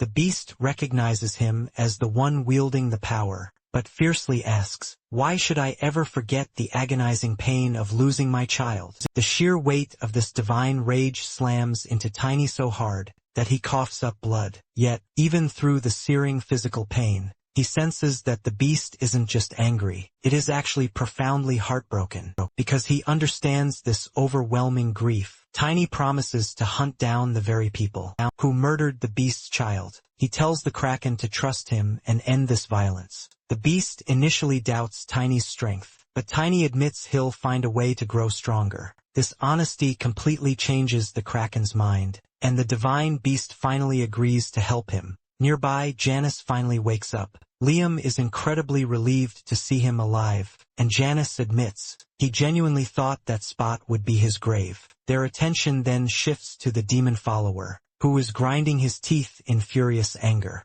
Even though things look dire for him, the villain absolutely refuses to quit. The follower suddenly flies into the air, surrounded by dark, crackling lightning. He mocks the knights, and prepares a massive wave of darkness to burn everything. But before he can finish, a giant tentacle slams right into him. He realizes this isn't an accident. When the Kraken starts beating him over and over, Liam watches in utter confusion, wondering why. The beast is suddenly focusing solely on their enemy. As the Kraken marks the follower with a permanent wound, Genius finally understands what's happening. He notices the beast's power isn't hurting the knights at all. This leads him to realize that Tiny actually succeeded in his mission. The injured demon follower still won't give up. He calls out a strange, unnatural power that creates a giant, red flower in the sky. This plant grows fast and shoots out vines to trap the knights. As Genius and Liam fight the stalks, the follower screams and hides inside the closing petals. The knights think he might be running away, but the plant suddenly turns toward the city. Liam charges at it with everything he has, but his attacks don't work. The vines toss both knights aside like mere toys. They scramble back to their feet and sprint toward the castle to stop the monster. But when they get close to the city, they freeze in utter shock. The knights who were supposed to be guarding the castle are just standing there, but they're just soulless, walking corpses now. The knights guarding the castle are barely recognizable as human. Their eyes are vacant, yet utterly terrifying. They mindlessly repeat the same twisted words, chanting endlessly about death and glory, as if some powerful entity controls their every move. Not far off, Hustle slams his fist down in pure fury, all because of this infuriating interference. An absolutely critical task has been completely derailed. Even still, he assures himself the ultimate goal can be somehow reached. He openly challenges these so-called weak knights to try and stop him. Gennis and Liam catch every word. When Hustle mentions his goal, Liam immediately grasps the terrifying truth. The path leads directly to the king's royal chamber. If that's their target, then the king is in grave danger. The possessed knights surge forward, attacking them, still howling their twisted, dark orders. Liam knows there's no longer time to hesitate. He tells Genos to hold off a portion of them. And charges ahead. He strikes with utmost care, using only the flat side of his blade. He refuses to land any killing blows. Though it pains him to see his fellow knights like this, he forces himself to press onward. His only priority now is reaching the king. Gennis notices Liam deliberately holding back. He decides he, too, will act with more restraint. Meanwhile, inside the royal chamber, the demon follower already confronts the king. A lone knight is violently lifted into the air by dark lightning, struggling desperately and helplessly. The demon follower crushes his helmeted face. Then mercilessly slams him to the floor. With a sneer, he steps closer to the throne. And mockingly introduces himself, as if even royalty deserves that much courtesy. The king immediately recognizes the fiend. He's the true mastermind behind all this chaos. The demon follower confirms it with sickening pride, and as his twisted reward, he boldly declares the Karun bloodline ends tonight, and dark lightning crackles around him as he prepares to strike. But before he can deliver the final blow, Janice suddenly appears from behind and attacks. The demon follower merely scoffs and belittles him, claiming his attacks are utterly useless. At that exact moment, Liam strikes from the opposite side. They both apologize to the king for their delayed arrival. They've barely made it to the castle. The king breathes a sigh of relief, seeing Liam alive. The demon follower just cackles at their presence, insisting it only means more deaths for them. He summons an enormous, crackling amount of dark lightning, preparing a truly devastating attack. Liam quickly grasps the grim truth. Even if he dodges, the king won't survive the blast. There's only one horrific option. He apologizes in advance, and pulls Janice in front of him as a human shield. Janice barely comprehends what's happening, before the devastating attack crashes into them. In that split second, Liam remembers the king, appointing him as a royal guard, and placing his trust in him to protect the city. When the smoke clears, Liam kneels on the cracked floor, while Janice lies unconscious nearby. Regret slams into him like a physical blow. He blames himself for not always fighting. With his life on the line, he feels utterly unworthy of being called noble. The king steps forward, ignoring the lingering danger, and reminds him that evil power targets the weakness of the mind. What truly matters is never giving up, even after reckless choices. Liam urgently tells the king not to strain himself, but the king insists he can handle it. Just then, Janice regains consciousness and immediately lashes out in fury. He makes it crystal clear that he survived only because of himself, and fiercely condemns Liam for using him as a shield. He makes no effort to hide his burning resentment, and refuses to ever forget what happened. Liam somberly accepts the blame, and promises to make it right later. For now, the enemy still looms menacingly above them. The demon follower is absolutely shocked they survived. Enraged, he gathers even more dark magic. Genius quickly understands they have only one shot. They must completely obliterate his evil energy. The demon follower unleashes his devastating attack, believing it will finally end everything. Genius activates his second, hidden technique, and swings his sword, unleashing the Song of Crazy Winds. The sheer force completely stuns the demon follower, who cannot believe someone of challenger rank can produce such power. At the same time, Liam attacks from behind, unleashing Curran's Royal Guard's fourth technique, striking with their full, devastating might. Their combined blow slams straight into the demon follower. Like a crashing boulder, he lets out a scream as his body explodes into smoke and vanishes. For a fleeting moment, they believe it's finally over. The king collapses, utterly spent from the fight, and his worried subordinates rush to his side. Janice, however, quickly notices something is amiss. He quickly points out that they only managed to sever one of the demon follower's arms. In fact, this means he merely escaped to another location. The wounded demon follower curses, seething with frustration. He attempts to summon the shadows once more, but they utterly refuse to respond. Almost 30% of their entire forces were dedicated solely to this mission, and yet he still ended up severely wounded. The situation is rapidly spiraling out of his control. Then his gaze snaps up to the sky. Tiny rides high above him, mounted on Wallen, clutching the divine object tightly. The shocking sight fills him with pure disbelief. Impossibly, that mere young boy now holds the very center of everything. The demon follower stares at Tiny, utterly aghast. Tiny answers calmly, practically teasing him now, which only ignites the demon follower's fury even more. Sinister magic coils within the demon follower's raised hand. He concedes he simply doesn't understand how Tiny ever acquired the divine object, but he quickly decides it no longer matters. He unleashes a devastating wave of evil energy straight at Tiny, but instead of retreating, Tiny just smiles, urging Wallen onward. The wolf rockets forward, straight into the attack, completely stunning the demon follower. Tiny then activates his Iron God technique. He meticulously adjusts his weight with precision, grounding himself heavily for maximum stability, while simultaneously lightening and accelerating his body. At the exact moment of launch, his iron body now reinforced, he slams straight into the dark attack, and pierces clean through it. The demon follower simply cannot believe his own eyes. Tiny pushes forward relentlessly, not hesitating for a second, declaring, "I'm coming for you."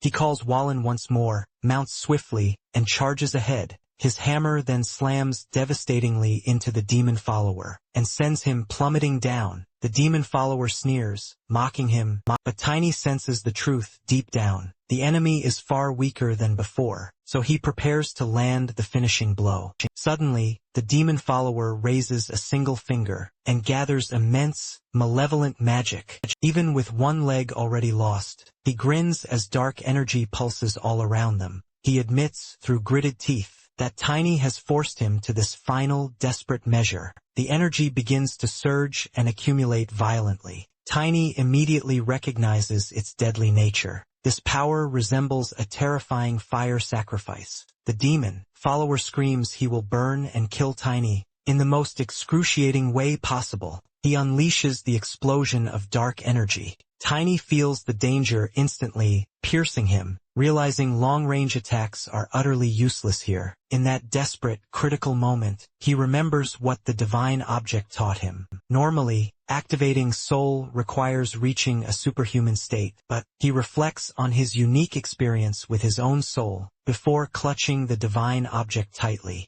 He closes his eyes and focuses intently. The demon follower assumes Tiny is finished. Then he senses something. Shift. Tiny, activate soul. Shock floods the demon follower's face. Someone of expert rank shouldn't be able to do that. Before he can react properly, Tiny opens his eyes and seizes the opportunity. He raises his weapon and lunges, attacking. The clash destabilizes the demon follower. He loses balance, beginning to fall from the sky. As he drops, he screams in disbelief. Tiny moves beneath him, realizing he has succeeded. Desperate, the demon follower grabs Tiny's arms and refuses to accept defeat. He swears he will tear him apart, even if it's the last thing he ever does. Tiny does not resist. Instead, he smiles. The reason quickly becomes clear. When the Kraken appears right behind them, the demon follower panics and tries to escape, claiming the beast won't catch him this time. Tiny tightens his grip on his leg, stopping him cold. The demon follower snarls that Tiny will die as well. Tiny calmly points out what that means for him. The demon follower will certainly die first. But before the demon follower can make another move, a massive tentacle crashes down, engulfing him whole. Thick smoke fills the air. As his presence vanishes completely, Tiny then begins falling from the sky. Panic washes over him again, because he doesn't have enough mana left to summon anything to wall himself from this height. This fall will kill him. He curses the situation, refusing to die like this. Suddenly, the fall stops. He realizes he's landed on the Kraken itself. The surface beneath him feels strange, yet steady. The divine beast holds him carefully. The Kraken speaks, its voice no longer filled with rage. Thanks Tiny for his help, and admits its anger has finally eased. Tiny smiles, brushing it off as nothing important. Not long after, the kingdom of Karun announces what transpired. The demon followers nearly destroyed the kingdom, but one young hero prevented its fall. The enemies were defeated, and even the Kraken was dealt with peacefully. In recognition of his bravery, the king grants Tiny the title of Shining Knight. 3 months pass, and because Tiny trains without distraction, his growth becomes obvious to all. When Genius watches him now, he struggles to believe how much he's changed in such a short time. Tiny explains he focuses only on improving himself and uses a secret growth method, which is why his progress speeds up so quickly. As they walk together, Genius notices how much the kingdom has been restored. While he was recovering, the damage from the battle is nearly gone. Tiny reminds him that he was seriously injured in the last fight, and questions whether he should already be moving around like this. Genius brushes it off, and admits that the overflow and injuries are slowing him down, especially since Liam once used him as a shield, but he insists he's perfectly fine now. He then turns his focus back to Tiny. Tiny forced out the power of a sacred artifact, even while still at expert rank, and battled someone far stronger than himself. That kind of strain always leaves consequences. Tiny admits his hands still tremble, and his mind and body feel slightly out of sync. He laughs it off, but Janice understands that such symptoms can signal deeper damage. Tiny looks at his hands and reflects on what really happened. Because his mana and stamina are nearly depleted, during the battle his body and soul fall out of balance. While trying to recover, he he stumbles upon something completely unexpected. He discovers how to control the power of the soul. This power feels similar to mana, yet it functions differently at its core. By using it as a substitute for his exhausted mana, he reduces the damage to his body. He demonstrates quietly, by forming magic without drawing on mana. The magic sword rises and cracks a stone nearby. That moment confirms it for him. He's unlocked a completely new path. He realizes that the old legend, about reaching the level of an aura master, through training the soul, might actually be true, because he refused to give up back then. But this possibility now opens wide in front of him. Janice feels relieved that Tiny recovers properly. Then he brings up something important. He shows Tiny a letter that outlines their next destination. The Duke intends for them to head directly to Elfenheim, but Janice prefers to stop at the capital first. He wants to report everything that happened to the Valencia family before moving on. Tiny reads the letter carefully. He understands that the second disaster will occur during the Azuran imperial family's wedding. Elfenheim might only be an excuse. After learning in his previous life that Genis eventually dies, Tiny suspects someone may be trying to send them away from the true danger. Still, he knows the third disaster will happen in Elfenheim. He needs to meet Estina there. He remembers Chloe, who told him to treat her like a sister. To him, she's become incredibly close, almost like family, and he feels a deep-seated desire to protect her. If possible, at the same time, his thoughts drift toward the capital. In his past life, even a genius like Captain failed to prevent the tragedy there. If both of them go now, perhaps the outcome can change. After weighing everything, Tiny makes his decision. He chooses to head to the capital first. Janice smiles because that aligns with what he hopes for. Meanwhile, in the castle, the king addresses everyone, including Tiny and Janice. He announces that reconstruction progresses well. Following the advice of the Radiant Knight, warnings about sacred artifacts and demon followers are sent to every nation to restore stability and prosperity. In Karun, it is time for Prince Henry's coronation. The king places the crown upon Henry's head. Henry accepts it humbly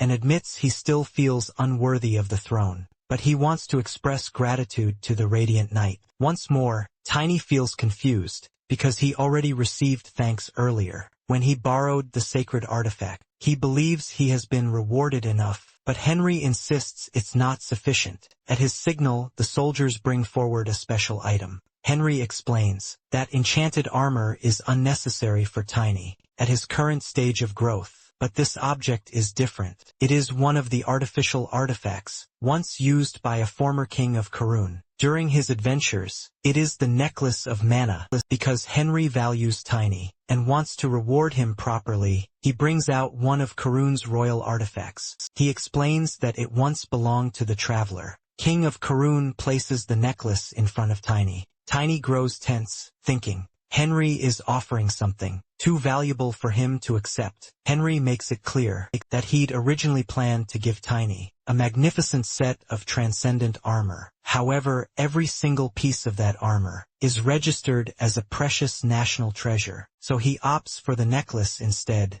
explaining it still carries potent 6th-class magic. Tiny feels a knot of unease. He already knows Henry is good-hearted, but this level of generosity feels absolutely overwhelming. He reflects on transcendent armor, especially the elusive 7-circle type. With superhuman strength, it's so incredibly rare that even the continent's 10 knights have barely ever laid hands on it. Only the legendary weapon masters have touched it. The king reassures him, explaining that, even if all the mana inside the necklace is completely used, it fully restores itself within a single day. Hearing this incredible news, Tiny accepts it respectfully, deeming it a true honor. Henry personally places it into his hands, and reminds him that whenever he gazes at the necklace, he should remember that their beloved city will always stand firmly behind him. Because of this heartfelt gesture, the people around them erupt into cheers, raising his title of Radiant Knight with immense pride, as Henry triumphantly lifts Tiny's hand before the crowd.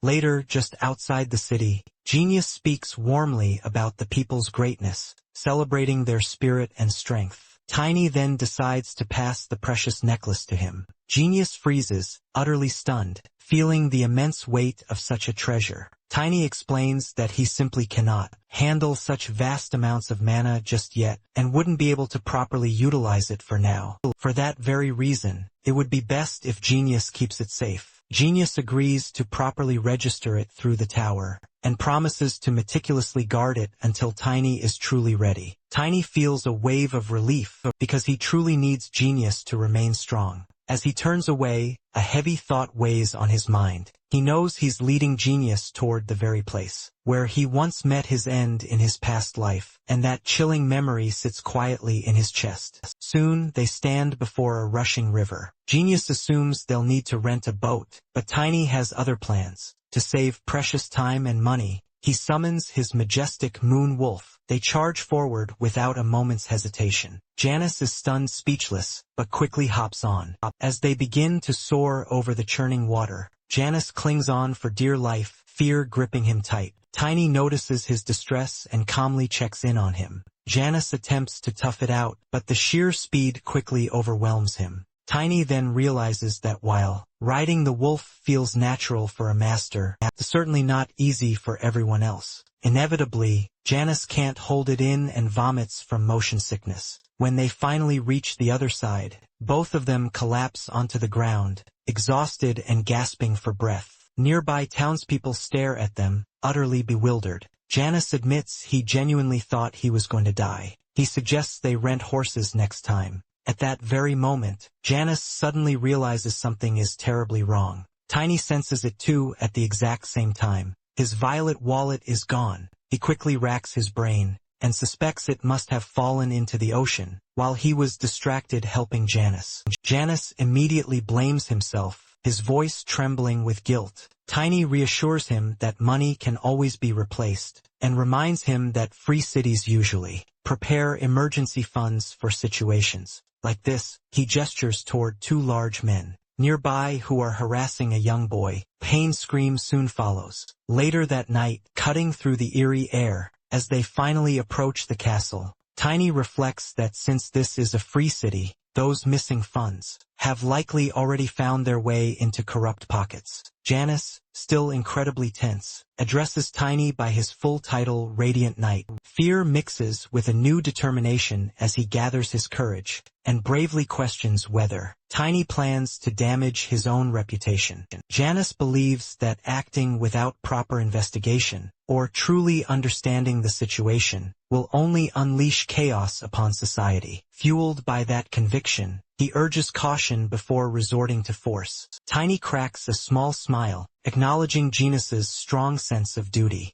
He even observes that Genus rides 3 times faster than a typical horseman, a testament to his remarkable talent. Tiny follows closely behind, hoping bringing Genus was the right call. Genus signals his understanding, but suddenly Tiny picks up speed and overtakes him, leaving Genus stunned right before the upcoming ceremony. Tiny decides to ask Genus something crucial. He brings up the topic of the second prince. Jenna reveals that the prince's public reputation seems decent enough, and he's reportedly close to the crown prince. Hearing this, Tiny's unease grows. Back in his past life, rumors had it the second prince attempted a coup, and died alongside the crown prince. That memory sharply clashes with what he hears now, making him deeply question what's truly unfolding within the imperial family. Meanwhile, deep within the palace, a child sleeps peacefully in the empress's lap. The second empress consort, Cartia, already knows the plan has catastrophically collapsed, so when a demon follower contacts her through a glowing orb, refusing to give details, it only fuels her anger even more. She reminds him they've prepared for years, even dedicating 3 full months, to meticulously arrange every step before execution. Since all that effort now amounts to nothing, her trust in him begins to crack. The demon follower clenches his grip around the orb. In obvious anger, he makes it clear she's free to break their deal anytime, much to her fury. He claims it's an embarrassment for them, sternly reminding her of when she wanted the hateful Asuran bloodline erased completely. He urges her to think carefully, because opportunities like this seldom come twice. Her hand begins to tremble, but her ambition proves stronger than her fear. She demands assurance that their final goal will succeed, and he confidently guarantees the desired results. At that moment, her son stirs and calls for his mother. The shift in her expression is instantaneous. She sets the orb aside, her demeanor instantly gentle. As he discusses his upcoming class, he reveals his insecurity about being only half imperial, lacking the distinctive golden eyes. But she refuses to let that weakness take root, because she needs him to be strong. She urges him to keep improving, just as he always has. His mood brightens instantly. He proudly declares that, once he's as powerful as his older brothers, he'll carry her on his back, and race around the imperial palace 10 times. She smiles warmly, expressing her complete faith in him. The child continues, sharing tales from his last class, utterly oblivious to the dark schemes swirling around him. Elsewhere, among the demon followers, the second elder calls his members to assemble. He admits their mistake, but explains that even with more preparation, the outcome likely wouldn't have changed. The first elder is heavily injured, and currently recovering, with many resources already lost. Their frustration turns toward Tiny, blaming him for completely ruining everything. They track his movements, and discover he's heading towards Azrian. A major event is soon to unfold there, raising their suspicion. However, they can't confirm any direct link to Valencia, because their larger objective takes priority. The elder orders them to focus on the great deed they plan to execute using the Blue Fox. Back in the palace, the Crown Prince reads a report, and notes that someone has voluntarily come to present himself. Standing before him is the second prince, Royd van Asram. Royd explains that he intends to cooperate with a domestic intelligence group. The Crown Prince points out that such rough work doesn't suit him, especially since Royd tends to follow rules strictly and command people directly. Before the discussion deepens, his knight interrupts from behind. The topic shifts toward the second Empress and Tenel. News about them has been scarce. Royd reveals that their mother recently summoned the knight leader once again, who still commands the Imperial Knights. Because this pattern keeps repeating, Royd believes the Night Troops' authority must be strengthened. He also senses their father's lingering disdain for the Imperial Knights influences these decisions. Royd adds that their mother still treats Tanel like a small child, even though he is already 14. That immaturity becomes even more obvious, especially since our boy of the same age leaves a far stronger impression. The older man recalls our boy, who once slapped him so hard that he spun through the air several times. Both he and his subordinate remain shocked at the memory. Our boy now stands at the center of rumors across the continent. When Royd reacts with anger at how such arrogance went unpunished, the man accepts responsibility instead. He explains that he earned that. He then reveals Tiny's identity. Clearly, the Knight of Radiance, who saved Karun from disaster, is the same person. Royd freezes in disbelief. He connects the name to the one who stopped the Kraken and captured devil worshippers. Rumors describe him as a half-dwarf, around 20 years old, yet the Crown Prince insists he is only a child. The thought unsettles Royd deeply. The Crown Prince quietly hopes to meet him one day. Meanwhile, in Azrian, at Valencia's second mansion, Tiny stands before Asgard. He stares at him in disbelief, shocked at how much his body grew in just a year. His blunt reaction irritates Tiny, especially after everything he's accomplished recently. Still, the Duke soon acknowledges his achievements and praises his success. However, praise is not the real reason for this meeting. The king shifts to the urgent matter ahead. A second disaster approaches within the imperial palace during the crown prince's wedding. Without assistance from someone inside who can interfere with the imperial barrier, such a scheme would be impossible. Because of that fact, Asgard concludes, there must be a traitor to humanity, hiding within the imperial family itself. The Great Barrier isn't just a wall of magic. It directly connects to the capital's outer walls, filtering out evil energy before it can even enter. Because of this, it doesn't merely block enemies. It also freezes and suppresses any corrupted mana. Its powerful effect spreads throughout the entire city, acting like a silent protector. Only a select few can move freely, unrestricted. The imperial family, the imperial knights, and the imperial wizards are exempt from its influence. Everyone else, however, remains under its control. For that reason, no large-scale disaster can occur inside the palace unless someone from within interferes with the barrier itself. This conclusion leads to only one possibility. A traitor must exist. Among the higher ranks of the imperial family, Asgard narrows it down even further, explaining that the only person he fully trusts is the crown prince. He also rules out the second prince. They recall the second sister again to analyze their current situation. That means someone else has already fallen under the influence of demon worshippers. Such manipulation could only succeed if the target lacks awareness. His words come out harsh, and Tiny reacts instantly. Feeling accused, Asgard criticizes his reckless nature and explains that, no matter how much he clarifies things, Tiny tends to charge forward without thinking.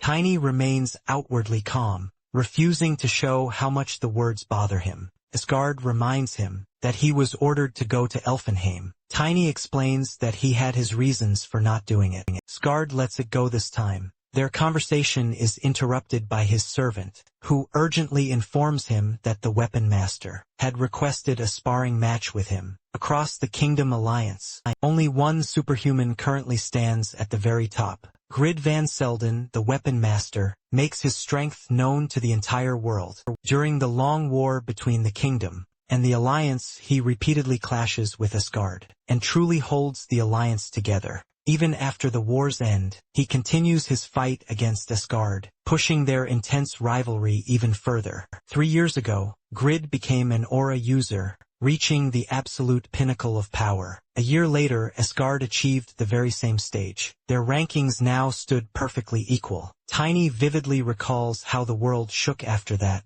during one of their devastating clashes. The battle between these two superhumans left a mark that no one would ever forget. He tightens his grip and crushes the paper in sheer frustration. He feels the timing for this is completely wrong. Instead of focusing on stability, someone chooses to measure strength once more. Tiny notices his irritation and suggests accepting the challenge, but with conditions that could benefit their larger plan. 1 week later, the Colosseum outside the capital overflows with people. The arena is fully prepared for a fight between two absolute superhumans, and the crowd gathers in massive numbers. Some in the audience whisper, recognizing our boy as the Radiant Knight. Others doubt it, claiming he should look much younger based on rumors. However, tension spreads as well. Some people quietly question why the Emperor permits such a spar. Aura-inflicted wounds do not heal easily, and a serious injury could mean a national loss. Rumors begin circulating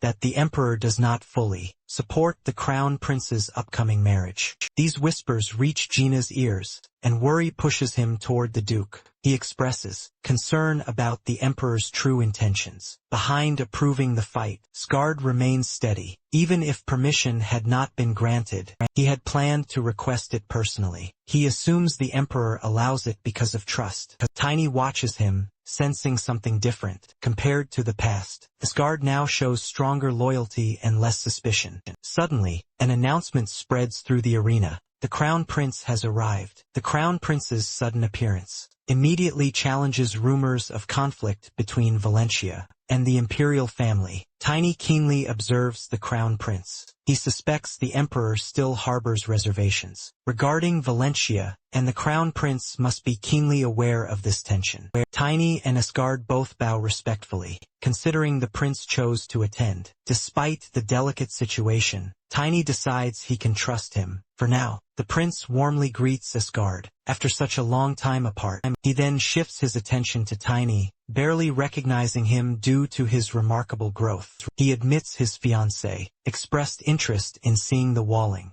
Tiny understands and carefully channels his mana to summon the walling from within the barrier, shrinking it into a small, harmless, dog-like form, presenting it calmly. The prince holds the tiny wolf with clear relief, and reassures Tiny they're on the same side. Afterward, he departs the arena. Asgard later informs Tiny that he's already cautioned the Crown Prince to remain wary of demon followers. Additional guards are stationed inside the palace, especially guarding Chloe. Tiny accepts this crucial responsibility without hesitation. Not long after, a thick, ominous fog rolls over the Colosseum. The temperature plummets suddenly, and confusion ripples through the spectators. Through the shifting fog, the Duke's opponent materializes. His presence carries the same overwhelming aura as it did before. He watches intently, and remarks that Grid remains unchanged. The air grows heavy as Grid steps into the arena, and directly confronts Asgard, still in the audience. Tiny sits beside a visibly nervous Genis. Grid begins with a mocking laugh, mocking Asgard for daring to face him.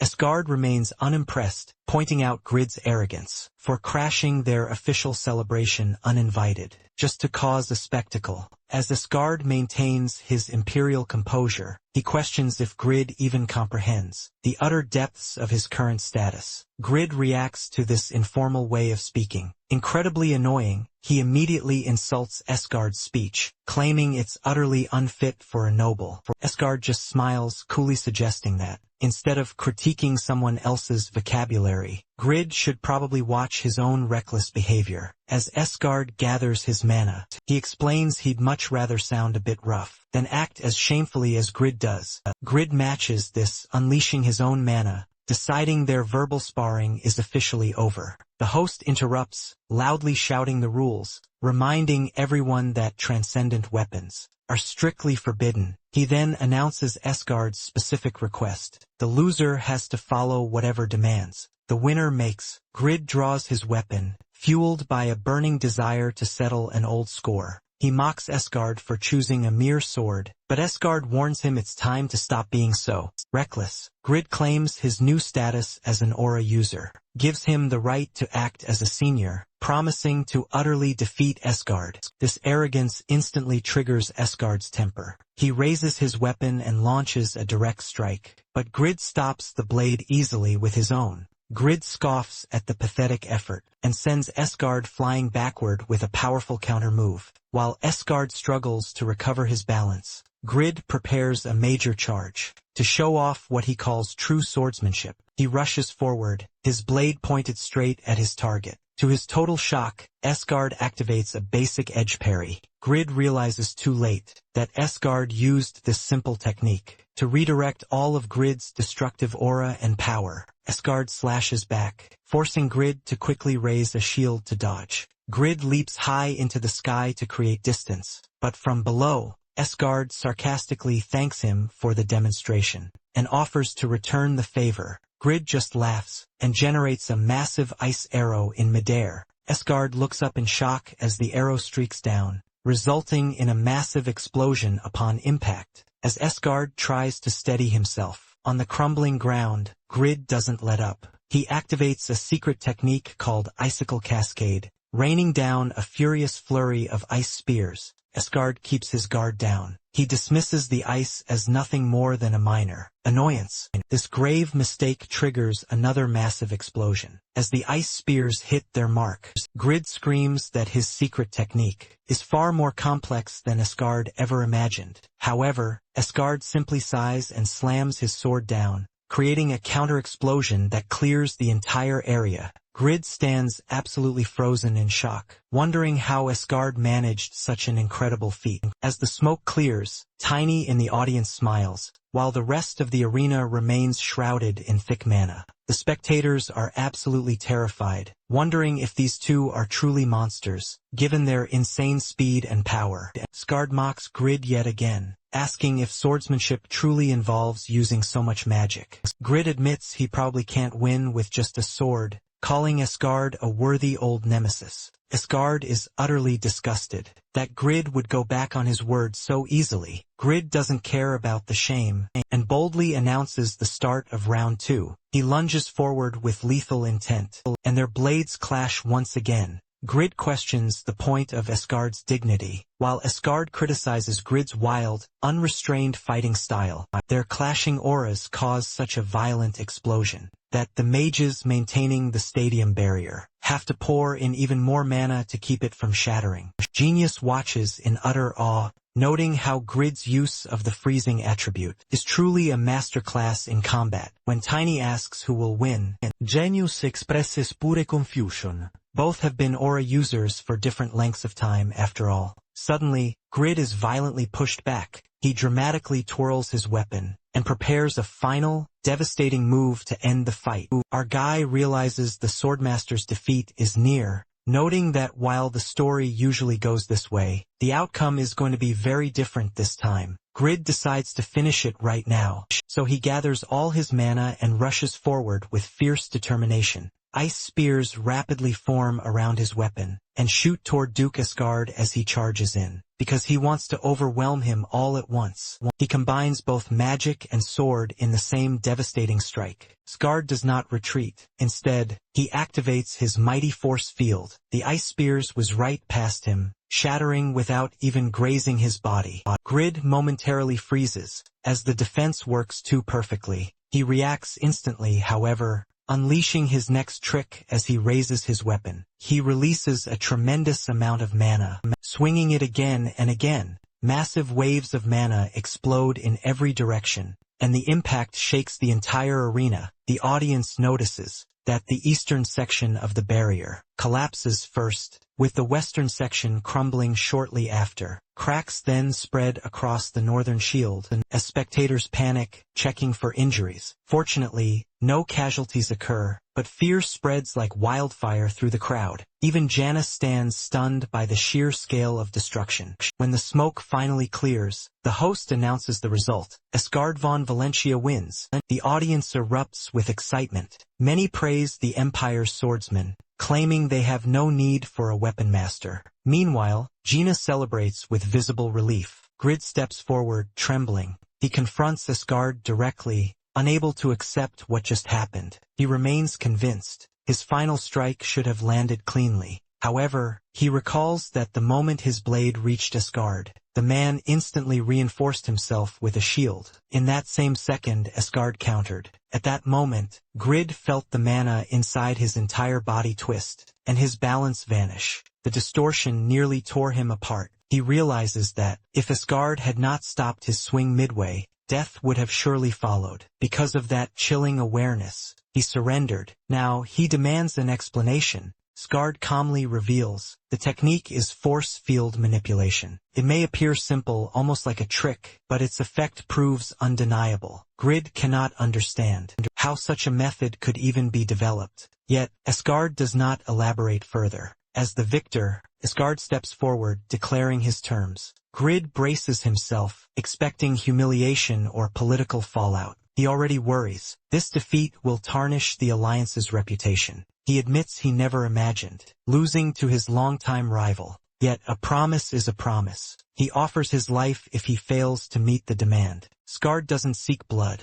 Instead, he requires Grid to remain in the imperial capital until the crown prince's wedding ceremony concludes. That is his condition as the victor. The audience reacts with surprise and admiration. Many praise Asgard's generosity toward an old enemy. Grid feels uneasy, sensing there's more behind this request. Asgard tells him to come and discover the reason himself. Grid leaves, frustration burning within him. News of Asgard's victory spreads across the empire. Overnight, people begin calling him the Sword Emperor. The title echoes through the streets the next day. Tiny reads the reports quietly. He notices Asgard gains the same nickname he once held in the past timeline. That detail confirms some events still move along familiar paths. A knock interrupts the moment. A subordinate informs Asgard that Grid requests a meeting. Grid enters the room without delay. He takes a seat and goes straight to the point. Asgard removes formal distance, treating him directly, showing that their long rivalry removes the need for politeness. Grid insists nobles must maintain dignity, even in private, especially before subordinates. So Tiny observes and comments that those who wield power should behave with discipline. He mentions such habits often form after painful experiences. Grid reacts sharply. Tiny continues calmly, referring to a private story. He recalls that Grid once killed his cousin when he was young and unable to control his strength. The memory hits hard. Grid rises in fury, demanding to know how Tiny knows such a secret. Tiny explains the story comes from Grid himself. In this alternate timeline, Grid absolutely refuses to believe it. He insists they've never met a day in his life. Asgard finally steps in, ready to unveil the truth. The technique that utterly defeated Grid came from Tiny. Standing before him, Grid, fuming with rage, glares at Asgard. He demands to know what exactly Asgard is scheming. He even refers to him by his usual nickname. Asgard notices Grid wouldn't use that shortened name if he wasn't genuinely irritated. He urges Grid to calm down immediately, stressing that the topic at hand is no trivial matter. Grid forces himself to take a deep breath. If Asgard went this far to arrange a meeting, it must be serious. Still wary, he mutters, "This feels like trusting a dangerous ally." Asgard notes how long it's been since Grid used that particular nickname. Grid shrugs it off dismissively, claiming the full name is just too bothersome. Then he gestures impatiently, demanding an explanation. Tiny watches him carefully and comments, "Some things cannot simply be told. They must be understood firsthand." That only makes Grid even more irritated. He snaps that if he hears another vague answer, he won't hold back. Tiny laughs at the threat, amused that age hasn't softened him one bit. Asgard quickly cuts in, telling them to stop circling each other and just get to the point. Then Tiny drops the truth. According to the original course of events, Grid would be 56 this year. Their paths were never meant to cross until 15 years from now, when streaks of white would already be running through his blue hair. The absolute certainty in Tiny's tone unsettles him. Grid slowly lowers himself into a chair, stunned by how incredibly specific it sounds. He admits he can picture himself as that older version.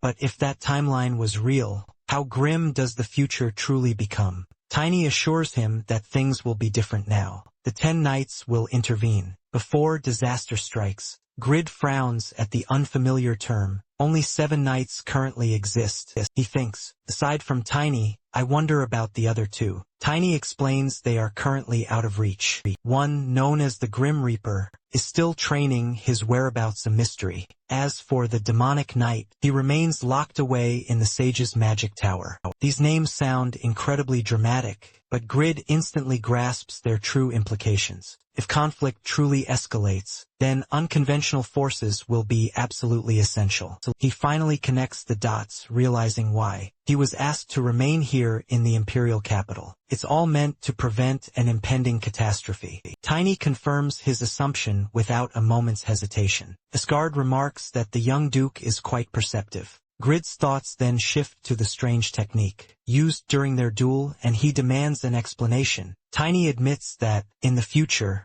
he himself will instruct Asgard in that very method. The revelation hits Grid like a sudden shockwave. Grid presses further, eager to know about the official result of their past clash. Tiny states their duel was officially considered a draw. Yet, in terms of refined swordsmanship, Asgard eventually surpasses him, earning the coveted title of Swordmaster, but only after Grid himself acknowledges it. Grid refuses to accept that, quietly fuming. He insists on arranging another duel immediately. Tiny leans closer and sagely advises patience. Instead of rushing headlong, he offers to reveal fragments of abilities that Grid will master later on. He then whispers specific guidance, and as the explanation unfolds, Grid's eyes widen in astonishment. He begins to see incredible new possibilities in his own power. Asgard observes silently as the tension finally eases, but then another crucial detail resurfaces.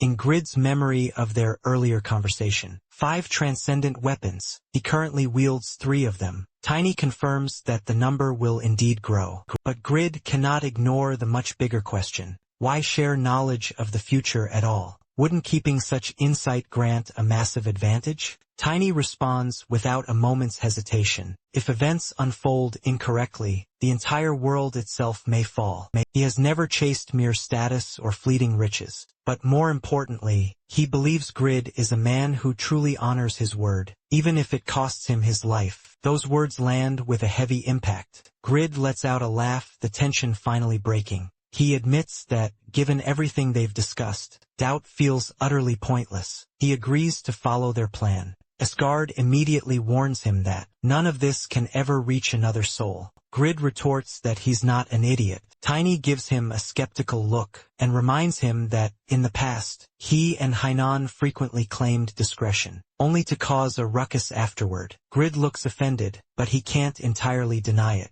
Asgard bluntly advises him that when uncertain, silence is always safer than bravado. Grid grudgingly accepts the advice and makes his exit. Once he's gone, Tiny and Asgard remain by the window. Tiny questions whether revealing so much was truly the right choice. Asgard remains confident. Grid's strength is absolutely essential to him. As per his heritage, he will stand at the center of negotiations between the Empire and the Alliance, alongside the Magic Tower. Tiny nods, trusting that Grid will uphold his commitments. Still, one concern lingers. He quietly asks when Asgard intends to inform Janice. Asgard pauses, considering this question. Tiny wonders if informing Janice sooner might help him prepare for what's coming. Asgard decides to wait until the current situation ends, because he believes the news would only burden Janice. Further, since no one values Janice more than he does, Tiny insists they must stay ready for any outcome.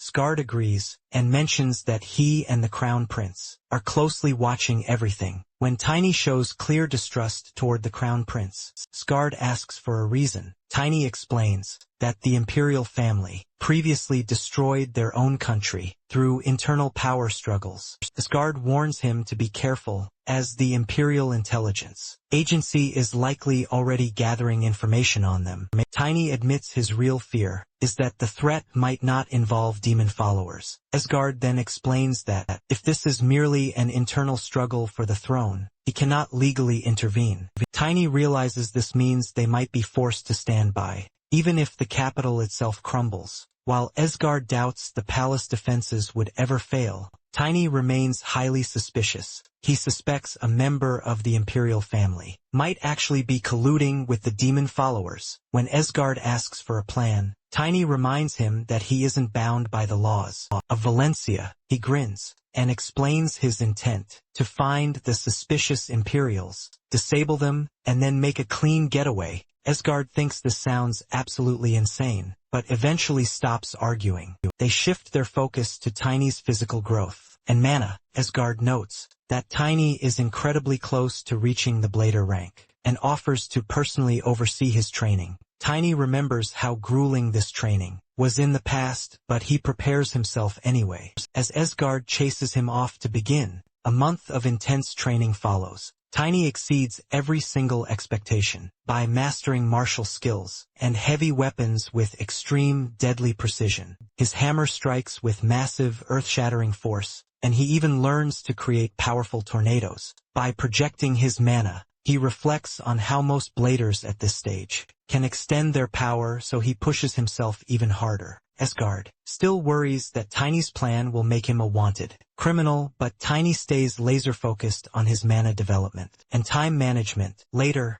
Janice arrives, and Asgard informs him that Tiny is about to reach the Blader rank. He tells Janice to visit the Dragon's Eye base. Once the rank is official, Janice is skeptical that a child can achieve so much so soon. However, when he enters the training area, he is utterly shocked to see a massive tornado. He watches as Tiny pushes his personal limits to master a skill exclusive to bladers. A huge explosion then shakes the entire room, forcing Janice to shield his face from flying debris. Tiny successfully exécuté a secret technique. Called the Turbulent Storm, he celebrates his victory, but he immediately feels the brutal physical toll on his body. His back strains, and his stomach loudly growls. As his mana relentlessly forces his body to adapt.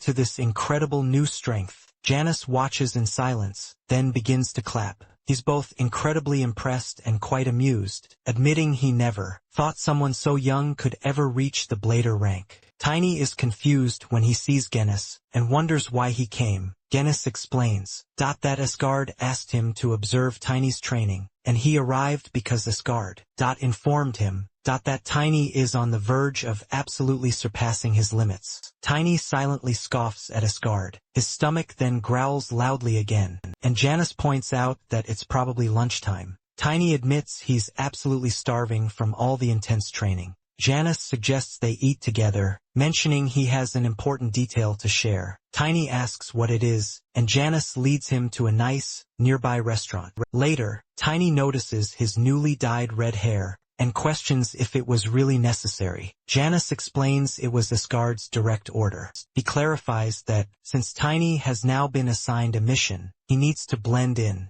His reputation as a radiant knight is already far too well known. As they walk, people murmur about him, speculating that he's a mixed-blood elf, and commenting on his unusual hair. Janice quietly tells Tiny his new alias, Torin, a knight in training from the Valencia family, and that he is Gennis' aide. Tiny questions the name, and Gennis says Asgard insisted. Tiny reacts, thinking Asgard's orders sound quite harsh, and Gennis warns him to watch his language. Tiny quickly apologizes, admitting he feels both doubt and frustration. Janice reassures him, explaining that controlling emotions helps truly unite the mind and body, forming a strong foundation for reaching higher levels. A lesson he himself learned from Asgard. Tiny recalls a past life memory, when he knocked down a few men and Estina questioned if he had hurt others unnecessarily. He remembers admitting that he had, and she told him that learning to control emotions, this could help him achieve so much more. Back in the present moment, Tiny notices a striking change in his mana's color. It happened right after he reached Blader rank. Janice then explains that, based on the Valencia family's secret growth technique, the hue of one's mana truly mirrors the strength of their will, and the very essence of their soul. Maintaining composure builds immense resilience, and lays a solid foundation for future power. Tiny realizes this new color reflects his soul, and wonders why it dramatically changed. Janice informs him it's because a spirit has formed, condensing the raw power of his soul. Tiny experiments combining his mana and soul. Energy in his hands, one side light, the other heavy. Janice asks what he's up to. Tiny focuses completely, compressing both energies, then unleashes them in a controlled explosion. The resulting circle surges into the sky, triggering a massive blast of wind, and startling everyone nearby. Shinos watches in awe, calling it absolutely incredible. Tiny confirms that he can now master the technique. Genius struggles to comprehend what he just witnessed. Tiny admits he doesn't fully grasp it himself yet, but recognizes the incredible breakthrough. Genius remarks that learning a large-scale technique in a single day is truly impressive. Tiny thanks him for the guidance. Janice reassures him that it's perfectly fine. After all, they are his family. Outside, people whisper about Tiny, warning each other to steer clear, drawing attention wherever he goes. They reach the restaurant, an extravagant place clearly meant for nobles. Tiny complains it's far too fancy, and suggests eating back at the mansion instead. Gina smiles, reminding him not to underestimate the captain of the Blue Wing Knights. Inside, Tiny devours plate after plate, as waiters keep bringing him more. Gina stares, shocked at his immense appetite, noting that some people can truly eat much more than she ever expected. Tiny reflects that his mana has significantly grown, his gravity attribute now doubling from before. Now only the mightiest opponents can truly challenge him. Janice asks if he's full, but Tiny admits he still wants more. The waiter then informs them Tiny's consumed a staggering 150 servings, totaling 11 gold. Janus reluctant l'IPI. Still regretting every single coin. Janice holds and scans through the menu. While Tiny questions why Janice only had one dish, Tiny stares at the restaurant sign outside, then at the menu, and then asks Janice about the restaurant, realizing it isn't an ordinary place at all. But before Tiny can confirm anything, Janice blocks every sound around them. With a mere flick of mana from his finger, Tiny is amazed to see such perfectly controlled mana and attributes. Janice explains that from the outside, it's just a high-end restaurant, but in reality, it's the capital headquarters for Dragon's Eye, the imperial family's top intelligence agency. Right now, the Crown Prince is the one managing the organization. Following the succession, Janice declares that this is the safest place for the Valencia family. At the moment, it is Asgard's order to bring him here. As Tiny understands the vast reach of the Imperial Intelligence Network, there's another reason Janice has brought him here. Chloe's wedding is happening in 10 days, and only members of the imperial family, imperial knights, and direct descendants of the Valencia family are invited. To get around this, Tiny is disguised as an aide to accompany Asgard, who doesn't believe the knights are skilled enough. Tiny points out that they should move sooner, but Janice reminds him he's an undercover aide, and hands him an address to use in case of an emergency. Looking at the document, Tiny asks what it is. Janice replies that it shows the location of a sacred artifact. Since Tiny is already protecting the Quran artifact, Janice believes he can handle protecting this one as well. After a little hesitation, Tiny shows the confidence that he can pull it off. Janice then asks him to familiarize himself with the map. When they are done, Tiny bumps into someone. At first, he ignores the mysterious figure, but then he sees right through their disguise and realizes it's none other than the Crown Prince. A moment later, Tiny is sitting directly in front of him. The Crown Prince expresses his utter surprise at Tiny's presence. Getting straight to the point, Tiny reveals he already knows the prince and Asgard are actively hunting down every demon follower. The prince readily confirms this, while also expressing his full confidence in Tiny's impressive abilities. Tiny then requests that he share the intimate internal matters of the imperial family, so Tiny can be fully prepared for any potential risks. When the Crown Prince hesitates to give an immediate answer, Tiny wonders if he has completely overstepped his bounds. He even considers the potential scolding he might receive from Asgard for being so audaciously bold. Then, to his genuine surprise, the Crown Prince agrees to tell him he has already gathered a great deal of critical information through the Dragon's Eye. So,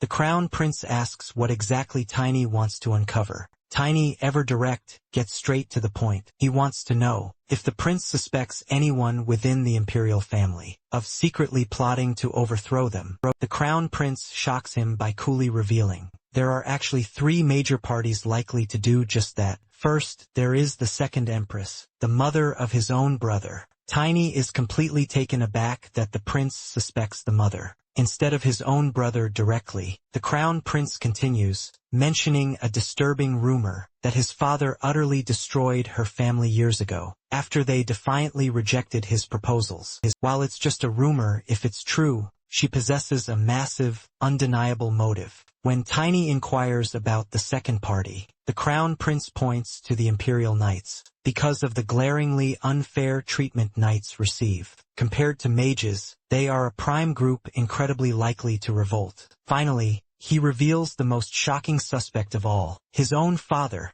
the Emperor himself. He doesn't know the exact reason, but his father holds a profoundly deep grudge against Asgard, especially after Asgard's legendary victory. In the exhibition, the Emperor is reportedly furious at Asgard's soaring popularity. He gravely warns Tiny to be extremely cautious, as rumors suggest the Emperor commands a fearsome, secret militia of incredible strength. Since this is a top-secret matter, he instructs Tiny to keep it under wraps. Tiny thanks him for the crucial intel. The Crown Prince then rises, as he's scheduled to escort Chloe to meet the Emperor. Today, Chloe is finishing her etiquette lessons. Her teacher praises her for being such a quick learner, before finally ending the class. Once the teacher leaves, Chloe is clearly exhausted. She doesn't understand why it matters so much, how she sits or where she keeps her arms. Since she only sees Vivian at night lately, the stress makes her wish she had just devoted herself to the temple instead. Just then, her fiancé's arrival is announced. She's surprised to see him,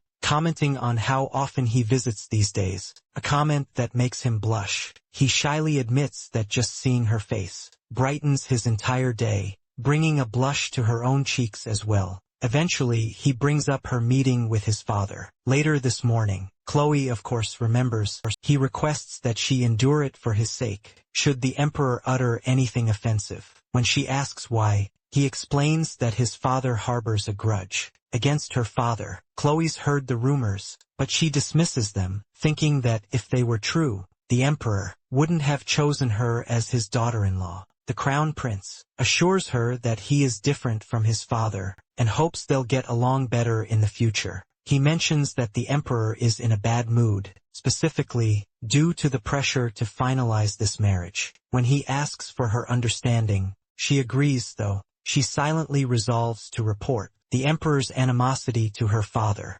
Later, the two of them go to greet the emperor. The crown prince expresses his hope for the emperor's well-being. The emperor, dripping with sarcasm, confirms he's just fine, especially with his son so busy handling all the estate's affairs. The prince then politely reminds him that he only wields these powers because it's his father's will, but the emperor holds the true power. Unamused, the emperor darkly orders him to return that authority immediately. The crown prince diligently begins to explain that, if he wishes it, he will comply, but the emperor cuts him off. He retorts that if the prince gives up his power, the nobles will protest. The emperor clearly knows that no one wants a ruler who hands people over to the magic tower and the knights or pushes them away. The crown prince reminds him that his current role aligns with imperial law. This only enrages the emperor further. He expresses his displeasure not just with the law, but with the prince choosing Chloe as his partner. The crown prince recalls his father's words. He hates that the prince chose the daughter of a man who dares claim to be his equal. When the prince protests that Sword Emperor is just a nickname, he's interrupted by Chloe. Chloe formally introduces herself, boldly calling herself the daughter of Asgard, the sword of the empire. The emperor is taken aback by her sheer nerve. She admits her father became famous after winning the recent exhibition, but argues his fame also brings goodwill to the empire. The emperor laughs at this, thinking to himself how the crown prince has chosen a partner, just as stubborn as he is. He then comments that he can't dislike a girl with such a backbone, but he doesn't hesitate to warn both her and her father. At that exact moment, Wallen senses a wave of danger emanating from him. Simultaneously, Tiny gets a dire warning through his familiar. He realizes the emperor is targeting Chloe. Meanwhile, the emperor continues his rant about blood supremacy and the divine birthright to rule humanity. He suddenly jabs a finger at Chloe, declaring that anyone who considers themselves above the imperial line will never rise again. Chloe understands then that he's obsessed with the Azran bloodline, but wonders if he wants something even grander than just the empire itself. Chloe gulps, processing everything she's heard. But before she can utter a single word, the crown prince steps in front of her, abruptly telling his father to compose himself. In response, the emperor simply dismisses them. As they depart, the emperor thinks about how far his son has taken things, which clearly disappoints him deeply. A figure from the shadows asks why he spoke to his son that way. The emperor simply blames his old age. Then the shadow asks the real reason behind his hatred for Asgard. The emperor remembers 40 years ago, when Asgard first came to the imperial palace. As a mere 10-year-old, the emperor was just starting his sword training then, and offered to teach the boy. But Asgard was so talented that he actually defeated the emperor. Shamed, the emperor gave up on becoming a knight. He then tried to be a mage instead, but soon realized he lacked the talent for that too. However, he claims there's nothing personal about his rejection of the Valentia family, simply because he doesn't like their family name, standing on equal footing with the imperial family. To him, that kind of influence threatens the fundamental order of his empire. For him, it is a form of treason. He is frustrated that his son doesn't see things this way, and he is equally frustrated by the law. The law is the reason he can't exert total control over the continent. The imperial family is bound by rules, unable to make quick decisions, while the nobles only grow stronger. For him, full control is necessary to unify the continent. The shadow agrees with him. The emperor is certain he'll be able to seize power once the empress, and now the demon followers are making their move. The shadow reminds him, though, that they still lack the power to bring down Asgard. But the emperor already knows this. That's precisely why he craves more power. He then inquires about a secret weapon, but the shadow can only apologize, stating she isn't quite ready. The emperor knows the girl possesses outstanding talent. The shadow confirms she's the greatest genius, since the Shadow Corps was first established. If her talent is properly nurtured, she'll become the greatest assassin and aura user the Emperor has ever had under his command, but it will take a full 10 years. The Shadow, however, quickly consoles him, noting that a joint attack with the Magic Tower mages will be more than enough to bring Esgard down. The Emperor smirks at this revelation. Finally, he asks for an update on his son. The Shadow then informs him the prince is monitoring things, using the dragon's eye, but has yet to make his move. The Emperor orders the Shadow to provide the prince with all the information he needs, but under no circumstances is he to learn the ultimate plan. The Shadow understands that the Crown Prince will realize the truth far too late. Moreover, the Emperor knows that if Esgard is killed by demon followers, he can easily justify it by claiming it was caused by the growing, unchecked power of the nobles. The Shadow promises they will deftly shape the situation in his favor. Suddenly, the Shadow receives a message in an ancient language, and swiftly informs the Emperor that he's received word from his men. The Emperor is glad to hear this news. Meanwhile, Tiny tells Esgard that the Emperor is also threatening Chloe, which completely shocks him. Tiny then toys with the idea of assassinating the Emperor, but quickly takes it back. After seeing Esgard's dark glare, the Lord wonders why the Emperor is doing this, questioning if he's still holding a grudge over a defeat from 40 years ago. Yet, despite everything, Esgard still stands ready to back the Emperor. Tiny, however, swiftly cuts him off, since he doesn't see that old incident as a major issue. The Lord is absolutely furious that Tiny fails to grasp the true gravity of the situation. But Tiny quickly retorts by asking, "Is this truly more dangerous than the Demon King's army?" Esgard reluctantly admits that it is not. Tiny then solemnly replies that these internal squabbles will be minor problems. Once the Demon King's army finally descends, then all of humanity will be forced to unite against them. He has first-hand experience with exactly this. Esgard points out that even so, they can't simply ignore the problems at hand. They need to empower humanity to fight back. Esgard envies how straightforward our hero truly is, though Tiny is certainly not happy about being called that. Still, Esgard thanks him for clearing his mind, right until Genus frantically bursts into the room, claiming there's an emergency. He informs them that they've just received an emergency report from the Dragon's Eye. Multiple rebellions are erupting in small towns, directly under Imperial control. Esgard is ready to listen, but Genus adds the kicker. The Emperor has issued an order for the Valentia family to deal with them. Genus hands him the official order. Esgard reads that the Emperor is requiring him to suppress a rebellion in a small town to prove his worth and potential as his future in-law. Esgard darkly states that they have a deadline, the wedding day. Tiny doubts that a small town's soldiers would have the guts to start a rebellion on their own. Genus has heard it might be the work of demon followers leading the charge. Genus is concerned about the terrible timing. After thinking it over, Tiny guesses that the demon followers want to split the Imperial capital's forces. Esgard agrees, noting they're making it clear they plan to mount an attack on the wedding day. Janus kicks things off, revealing they lack concrete proof of a wedding day attack yet, but Esgard firmly believes it's coming. He assures Janus he'll explain everything later, but first they must tackle this immediate problem. Janus understands, diving straight into his report. Rebellions are erupting in small towns, like Sarangal and Ligu, and Karina. Imperial knights and mages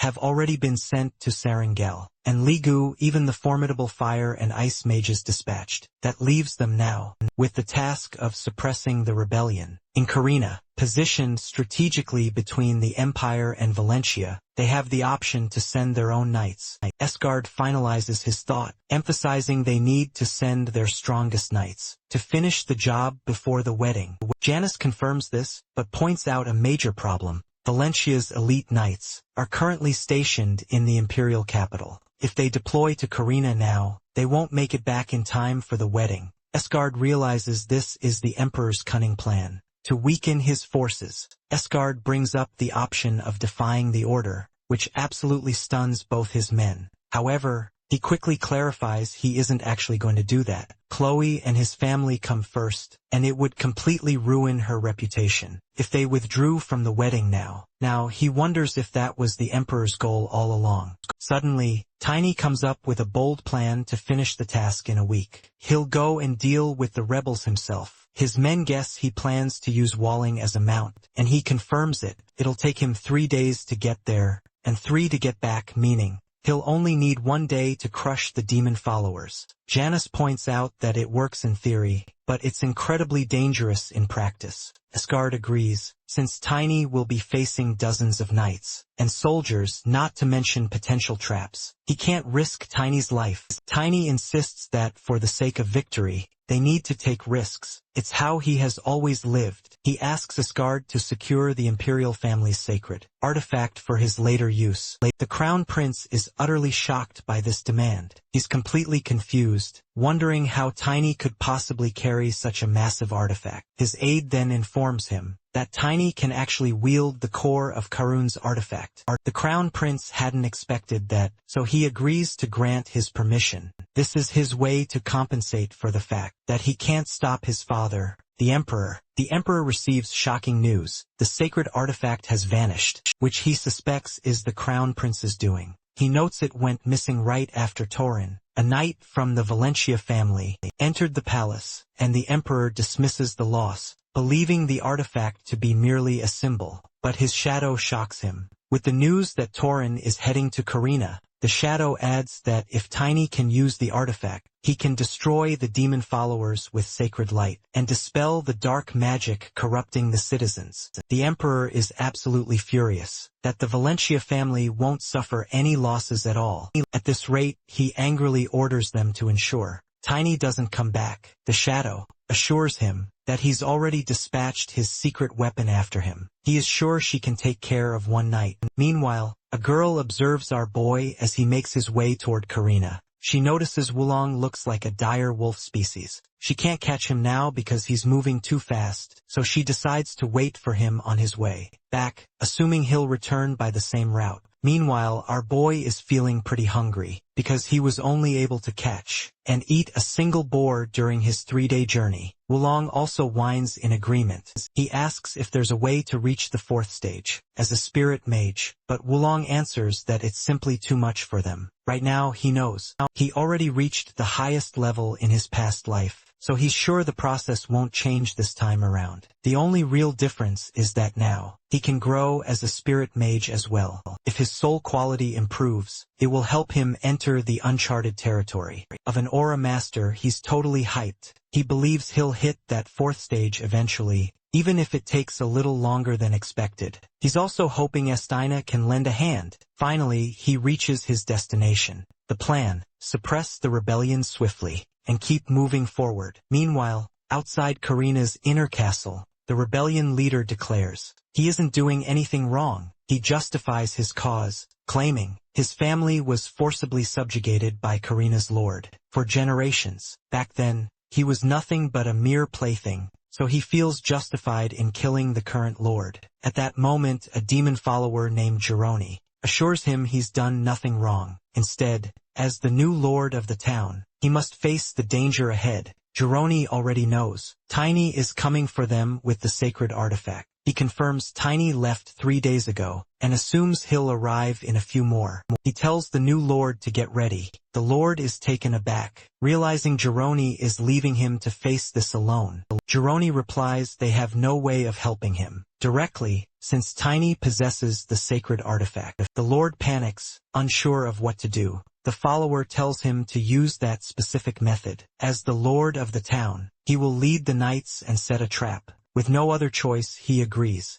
The demon followers emphasize this is all for the sake of the new world. Now he stands, waiting for Tiny to arrive, his mind buzzing with thoughts of this new world. Meanwhile, the demon followers are gathered, discussing their upcoming counter-strategy against our boy. They don't actually think the Lord can hold his own against Tiny, but their main plan is to use the battle to analyze Tiny's abilities. They also plan to figure out exactly how he's transporting the sacred item. Suddenly, they hear a commotion outside. They immediately realize Tiny has arrived. They panic, realizing he made it their way faster than anticipated. Their leader tries to calm his panicked subordinates, but when one of them glances outside, they confirm Tiny has already arrived. The leader immediately orders them to activate the trap, since they have no time to escape. His subordinates protest, fearing for their very lives, but the leader firmly declares that they can't outrun Walling no matter what.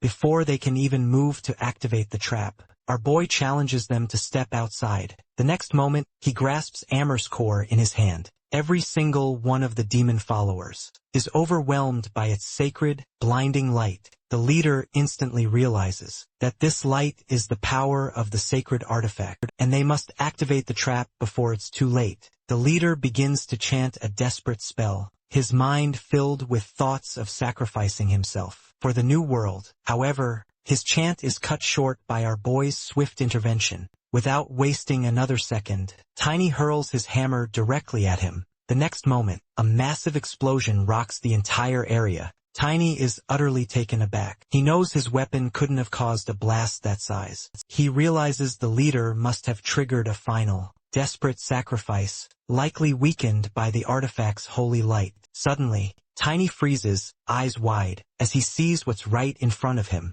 A massive, hidden cache of bombs. He remembers from his past life, his companion telling him that the explosives used by the demon followers are more powerful than any artifact, and they will explode the moment they're heated. His eyes widen in alarm as he sees the casings already starting to crack. Gritting his teeth in utter frustration, he knows he has to act immediately. He decides to unleash a new skill, one he hasn't properly tested since that one time in the imperial capital. Gathering mana in his hands, he unleashes a devastating wide-range attack, using his destruction attribute. The resulting explosion is absolutely enormous, as he struggles to neutralize the sheer force of the blast. Both he and Wulin are thrown back by the shockwave. A while later, he finds himself amidst the desolate, crumbled ground. Thankfully, he managed to survive the very center of the blast. Suddenly, he remembers that the Imperial Palace must be looking for the sacred artifact. So, he needs to contact them immediately. He heads inside a building and demands a communication device from the new Lord. The Lord pleads for his life, but Tiny just repeats his demand. The Lord answers that they don't have such high-tech upgrades in such a remote area. With no other choice, Tiny dashes back toward the capital. He's frustrated with Karina's Lord for being so behind the times. He apologizes to Walling. The poor guy just recovered, and now they have to sprint back for the wedding. His sentence is cut short, however, when an unexpected weapon flashes past his body. He stops Walling just in time before the arrow hits him. It whizzes past his head. He realizes that if it weren't for his height and senses he might be dead already. He wonders who could have set a trap out here. The next moment, another arrow rushes toward him, slashing his cheek. Before he can even steady himself from the ambush, he's attacked by a spear. He immediately recognizes the skill. It belongs to the Grim Reaper. He asks what she's doing here, then immediately regrets it because in this timeline, she doesn't know who he is yet. In a flash, she's attacking him again. He grabs her next strike with his bare hand and launches a counterattack of his own. Tiny is in a tough spot. He hasn't had a moment of rest since dealing with the mess in Karina, and his mana is almost completely depleted. He stands on guard, weapon ready, waiting for the next strike. When it comes, he protects himself with his steel armor. All of her arrows are repelled by his weapon, but there's a catch. The shadow poison coated on the arrow is starting to take its toll on him. He's in a seriously difficult situation, because he might actually die at this rate, but he just can't bring himself to slay a future member of the 10 Knights. So he decides to pivot, trying a different tactic. He then tells her he knows she's secretly working for the imperial family. After a beat, she hesitantly asks how he could possibly know such a thing. She takes the bait, a mistake her future self might never have made. Luckily for him, she's still too green. He boastfully adds that he even knows. Her technique is called shadow art, Now her curiosity is truly piqued, since that's a fact only she should know. Or so she thinks. Since her future self was the one who spilled the beans to him, he presses on, telling her. He even knows how to use it himself. He knows full well he'll have to pour every last drop of his mana into this grand bluff. She doesn't buy it, sending another arrow his way. But he's already scrambling to copy her technique. She immediately recognizes that he's using an illusion. Tiny Morse is glad she fell for the trap. He doesn't have enough energy to use it again. He baits her further by claiming they're from the same family. When she hesitantly asks if he's the Radiant Knight, Tiny Morse gets a reaction he didn't expect. She's skeptical that he's really a descendant of the Morse family, like the rumors say. Even when Tiny answers affirmatively, she still doesn't buy it, because she's also a descendant of that same family, and believed she was the only one left. This is breaking news to our boy. Even her future self never told him she was part of the Morse family. Luna, on the other hand, claims she believed she was the sole survivor of the Morse bloodline. That's the whole reason she follows the imperial family, so she can eventually claim her territory and revive her family. But now that she believes our boy is also a descendant, and she can't bring herself to kill him, still she wants to know how he is so sure about her affiliation with the imperial family. He quickly realizes she's no fool, so he deduces that, since only the imperial and Valencia families knew about his secret mission to Corina, it's blindingly obvious. The imperial family is trying to eliminate him. She accepts his answer readily. Tiny then asks her what her specific mission is, and why she was ordered to ambush him. She answers that she doesn't know the real purpose behind the hit. She is merely following the Emperor's orders to kill him, whether before he reaches Corina or before he can return to the capital. Tiny immediately understands that he isn't the true target. The Valencia family is. I can't believe that. While demon followers are wreaking havoc in Corina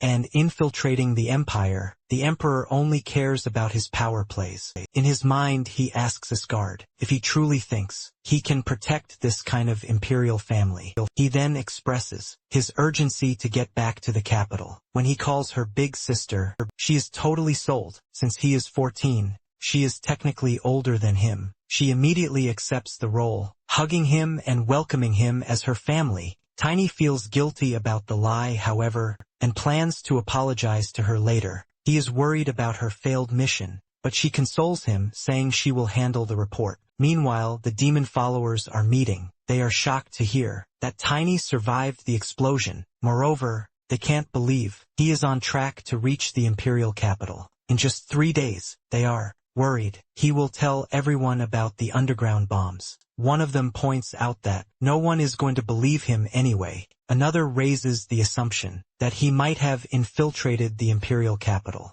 by concealing his identity. Even if no one believes him, they realize he is still a risk to their plan. They decide to move the rebellion ahead of schedule. The subordinates protest furiously, arguing this will totally disrupt their intricate plan, because the wedding day is the only occasion when the entire imperial family will be gathered in one central location. The leader, however, points out another opportunity they can seize as their golden chance. That occasion, the grand rehearsal itself, held just 1 day before the wedding, meant to ensure everyone follows proper etiquette, of course. The leader believes the entire imperial family, minus the emperor, will be present. When someone questions the emperor's absence, the leader orders them to inform the Blue Fox to handle him in the interim. Meanwhile, the second empress learns of the demon followers' sinister plan. Gruel claims things are unfolding perfectly in their favor, especially with the emperor conveniently out of the way. Otherwise, he would undeniably make things difficult. She, however, doesn't believe the emperor was ever a true challenge at all. She thinks he only ascended the throne simply because he was the eldest. She surprised Gruel. In his esteemed position as captain of the Imperial Knights, would harbor such fear of him. Gruel clarifies the Emperor himself isn't the real problem, but the Imperial mages, specifically the pure-blooded sorcerers under his command, will prove to be a major issue. She warns him about the Imperial family's legendary assassins. Gruel dismisses them as nothing more than mere rumors, which utterly enrages her. She's seen them with her own 2 eyes. They slaughtered her family right before her very eyes. She reminds him that she knows this truth better than anyone, as she's gone this far specifically for bloody revenge. Gruel charms her, kneeling, and assuring her their child will soon be emperor, if things go precisely their way. She reminds him they are utterly finished if they fail, a grim fact he already understands too well. At the very same time, the emperor discovers the sudden change of plans. The shadow reminds him that the second empress altered the access date on the barrier stone. I guess the attack will happen on the rehearsal day. The emperor grimly realizes everyone in the imperial family will be there. Everyone but the shadow. He suspects they'll try to assassinate the emperor while he's alone. The emperor, however, doesn't see the demon followers as a genuine threat and doubts they could ever defeat Asgard. In fact, he wants the shadow to deal with them personally. The shadow, however, points out that he won't be able to protect the emperor if he's busy with Asgard. The emperor consoles him, claiming he has other ways to protect himself. The shadow asks, is it truly necessary to kill Asgard to gain full power? Instead of answering directly, the emperor issues an order. He wants hourly reports. Once he's sure his life is out of danger, the shadow will eliminate Asgard.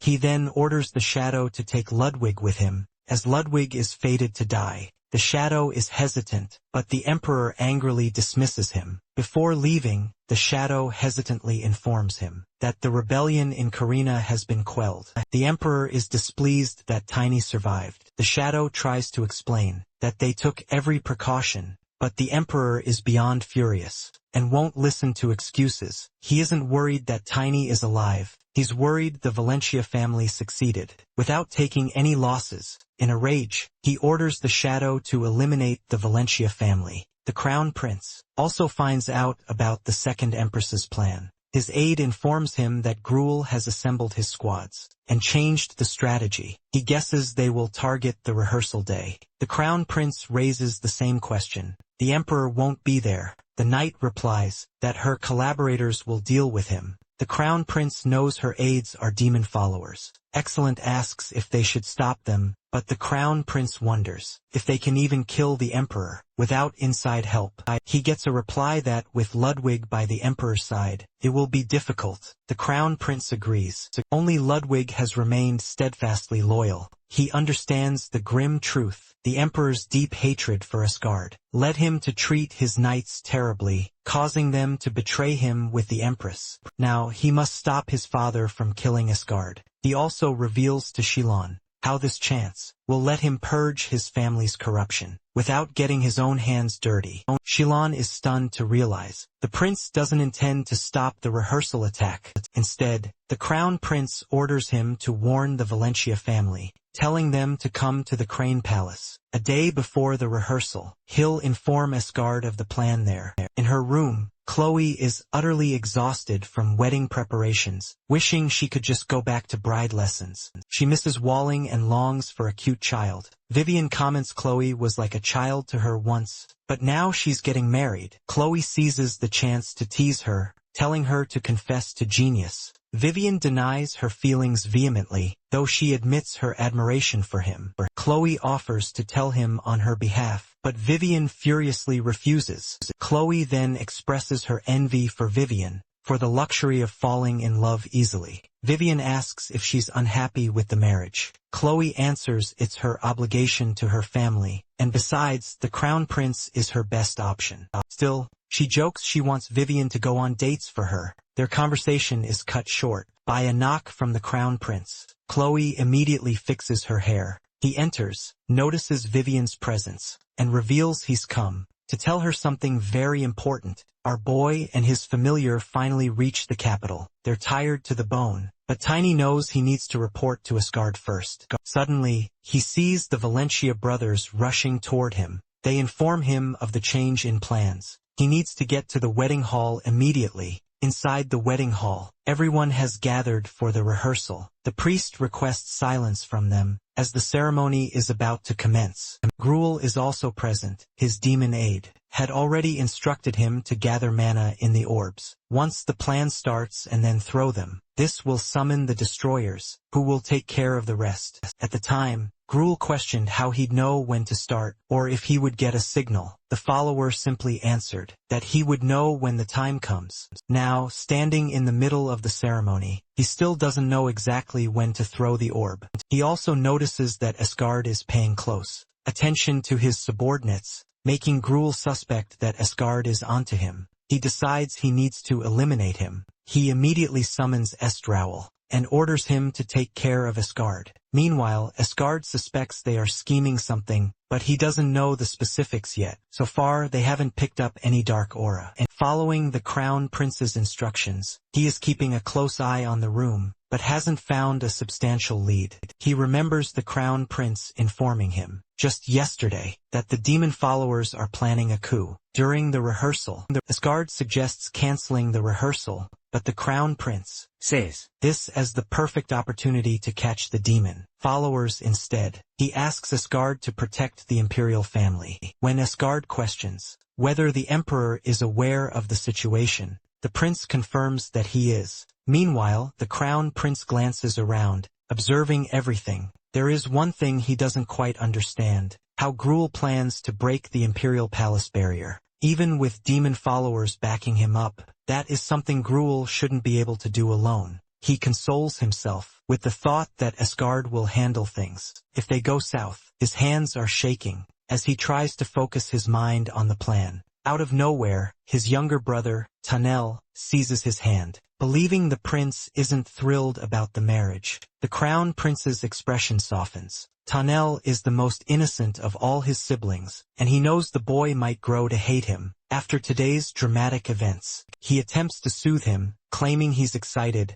but Tanel remains unconvinced. The prince then explains that there are simply too many things on his mind, things Tanel will only truly understand once he's an adult. Tanel congratulates his brother on the marriage in advance. The Crown Prince is distracted by Asgard's voice, which is currently scolding his sons for their presence. Asgard stops mid-sentence when he sees a miniature Wallong signaling that Tiny is finally back. One of the brothers explains that since Tiny isn't allowed in the rehearsal, he is waiting outside with the rest of their knights. At that moment, Wallong leaps into Asgard's hand. Through his familiar, Tiny relays a critical message. There are certain artifacts nearby that don't contain mana, and he's trying to find them. He immediately realizes that these manaless items are the key to the enemy's original plan. Just then, Estorwell addresses him. He expresses his suspicion that someone is planning a major incident. During the rehearsal, he claims that he and his men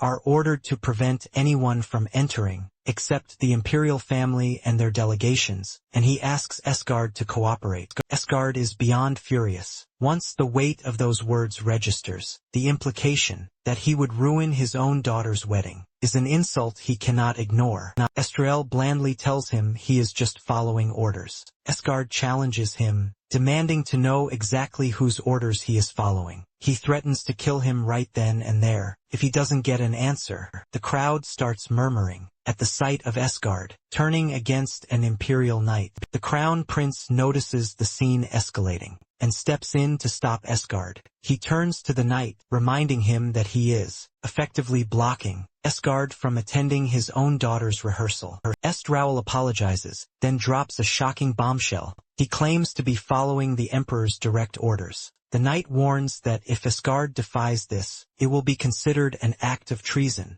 Meanwhile, Tiny is watching everything unfold. Through Walling's eyes, he's worried for Asgard, but his main priority is locating those bombs. He knows they look like small black beads, so he rushes through the area to find and disarm them. Back at the ceremony, Asgard is stunned to hear that the orders supposedly come directly from the Emperor. The Crown Prince abruptly cuts him off, accepting the situation despite Asgard's protests. The prince apologizes and requests Asgard obey. Watching all of this, Gruel assumes the prince must know something. Gruel decides if he can't use the orbs on Asgard, he'll use them to wipe out the imperial family instead. Asgard vehemently continues to protest, arguing that the knight must be lying. The prince, however, emphasizes they lack the proof to challenge it now, and confirming the order would take far too long. Asgard warns him that he won't be able to protect the family this way, and mentions the manaless artifacts. However, the crown prince seems completely indifferent, hinting at a much bigger plan that might involve sacrificing a few good apples alongside the bad ones. He assigns Asgard a completely different task entirely. As the rehearsal proceeds, the priest announces Chloe's arrival. The crowd murmurs, awestruck by her beauty, and the crown prince praises her as he reaches for her hand. Just as she takes it and they step forward to begin, a strange sound echoes behind them. The ceremony continues anyway, and at that moment, someone lights the candles. Tiny, still in his walling form, is incredibly frustrated trying to find the beads, but there are too many all in different colors, and he's unsure which ones are the explosives. He wonders if he should just destroy them all. Suddenly, a servant catches a strange scent, and then other guests start to comment on a strange scent from the candles. Walling is instantly alerted. He recognizes that telltale scent, the herald of an imminent explosion. Locating the bombs,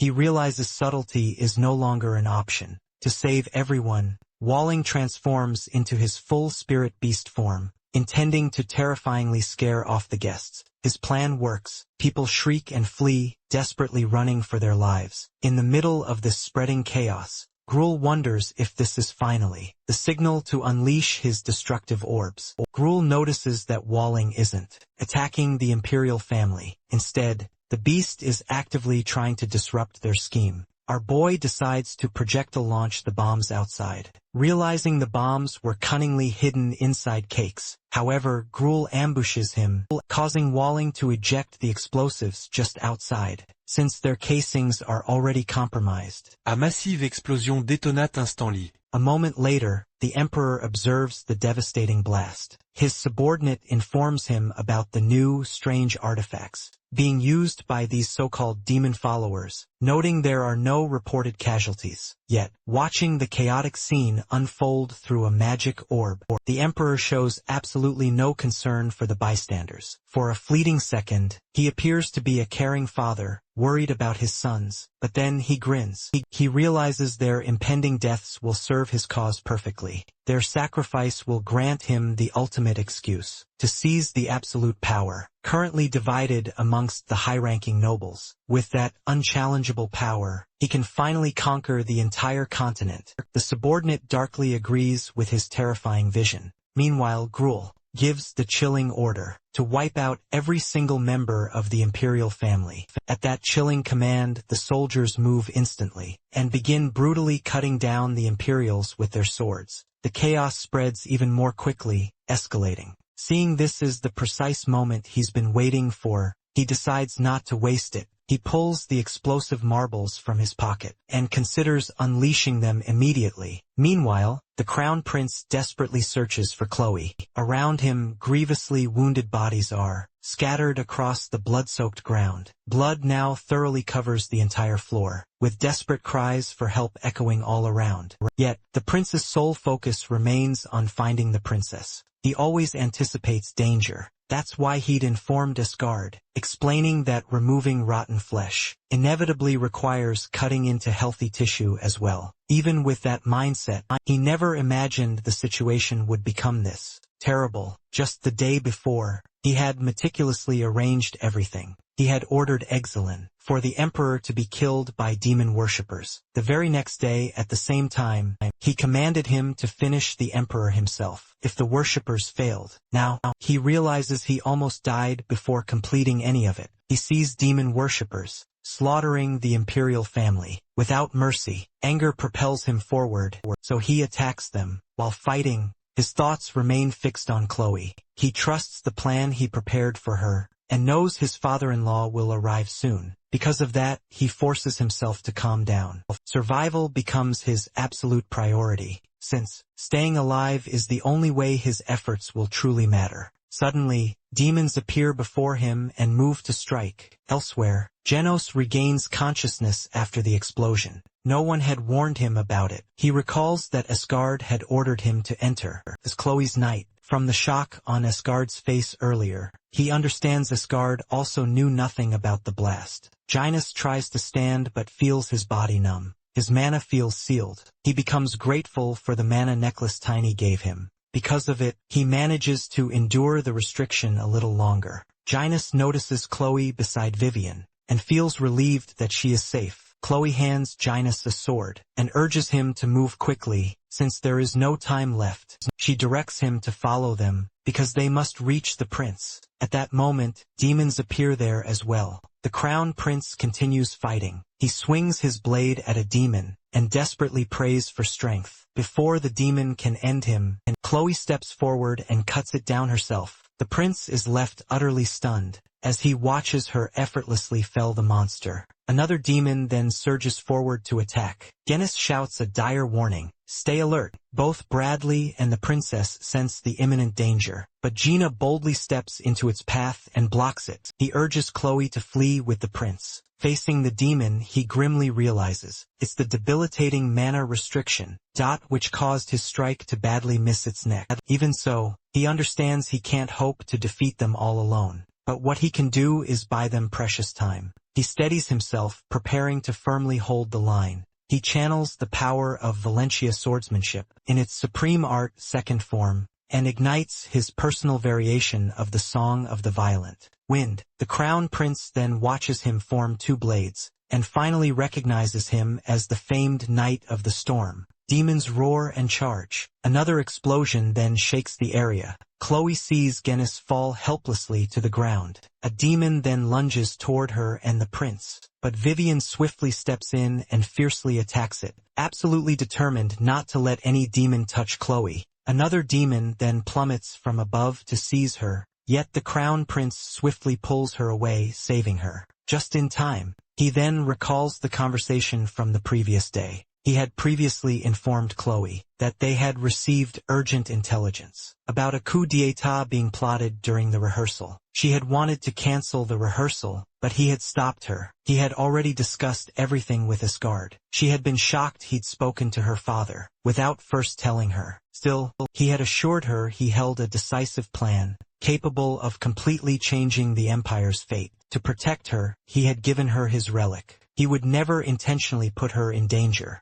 When she had asked about the object, he had explained it was his personal artifact, Defensio. He now remembers promising Chloe that, no matter what happens, he would protect her. Meanwhile, our boy regains consciousness. After the explosion, his body feels so heavy. He soon realizes he blacked out for a bit. The shock slams into him hard. It hits harder than he ever expected. Even so, he trusts Asgard can handle whatever comes next. After pushing things this far already, right at the palace entrance, Asgard demands entry, insisting he must go inside. The guards, seeing the explosion, immediately block his path. He grows tense, demanding why they're just standing there. Instead of acting, they explain that the Imperial Knights now control the palace security, assuring him that those inside will handle everything. They make it explicitly clear he doesn't need to interfere. Asgard's hand twitches, nearly drawing his sword, but he restrains himself, turning away instead. From a distance, Tiny watches, utterly confused. The Asgard he knew would never back down this easily. This hesitation feels completely unlike him. Tiny approaches. Asgard quickly checks if he's unharmed, then explains they simply must wait. Tiny, however, won't accept that. He storms straight for the entrance. The guards recognize him as a knight from Valentia, and block him again, loudly declaring that the Imperial Knights will take control. Tiny utterly ignores their warning, and strikes them down with his sword. Asgard reacts sharply, reminding him that attacking them is treason. Tiny makes it clear the reason behind his actions no longer matters. What does matter is what they can still achieve. Because of his outright defiance, the guards brand him a traitor and move in for the kill. Asgard admits Tiny has completely forced his hand. Since he already owes him a debt, he finally unsheathes his sword. The moment it's drawn, he carves through the guards and charges toward the palace. He feels an almost perverse gratitude, because Tiny gave him the perfect excuse to act. Together, they eliminate everyone blocking their path. Asgard then orders the Knights of Valentia to rescue the Crown Prince and Princess. The Valentia Knights move at once. Tiny urges Asgard not to waste another second. They need to break in now. Next moment, a sudden, powerful storm sweeps through. Asgard immediately recognizes this as a stroke of genius. He then asks Tiny about his next move. Tiny then leaps straight toward the Imperial barrier. He attempts to break it, and Asgard immediately takes notice. He points out that Tiny still isn't strong enough. But Tiny decides to prove him dead wrong. He activates his gravity attribute, multiplied by 16. He understands that perfect timing decides everything. With gravity reversal, he carefully prepares his attack. At the precise moment, he launches a gravity zig. And follows up with his ultimate battle technique form. His thunderstrike then crashes against the barrier. Inside, the crown prince and princess hear the loud impact. Asgard comments on the incredible strength of the wall, but before he can even finish his sentence, Tiny steps off his head and pushes further. Asgard rushes over to Chloe and informs her that her father has finally arrived. He cuts down a demon while Vivian continues fighting nearby. A demon moves to strike Asgard from behind. Chloe notices first and urgently warns him to evade. Asgard turns instantly and unleashes Severing, the secret swordsmanship of the Valentia family, to slice the demon completely apart. He sees Chloe at the back, with the prince beside her. He informs the crown prince that, regardless of any hidden plan, he will not allow his daughter's life to be used as a gamble. The crown prince clarifies that his intentions aren't reckless at all. Asgard faces him directly and brings up that repayment should come through, taking full responsibility for Chloe's life. Asgard hears this and senses the battle is nearing its end. At that very moment, Tiny notices a shadowy figure moving behind Asgard. He warns him immediately. Asgard swings his sword, but the attacker vanishes instantly. The crown prince suggests they all step back, yet Asgard halts everyone in their tracks. He realizes that more shadows, tied to the Emperor, may be hiding, far beyond the rumors he's heard. Far away, the Emperor watches everything through his orb, and feels utterly satisfied, as he believes he's witnessing Asgard's final moments. The Emperor appreciates this success, and credits Ludwig for proposing the use of the shadow. Thanks to that very suggestion, this current chaos became a reality. Ludwig, of course, expresses his gratitude. The Emperor then makes his brutal intentions clear. Once Asgard falls, he plans to eliminate all other nobles, one by one, and seize soul power. He even wishes that Tiny had perished, while suppressing the deadly riot. Ludwig, though, believes the fire and ice mage wouldn't fall so easily. The Emperor, to his credit, understands that. Yet, he remains firm. Tiny must die to gain full control over the Imperial Magic Tower. After the Duke, he plans to deal with the rest in time. Ludwig recalls the earlier crucial instruction that the Emperor's death must trigger the operation. When the demon followers then question him about the Emperor's staff, he explains that it cannot simply be ignored. He makes it clear the staff is no mere decoration. He describes the Emperor as someone without true magical skill, and someone who only gained swordsmanship through Asgard. The Emperor survives by surrounding himself with powerful artifacts. Ludwig considers most of those tools utterly worthless compared to his own strength. However, he treats the staff differently. That formidable artifact can nullify the mana of any mage under the magic tower, including himself. When asked how he intends to kill the Emperor, Ludwig assures them a method does exist. Soon after, news arrives. Demons have appeared inside the Emperor's royal chamber. The Emperor becomes furious, lashing out at his staff, blaming them for failing to secure the palace. Ludwig reassures him that the room's defense magic installed in the room can suppress low-class mages. He then requests one of the Emperor's artifacts, explaining that their system requires it to function properly. The Emperor hands it over and orders immediate action. An attendant takes the artifact and leaves. Watching this, Ludwig concludes that the Emperor is more foolish than he expected. Elsewhere, Asgard battles the shadows. He swings repeatedly, yet the attacks fail to strike them directly. The shadows surround the entire area, no matter how many times he attempts to cut them down. As the shadows persist, Vivian lunges forward to attack, but Asgard quickly, urgently warns her that the shadows are still active. The shadow whips around, preparing to strike Vivian, but before it can even reach her, Tiny intervenes, expertly blocking the attack with his sword. He reveals to Vivian that her mana has been restricted. Because of this, she's forced to resort to normal strikes. Tiny immediately clarifies that ordinary attacks are useless against shadows. The Crown Prince, meanwhile, connects this whole chaotic situation to the Second Empress. He suspects she's behind altering the Imperial Barrier's flow, which is causing the demons to lose all control. Even so, he recognizes these specific attackers, as part of his father's faction, rather than true demon followers. Since the Emperor's office sits right at the palace's center, he concludes that their real target must be Asgard. Asgard then orders Tiny to protect the Emperor. Tiny looks utterly surprised, as he deeply distrusts the Emperor. The Emperor loudly emphasizes that they only need a justification for their actions. Saving him will provide the perfect reason to move, against the Imperial Knights themselves. Later, as Asgard finally prepares to leave, Tiny assures the older man he'll return soon, and urgently tells him to stay alive. The Crown Prince watches Tiny depart. He calculates that if Tiny moves now, Shilon might just arrive first, and that outcome still perfectly aligns with his plan. Shilon observes smoke ominously rising from the palace. After that massive explosion, he considers the possibility that the demon worshippers are also targeting the Emperor. He reminds his group sternly not to forget the Crown Prince's true mission. Moments later, however, someone calls out to him claiming to be lost. Excellent immediately recognizes the person and feels startled. Inside the chamber, Ludwig is attacking the Emperor. He senses a strong resistance blocking his power. From that odd reaction, he realizes the staff hasn't moved far enough away yet. He feels a surge of irritation, and wonders if impatience is affecting him. He blames the Queen for exhausting too much mana, while altering the barrier's flow. Despite all this, he remains completely self-assured. That's because the man who stole the staff works for him. Flexing his immense strength, he brutally restrains the Emperor. The Emperor, barely able to speak, questions him, asking if Ludwig is secretly allied with the demon followers. Ludwig vehemently rejects the comparison, scoffing with pure contempt.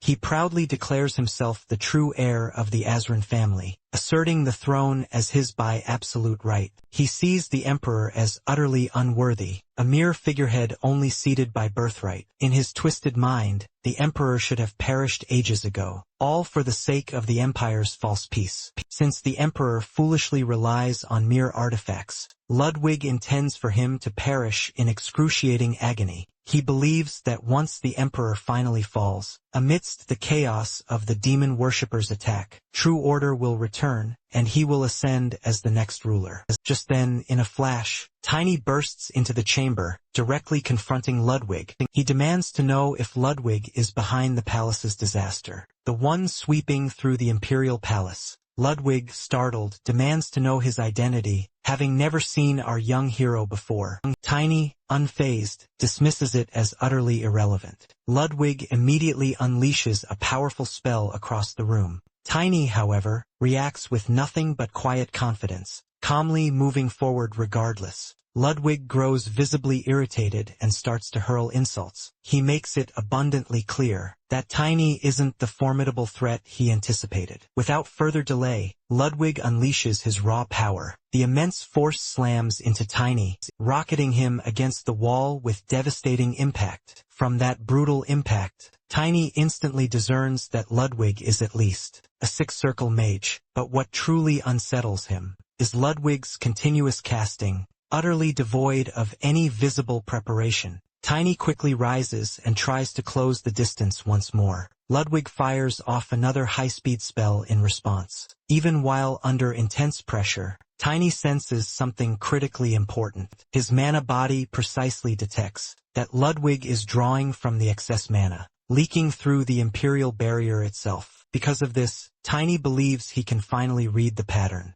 He moves in again, but Ludwig relentlessly keeps attacking, still confident in his overwhelming advantage. Tiny activates gravity transfer, deftly shifting his position. Through pure instinct and heightened perception, he meticulously tracks the trajectory of Ludwig's magic. He anticipates the sequence, first forward, then below and finally above. Ludwig, certain Tiny is trapped, radiates smug confidence. But Tiny lowers himself at the perfect moment, In the very next second, he reverses gravity, launching a powerful upward attack. Ludwig blocks again, dismissing Tiny for choosing the absolute wrong opponent. Tiny pulls back slightly, steadying his ragged breathing. He realizes an object shielded part of him, allowing him to continue. He also understands that, if he'd reacted even a fraction slower, the previous attack would have utterly crushed him. Ludwig relaxes his guard for a fleeting moment. Tiny sees that opening and charges in at full speed.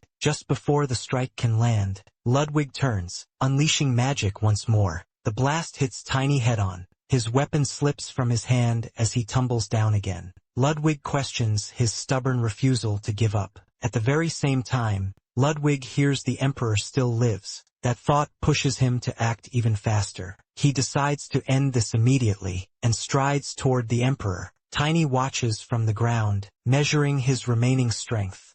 He doubts his body can endure another direct hit. Suddenly, an arrow slices through the air. The shooter reveals himself as Sir Grid. He expresses his profound regret for arriving late, and explains that the complicated route to Island Palace severely delayed him. Ludwig stiffens at the sight of the legendary weapon master. He questions the appearance of the Sword of Alliance. Tiny points out Grid's delay. Grid accepts he's arrived later than he should have, and acknowledges it's not honorable. As he looks closely at Ludwig, he realizes he's facing the infamous blue-blooded sorcerer. He admits he didn't expect this formidable opponent. Grid then speaks casually about their first encounter, even considering leaving Ludwig to Tiny afterward. Ludwig reacts with furious anger, accusing Grid of interfering in internal affairs. He insists that if Grid leaves now, he'll overlook it. Grid glances at the bound Emperor, and the challenge to that claim. He implies this isn't just an internal issue,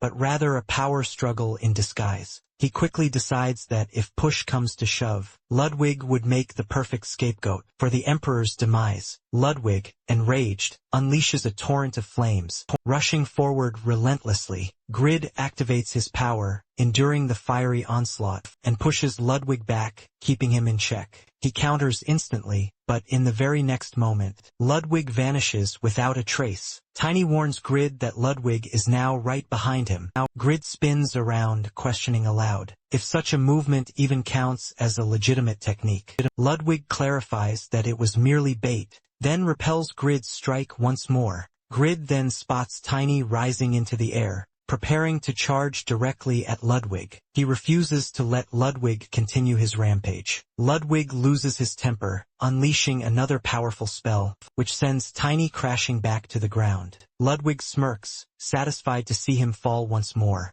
Grid steps in decisively, swinging his sword with full force. Ludwig bends low, deftly dodging the incoming strike. He counters with a burst of magic instantly. Grid pushes forward, unleashing a fierce, relentless attack, ordering him to fall. Ludwig grows visibly irritated when his spell fails to crush Grid. Before Ludwig can even adjust, Grid closes the gap and strikes once more. Ludwig mocks him, claiming he knows all Grid's tricks, and that he's seen it all before. At that precise moment, Tiny attacks from behind. Their combined powers collide with immense force, and a violent explosion rips through the chamber. The sheer shock shatters Ludwig's dark hold over the Emperor. The Emperor gasps for breath, finally regaining his senses, and immediately questions what happened to Ludwig. He demands to know if he's dead, or simply vanished. Grid states plainly that Ludwig has fallen, then advises the Emperor to focus on surviving on his own from now on.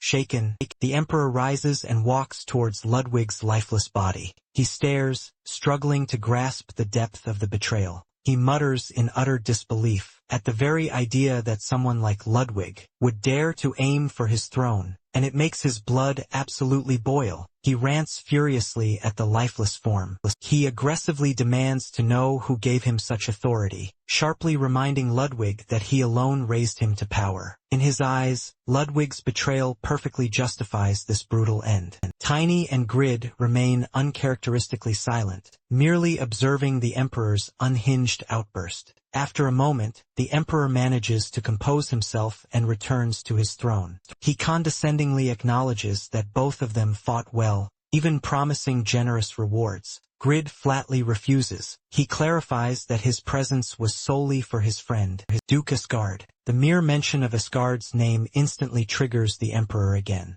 He trembles with unbridled rage, demanding to know why Asgard's name keeps surfacing. He vehemently declares himself the true ruler, the absolute peak of all authority. In his twisted mind, destiny belongs to him and him alone. Old resentments resurface within him as he seethes about how long Duke Valencia has dared to stand in his way. Grid and Tiny exchange genuinely confused looks as the Emperor suddenly accuses them of siding with the Duke. He wildly convinces himself that Valencia is working with demon followers to stage a false rescue and steal all the glory. He insists he cannot be deceived. Grid studies him, visibly questioning the Emperor's sanity. The Emperor dismisses any concern, wildly claiming that soon, even the entire alliance will belong to him. At that, Grid boldly lifts his sword, pointing it directly at the throne. As the central axis of the overgeared alliance, and a direct descendant of the Selden kingdom,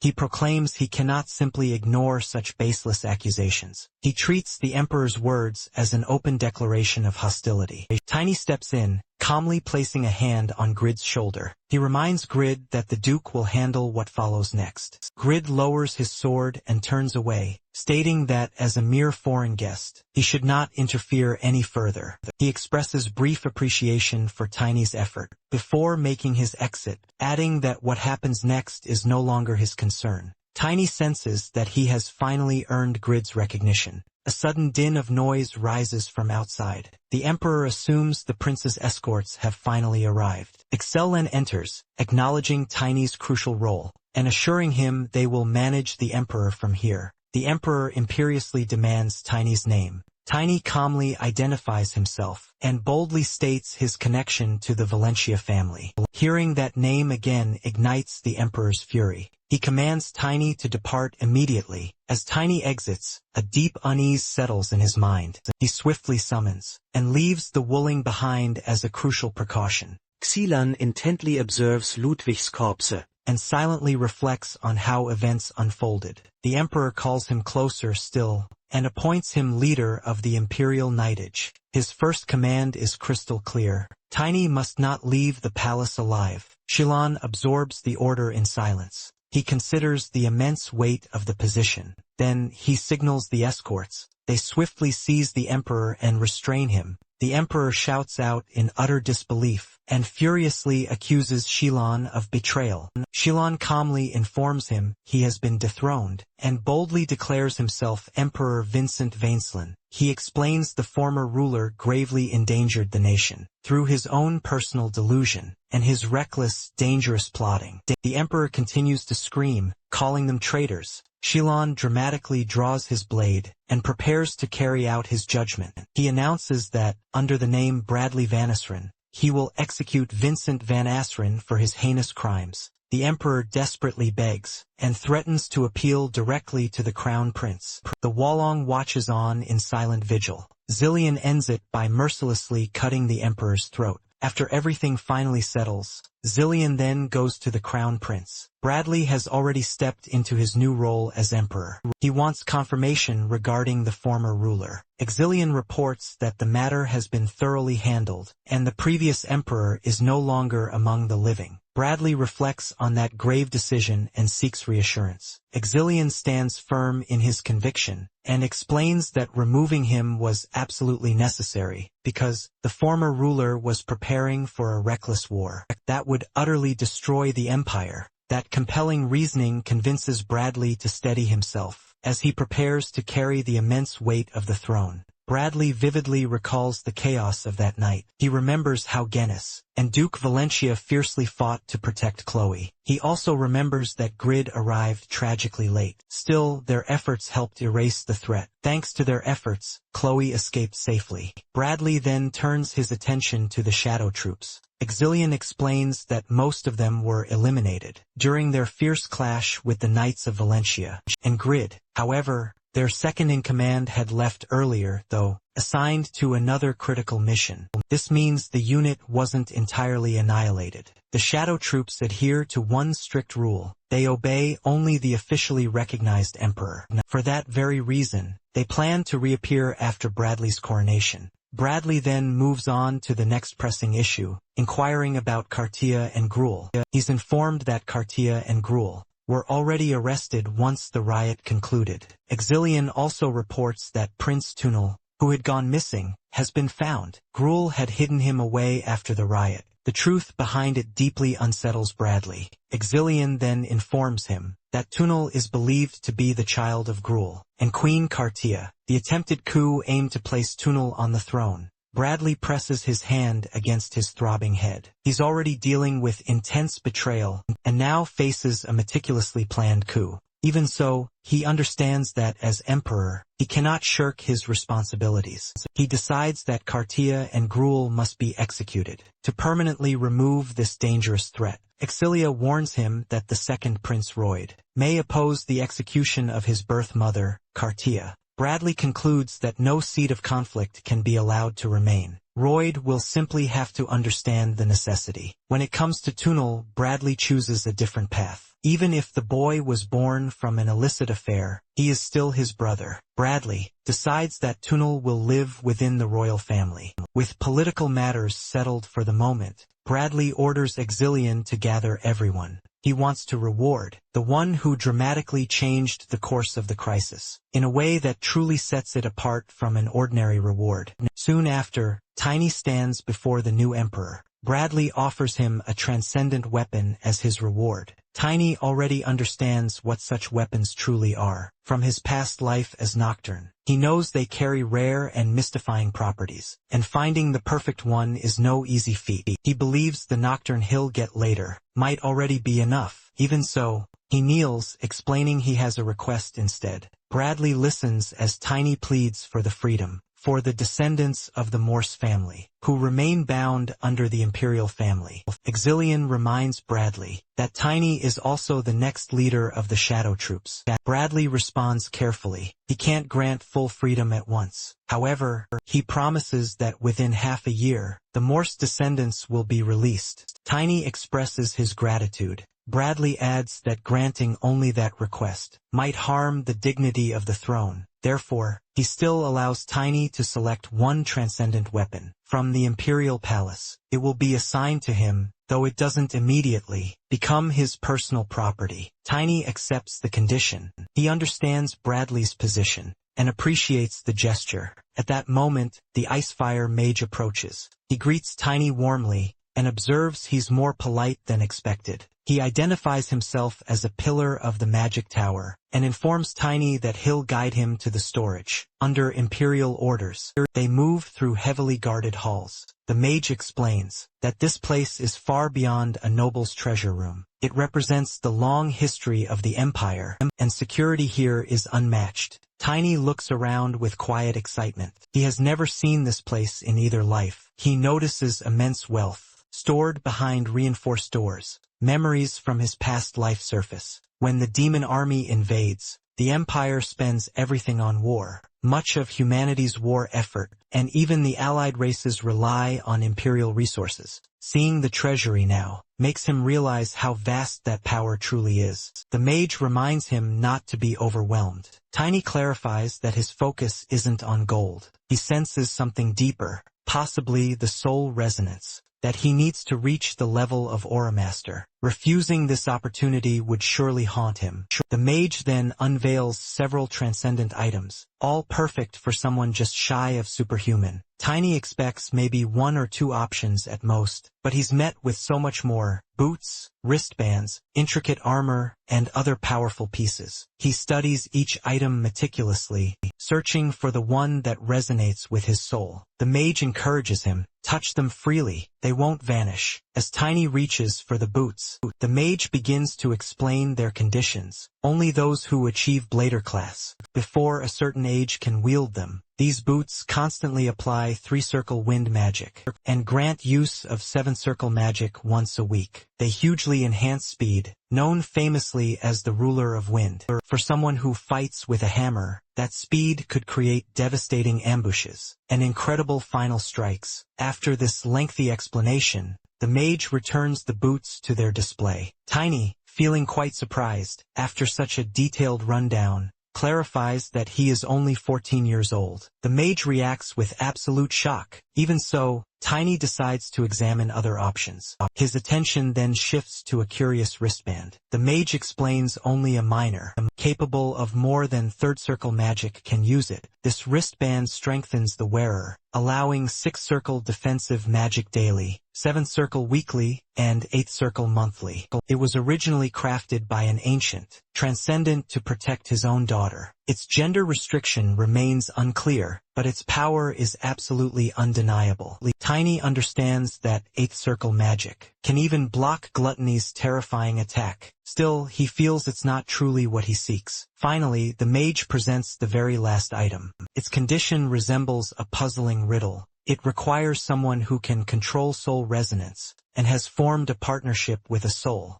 The moment Tiny hears that, pure excitement washes over him. He reaches for it without a moment's hesitation. As soon as he touches it, his armor begins to change. The mage quickly warns him to understand its effects. Tiny observes the transformation calmly. He recognizes exactly what it means. This power perfectly aligns with his destiny. It's the ultimate key. He needs it to become a true aura master. The Ice Flame mage instantly notices the shift in Tiny's armor. The moment it dramatically reshapes around his body. Because the armor is reacting completely on its own. He understands Tiny has met its specific conditions. Tiny, however, focuses on what the armor can truly do. The mage explains that the armor only grows stronger. As its owner improves their spirit techniques. As skill rises, it strengthens the spirit body. And deepens the soul's resonance. That explanation makes everything crystal clear to Tiny. In his previous life, he never truly grasped the key to mastering aura. Now he finally realizes that the answer has been right in front of him all along. He learns the armor is named Divine Armor Animus. The name alone confirms its immense value. Soon after, the Duke arrives personally to escort him. He asks if Tiny has already met the Crown Prince. As they depart, the Duke notices the striking new armor, and learns it is, in fact, a transcendent weapon, because it matches Tiny so perfectly. He considers it incredibly rare luck. Inside the carriage, Iskar brings up what he heard from Grid. He connects the recent disaster to the pure-blooded sorcerer. Tiny confirms it. That confirmation makes the Duke feel immensely relieved. That Grid got involved so early. Without him, Tiny might have died. Iskar sees that as a truly narrow escape. Tiny senses the Duke is still holding something back, since he already knows how events will unfold. He brings up the former emperor. Iskar immediately stops him from speaking further. He makes it clear that as a vassal, Tiny should not dig too deep. The less he knows, the safer he will remain, especially when it concerns someone far above his rank. Tiny immediately sees the difference, because this man is nothing like the Swordmaster. He remembers that's why he revealed that the assassins, using shadow skills, served the dead emperor. Iskar already knows this from the Crown Prince. Tiny then points out the benefit of the emperor's death. The one who hunts him is gone, and the new emperor now carries significant weaknesses. The Duke outright rejects that line of thinking. A loyal vassal shouldn't exploit such sensitive matters. Tiny, however, presses on. If the emperor's orders are clearly wrong, then blind loyalty simply isn't the answer. He reminds Iskard that Grid reported the emperor's scheme to spark a war, leaving the Duke visibly shaken. Tiny then delves into something much deeper. When his own daughter faced mortal danger, the Duke couldn't even draw his sword. The man Tiny knew from his past life would never hesitate. That man once readily accepted sacrifice for a greater goal. Iskard bristles with anger at the comparison. Tiny remains perfectly calm, explaining that those very words came from the Duke's own mouth. He recalls a time in the past, during the brutal battle against the monster King Gluttony. 3 of the 10 greatest knights were used as bait. That grim decision allowed them to finally reach Gluttony. Back then, everyone fully trusted Sverdi, because he always knew what truly mattered most. When the Duke questions whether he's sacrificing the innocent, Tiny reminds him that the Duke once claimed he would seek forgiveness through his own death after achieving his goal. Hearing this truth utterly shakes Iskard to his core. He believed he had prepared himself well, Yet now he sees his heart simply isn't ready. He accepts that he absolutely must change. That's all he can promise for now. Tiny deems that quite enough. They arrive home, and as Tiny steps out, he feels it's been far too long since he last saw Chloe. In his heart, he calls her his older sister. The moment she spots him, she reacts strongly. At the ceremony, she barely glanced at him, but now she truly stares. The small, cute child she remembers is utterly gone. Vivian runs after Chloe, confused by her intense reaction. Both of them stare at Tiny in utter shock. His body has changed completely. Chloe even questions if the moon wolf beside him is truly Tiny. She picks up Wolong, still struggling to accept his transformation. Tiny smiles, acknowledging he's changed a lot. Chloe keeps finding it incredibly hard to connect the boy she knows with the striking young man before her. Vivian advises her to calm down. Asgard, too, notices Chloe's strange behavior. Before he can react any further, she dashes off, Wolong clutched close. The wolf spares a glance back at Tiny, while Chloe keeps mumbling about how adorable he used to be. Tiny admits her outburst utterly baffles him. Later, the Duke meets with Grid in private. He brings up Tiny's shocking revelations about the Emperor. Grid first brushes off the old nickname Iskar uses for him, and shifts to the real issue at hand. He listens as the Duke reiterates that the Emperor tried to ignite a war. Grid explains the official statement claims Ludwig, Kurtia, and Gruul allied with demon followers to kill the Emperor before being executed themselves. Iskar knows that's the public version, however, he demands the absolute truth. Grid confirms Tiny's words are perfectly accurate. The Emperor openly expressed his desire to control the alliance. Grid admits that if he hadn't encountered the Crown Prince's knights that night, he would have killed the Emperor himself. He reads the tension from their expressions and expects immediate action, but he never imagined they'd go that far. Iskar regrets not realizing it sooner. He believes he could have stopped things differently. Grid doubts that if the Duke knew, he would only waste time protecting a sick old emperor. Grid lays out the consequences clearly. The Empire now blames demon followers for the Emperor's death. If the threat of demon followers is ignored, unrest will spread across the entire nation. Under those conditions, the former Emperor remaining alive would only make things even worse. From Grid's view, this outcome is the best possible result. He also admits that both he and Iskar share a flaw. Emotion clouds judgment. He forces the Duke to imagine what would have happened if he never confronted him. Chloe and the Crown Prince might have died. Grid urges him to wake up and stop clinging to his personal standards of right and wrong. When confusion rises, he should listen to others instead of deciding alone. At that, Iskar recalls Tiny's words as well. What truly matters isn't excuses, but action. He realizes Grid is on the right path and understands that he must overcome his own narrow thinking. As clarity settles in, he agrees it's time to move forward with the next step of their plan. Later, the three don black gowns to conceal their identities. Asgard prepares to gauge the public's mood after the Emperor's death. He brings Garen along, trusting his judgment. Garen is experienced in observing lands, but this time he does so in disguise. So the Duke wants honest reactions, so he expects Garen not only to watch, but also to speak with people directly. While preparing, Garen notices another boy nearby. Tiny removes his cap, revealing himself. Though only a few months have passed, Garen is shocked by how much Tiny has grown. Tiny explains he's been forcing his body to train, using mana techniques, so the sudden change has a reason. Garen already knows. Tiny isn't ordinary since the fight with Drexler, and now even his face carries a mature look. Tiny responds with quiet confidence. Asgard cuts their reunion short because the task comes first. Once they enter the town, they hear constant talk about the Emperor's death. Rumors spread that he sided with demon followers. Fear grows, because if even the strongest city can't protect its ruler,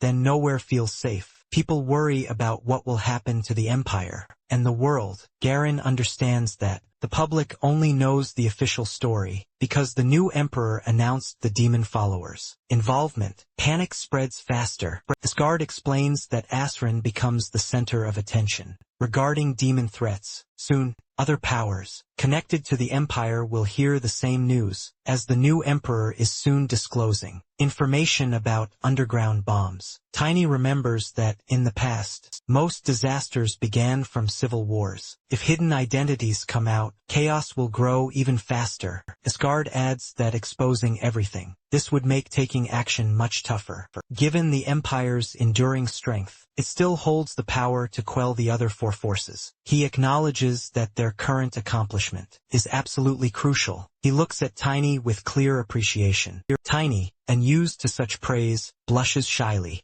The Duke, ever the disciplinarian, quickly regains his strict tone, and warns him to control his facial expressions. Tiny responds dutifully and with respect. Suddenly, Tiny's cap slips right off. People immediately recognize him as the Radiant Knight, who famously defeated the traitor. Some even connect him to saving Karun. Noticing the Duke nearby, they recall that he once presented the Morse family before the new emperor himself. Because of Tiny's distinctive black hair and eyes, many assume he must belong to that family. The crowd gathers fast. Garen concludes that speaking freely will be impossible here, so they swiftly move away from the commotion. Tiny feels a knot of unease, since being linked to the Morse family truly matters to him. Garen tries to ease his mind by explaining that the Morse family was only semi-noble and is already gone, so it shouldn't matter. Tiny remembers his own sacred promises and understands that it matters deeply to him.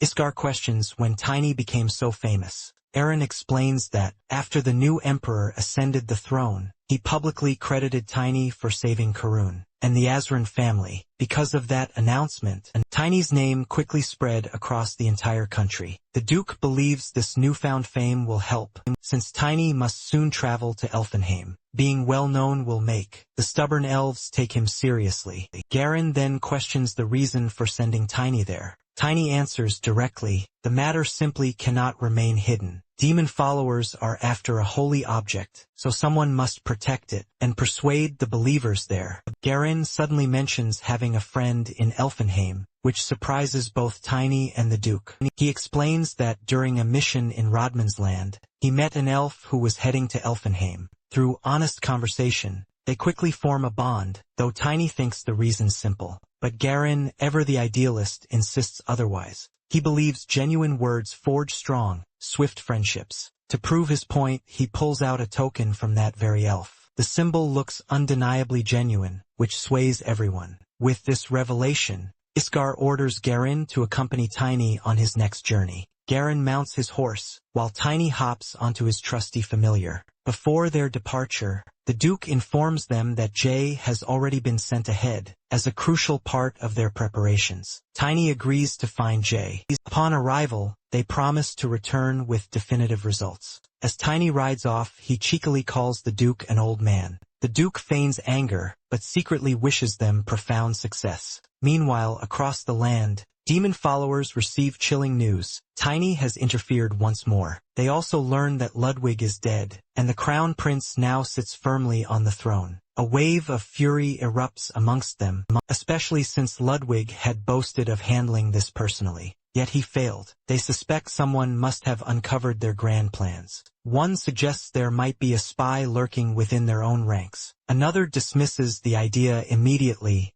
reasoning that the emperor's death wouldn't have happened. If that were truly the case, they ponder another chilling possibility. What if a true hero has emerged? Then, perhaps the goddess herself is interfering once more. That unsettling thought leads them to recall ancient history, knowledge passed down from Malum himself. The manager of this flawed world can only observe fate, but excessive interference twists destiny's very fabric, and critically weakens the boundaries between dimensions. When these cycles are broken, destruction arrives far sooner than anticipated. They remember how the goddess once reset cycles, by forging heroes and irrevocably tying them to demons. Yet, they believe proof of their ultimate victory still exists, within the demon station and the great labyrinth. Now, they must swiftly adjust their strategy. Their original plan was to target Elfenheim after the Empire, but with their vital partner, Elaine, now gone, they must shift focus to the Orc Alliance instead. Another hidden piece of their grand scheme already waits there. The Elder decides to implement a crucial test. If Tiny heads directly for Elfenheim, he may truly be the fated, chosen hero. In that case, they must eliminate him to usher in their new world. But if he instead moves toward Bader, the Orc City, then a spy almost certainly exists within their ranks. So they deliberate, shaping the very future of the world. And the looming end. Tiny and Garen forge ahead on their journey. Before long, vast grasslands spread out ahead. Garen then informs Tiny they've arrived at the Orcish grasslands. After a grueling week of travel, Tiny and Garen finally arrive at the vast grasslands, ruled by orcs, far beyond the Empire's border. Since the journey took longer than planned, Garen feels apologetic, explaining he could have reached this place in a single day if he'd traveled alone. Tiny reassures him the delay doesn't matter, since he needs Garen's help to enter Elfenheim anyway. Garen then brings up the primary danger of this land. The biggest threat here are the orcs. In human territory, money might solve problems, but the orcs won't allow the weak to simply cross their grasslands. Only those who accept and win their warrior challenges may pass. Tiny already knows this. If they move straight toward Elfenheim, they'll encounter 3 tribes. The quickest path is to defeat all 3 in battle, so he decides they should hurry. Garen recalls Duke's earlier instruction, not to question how Tiny knows such details, and to support him without doubt. Remembering that promise, Garen keeps his curiosity to himself, and rides alongside Tiny. Soon after, Tiny clashes with an orc warrior. While mounted on his moon wolf, the orc, riding a red boar, attacks fiercely, urging him to strike again. Their beasts glare as steel violently collides. Tiny suggests she swing her sword with more force, and counters her attacks while exchanging blows. He wonders if her massive sword carried such lightness in his previous life, as well because he feels no weight from it now. Garen watches in utter astonishment. Despite Tiny's smaller frame, his strength and stamina are simply overwhelming. Tiny charges forward repeatedly, without hesitation, yet the orc tires before him. Even after reaching her limit, she refuses to surrender, calling him arrogant. Her red boar grows frightened of the fighting. Tiny lowers himself, poised to finish the fight, but Garen loudly reminds him, "Don't kill her." Tiny holds back his strike, and knocks her down, sparing her life. Even so, he feels a vast gap between himself and true monsters, a gap still too wide. He realizes the fear gripping the battlefield isn't born from his own power, but from Wallang's terrifying presence. He senses his control approaching the next stage, concluding that choosing Animus was the right call. The defeated orcs fall back. Garen bids them a weary farewell, but warns Tiny that fighting so recklessly is dangerous.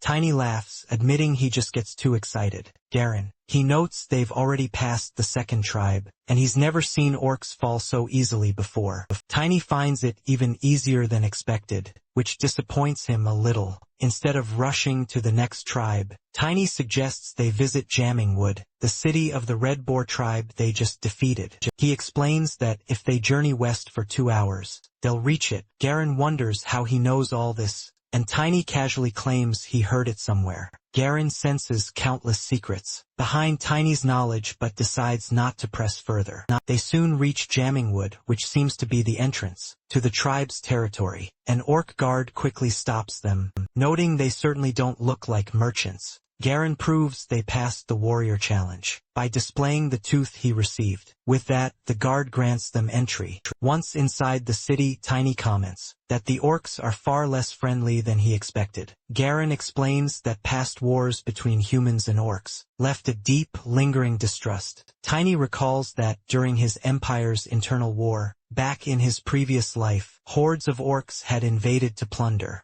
He also remembers how internal conflict among the orc tribes led them toward self-destruction. At the time, that thought had deeply troubled him. Orcs are used to battle, but internal war? That's different. No species willingly destroys itself without a compelling reason. Because he senses there might be signs of unrest here, he decides to stay in Jamming Wood for a day to observe. Garen agrees immediately, without hesitation. He explains that Tiny never acts without a clear purpose, so there's no need for an explanation. Tiny thanks him for putting his trust in him, As they explore, Tiny discovers the city is far more massive than he'd imagined. He'd only ever heard tales of it from a friend. If Jammingwood is already so impressive, then Beater, the true capital city, must be truly magnificent. He suspects Jarek is likely in Beater. Their musings are abruptly cut short when a massive, fully armored orc storms toward them. The orc demands to know their purpose in Jammingwood.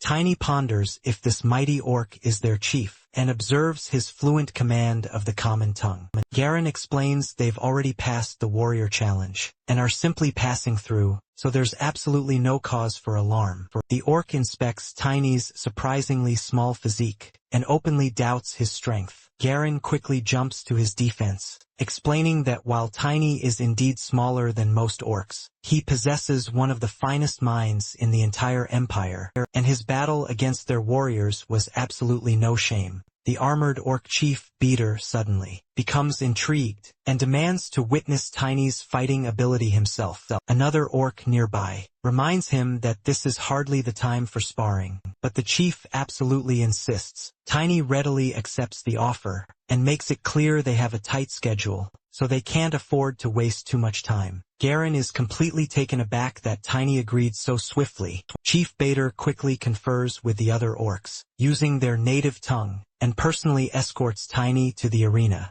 A crowd of orcs gathers, all whispering about Tiny. The chief warns that the sheer crowd might create immense pressure. Tiny calmly replies that it makes no difference to him, though he secretly worries that defeating the chief right in front of his people might appear a bit rude. The chief explains that for the orc people, anything related to battle is nothing short of honor, so there's truly no cause for concern. Tiny then sheds his outer armor, revealing the gleaming transcendent armor beneath. The chief immediately recognizes him as the legendary Knight of Radiance, and can't help but express a touch of disappointment that he's merely a blader class. Tiny coolly responds that class alone doesn't necessarily decide the outcome of a fight. The chief appreciates his answer, and urges him to prove it. The chief strikes first with his mighty hammer, sending Tiny crashing to the ground. As he rises, Tiny immediately senses the difference, with his animus not fully active, and realizes the chief's strength far exceeds his expectations. Instead of fear, he feels a surge of excitement, because it's been a long time since he's experienced such immense pressure. This sensation reminds him of his past battles. Tiny understands right away that the chief's blows carry far more power than he first assumed. The chief's strikes feel heavier with each hit. Tiny admits to himself it's been a long time since he's faced this kind of pressure, and that feeling pulls him back to the battles of his previous life. The chief swings his hammer once more. Tiny raises his weapon and blocks the blow, since he wants to measure his own raw strength. Without relying on his armor, he holds his ground and pushes back with force. Their weapons grind against each other, as both pour their strength into the clash. During that struggle, Tiny notices the chief's mana flow, and the tribe tattoo marked on his body. The chief points out that Tiny isn't activating his transcendent armor. Tiny explains that his weapon alone is enough. Because of that answer, the chief urges him not to disappoint. Tiny moves first this time, and makes it clear through his actions that the chief can expect more. They exchange heavy blows without holding back. Karen, watching from the side, realizes that the fight has gone far beyond a simple test. The chief grows more aggressive and attacks again, with raw anger behind his swing. Tiny blocks once more, and instead of feeling pressured, he finds it utterly thrilling. That intensity reminds him of Yarek, who once taught him to fight until either he breaks, or his enemy does. Because of that memory, Tiny wonders if this is the true warrior's path, where greater strength is born from harsher force. The chief relentlessly pushes his power forward. Tiny meets it head-on, pouring everything he has into the clash. Neither side will back down, refusing to yield an inch. The immense strain finally becomes too much, and with a deafening crack, one of their weapons shatters. The watching orcs fall into stunned silence. The chief, however, merely smirks, He's convinced Tiny fights with genuine confidence. Tiny acknowledges this with a nod, and that the same could be said for the chief. Satisfied, the chief grasps Tiny's arm. He confirms that the rumors about Tiny are indeed true. Since the test has proven sufficient, he decides it's time for an honest discussion, leading Tiny away from the arena. Tiny doesn't quite grasp the chief's intentions, but follows along nonetheless. From behind, Garen calls out, reminding them he's still there, and joins them inside, where the chief brings them to a table. He then orders plenty of food to be served. Because they fought so hard, he believes they should now eat equally well. Garen gratefully accepts the hearty meal. Tiny, without hesitation, devours his food and praises the taste. The chief observes Tiny's impressive appetite, while Garen quietly wonders if Tiny is truly human, or perhaps closer to an orc in spirit. As they continue to eat, the chief finally reveals the true reason he brought them here. He asks about Tiny's relationship with the new emperor. Tiny explains he can't publicly claim closeness yet, though there was a time he even struck the crown prince. Hearing this, the chief bursts into laughter. He concludes that such an act is only possible if their relationship is indeed exceptionally close. However, the chief's expression suddenly turns serious. Addressing Tiny as the Knight of Radiance, he presses for an honest answer. Is the Empire truly preparing for war? Garen is visibly startled by the sudden shift in tone. Tiny remains calm, asking what leads to such a suspicion. The chief explains that unrest is spreading across the Orklands. Chief Nergu of the Black Rhino tribe is aggressively pushing for unity through war, and a human stands beside him, actively encouraging conflict. Because of this unsettling development, the chief suspects possible involvement from the Empire. Tiny recalls a past statement about claiming an audience for himself. A while later, he starts to suspect the former emperor's influence. He boldly puts his honor on the line and firmly declares that the Empire would never support such manipulation.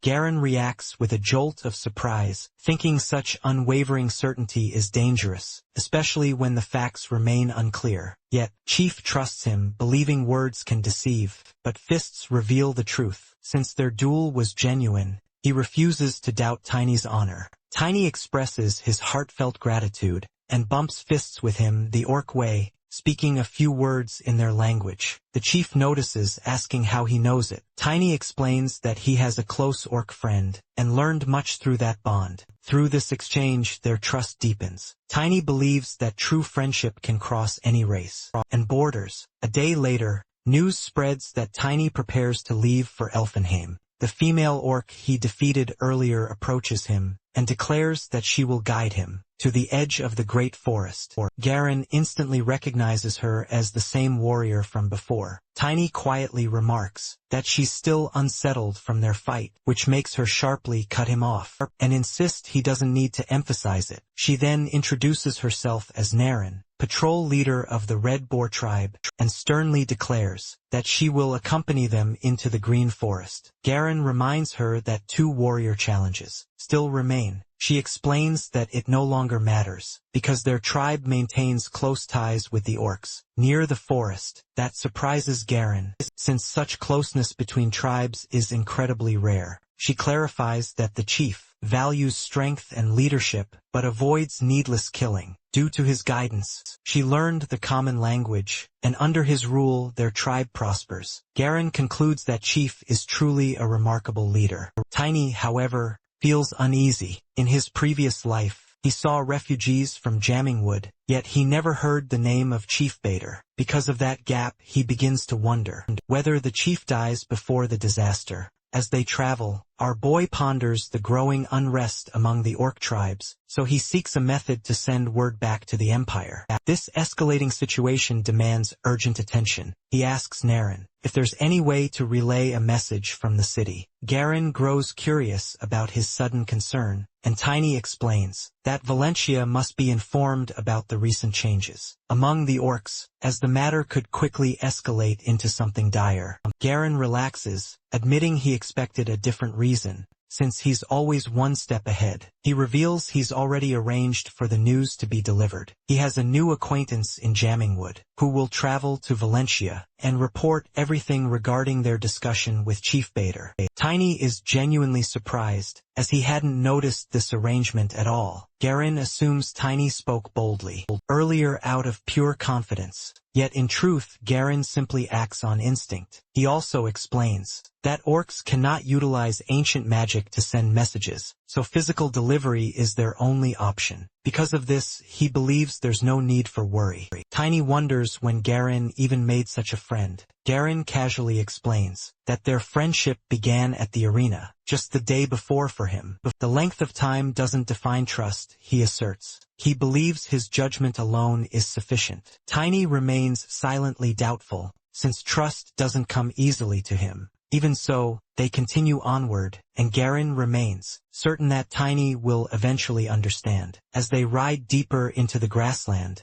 Neru stops to speak with another orc, in her own tribal tongue. Tiny and Garen wait, not understanding a single word. After finishing, Neru explains that she informed the nearby tribe that the two knights are guests of the Red Wild Boar tribe and are heading toward the Great Forest. Due to her standing, the tribe allows them to pass. Garen appreciates her invaluable help, but before they can leave, another orc approaches. He's heard tales of a knight riding a wolf spirit who once averted a massive disaster and believes that person is currently traversing the plains. He eyes Tiny, referring to him dismissively as a small human. Tiny bristles, annoyed by the repeated jab, but ignores it. Naren then reminds the orc they travel under her tribe's protection. The orc clarifies he has no intention of blocking their path. His older brother has lived long enough to become a spirit, and he seeks his guidance. When Tiny confirms he's speaking about the dire wolf, the orc nods. Tiny studies the creature, noting its lean form.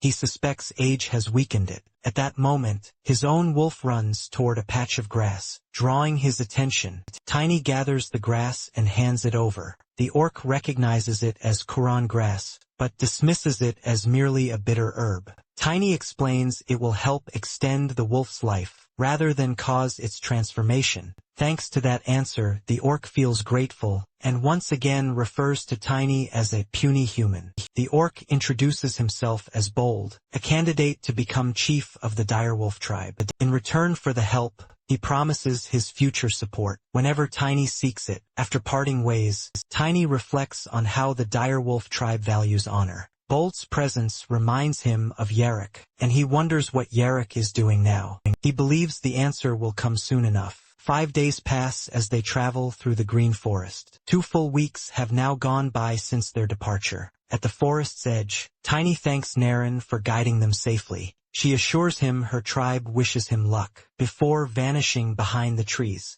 Tiny realizes they've finally reached the great forest. Garen explains this land belongs to elves and ancient beasts. He shares what he knows about the shield of the continent that blocks pollution from the demon region. He continues with what he's heard about the ancient war that left behind the demon center, the western demon region, and the giant forest. He even mentions rumors of a great maze deep within the heart of the demon region, a place shrouded in impenetrable mystery. Hearing this, Tiny vividly recalls his past life. He found Nocturne deep within that labyrinth. That memory now irresistibly draws him back to it. Yet, he understands that entering it now would only result in a futile, meaningless death. He assures Garen he will attempt it one day. Garen senses Tiny harbors many secrets, but, as a friend, chooses not to pry. He offers help instead of asking questions. His tone quickly turns serious, as he encourages Tiny to share with him the true purpose of their perilous mission.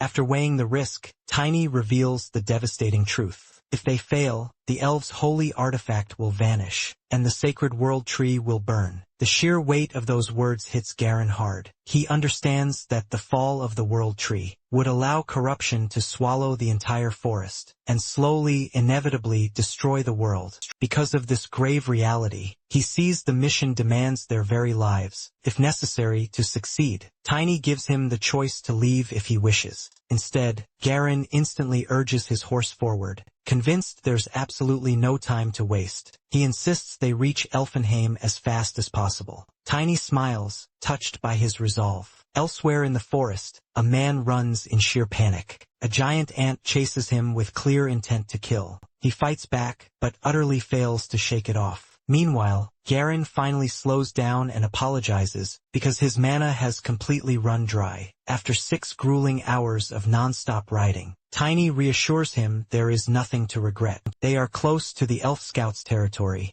and slowing down has become necessary. They decide to take a much-needed rest. Garen reminds Tiny that lighting a fire is forbidden, since the forest could easily ignite. Tiny finds the warning rather obvious, and jokes about it, asking, who would be reckless enough to start a fire there? At that very moment, flames erupt behind them. They turn to see smoke spreading rapidly through the trees. The same fleeing man bursts into view, with the giant ant still relentlessly chasing him. In utter desperation, he begs for help. As the monstrous creature closes in, a short man sprints their way, a massive ant hot on his heels. His stout build immediately suggests he might just be a dwarf. Tiny instantly realizes something. Dwarves occasionally travel through the great forest, but being chased by such a monster spells serious trouble. The man scrambles closer, desperately pleading for help. Just then, an elf materializes above them. She immediately questions if he's a human spirit mage. She demands to know why a stranger, neither a sanctioned hunter nor marked as a traitor, has entered their forest. Tiny quickly realizes they need a convincing explanation, and fast,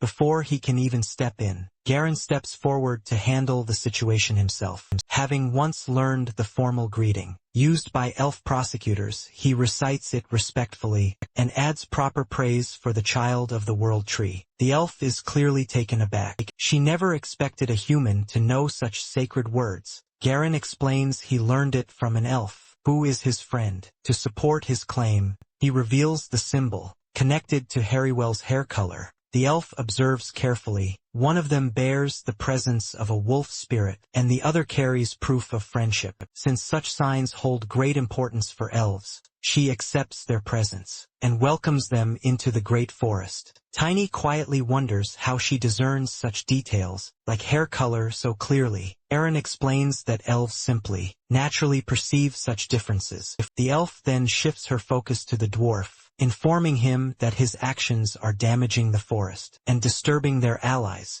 The dwarf attempts to defend himself, explaining that monsters frequently appear, and he acted out of confusion while standing guard. Garen points out that creating explosions within the forest is simply unacceptable. The dwarf grows agitated, explaining that his explosive artifact is the only tool he has for self-protection, and he built it himself. Tiny studies the dwarf, growing increasingly suspicious. A young dwarf, he thinks, carrying such a weapon inside the great forest, raises doubts. Then, Tiny notices a stamp on the weapon. The dwarf instantly recognizes it, and even mentions Randall's store. This detail shocks Tiny, so he presses for more information. He then learns the dwarf is Randall's son, named Grandal. Grandal proudly claims he forged the hammer himself, and asks for their help since they actually know Randall. Garen steps in, informing the elf that Grandal isn't a complete stranger to them, all thanks to their symbol of friendship.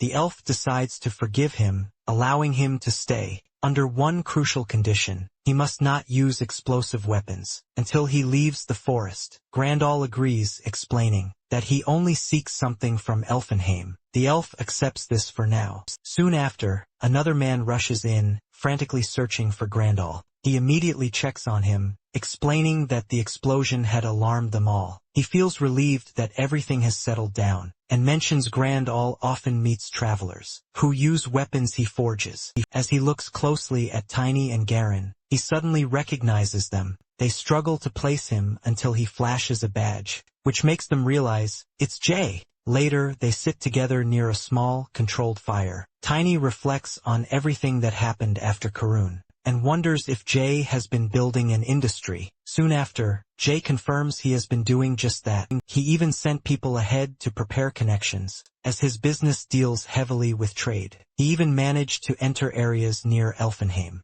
by selling common goods that elves also use. Tiny grows cautious, and wonders if Jay gathers information as well. Jay explains that trade naturally brings knowledge, and observing society is simply part of survival. He vehemently denies any connection between Grandal and the Black Wing, clarifying that he only met the dwarf just before entering the forest. He followed Grandal because he heard the dwarf was collecting materials for an ultimate weapon, and he couldn't ignore that for Randall's sake. Randall then stands, revealing his true goal. He wants to craft a weapon, even better than the transcendent weapon, crafted by their king. To achieve that, he needs a piece of the world tree from Elfenheim. This absolutely shocks everyone because taking a branch from the elves, whose very lives revolve around protecting that tree, sounds utterly impossible.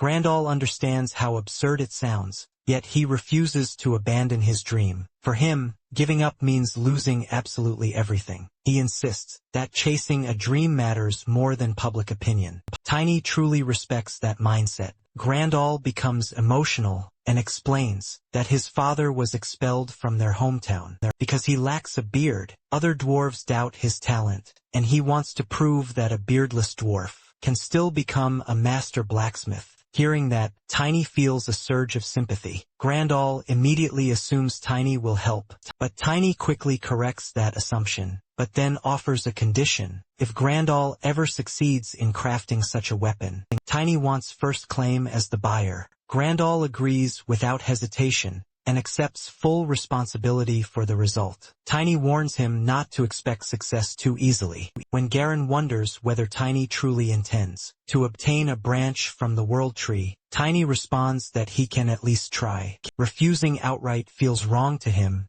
especially when someone is running toward a dream with such stubborn resolve. 3 days later, they finally approach Elfenheim. Garen notes that the journey took several days, while Tiny calculates that they arrived 1 day earlier than planned, because they defeated every monster along the path, and received supplies from Jay. The trip became much smoother. Tiny also used Jay to send word about the orc conflicts. At the entrance, the great gate opens. An elf girl named Ludwell introduces herself as the fence keeper of Elfenheim. She explains that the scout team already informed her about the arrival of the wolf and Harrowell's friends. She welcomes them and states that she will guide them from here on. She instructs them to follow every rule carefully, while inside Elfenheim, and adds that, should their business extend beyond a simple meeting with Harrowell, they are to inform her. Ludwell then guides them through the grand entrance. Tiny's eyes immediately land on the sword at her hip, quietly observing it as he walks by her side. Ludwell escorts Tiny and Garen through the elegant waiting area. As they proceed, both men eagerly take in Elfenheim's sights. The architecture here is strikingly beautiful, vastly different from anything human-made. This incredible sight leaves both men unable to hide their amazement. Garen wonders aloud if Tiny has an elf friend waiting for him here. Tiny replies that he believes he does, though his tone carries a noticeable distance. Garen picks up on the hidden past meaning in his words, but decides to let it go as Ludwell continues moving. She guides them without delay to a designated waiting room. Inside, an attendant serves them a delicate elven tea, a brew renowned by that very name outside the forest. Ludwell explains up front that she can't be certain if humans will even enjoy it. Garen appreciates the thoughtful gesture and sips his tea calmly. Meanwhile, Tiny remains silent, clearly lost in thought. Ludwell can't help but notice his unusual silence, and presses him for an explanation. Tiny then reveals what he's been observing. Ever since they entered the gate, Ludwell has touched her sword every single time she's looked at him, and that intense tension hasn't left her hand once. Based on this, he chillingly concludes that she already holds judgment in her heart. The moment he speaks so plainly, Ludwell dramatically draws her blade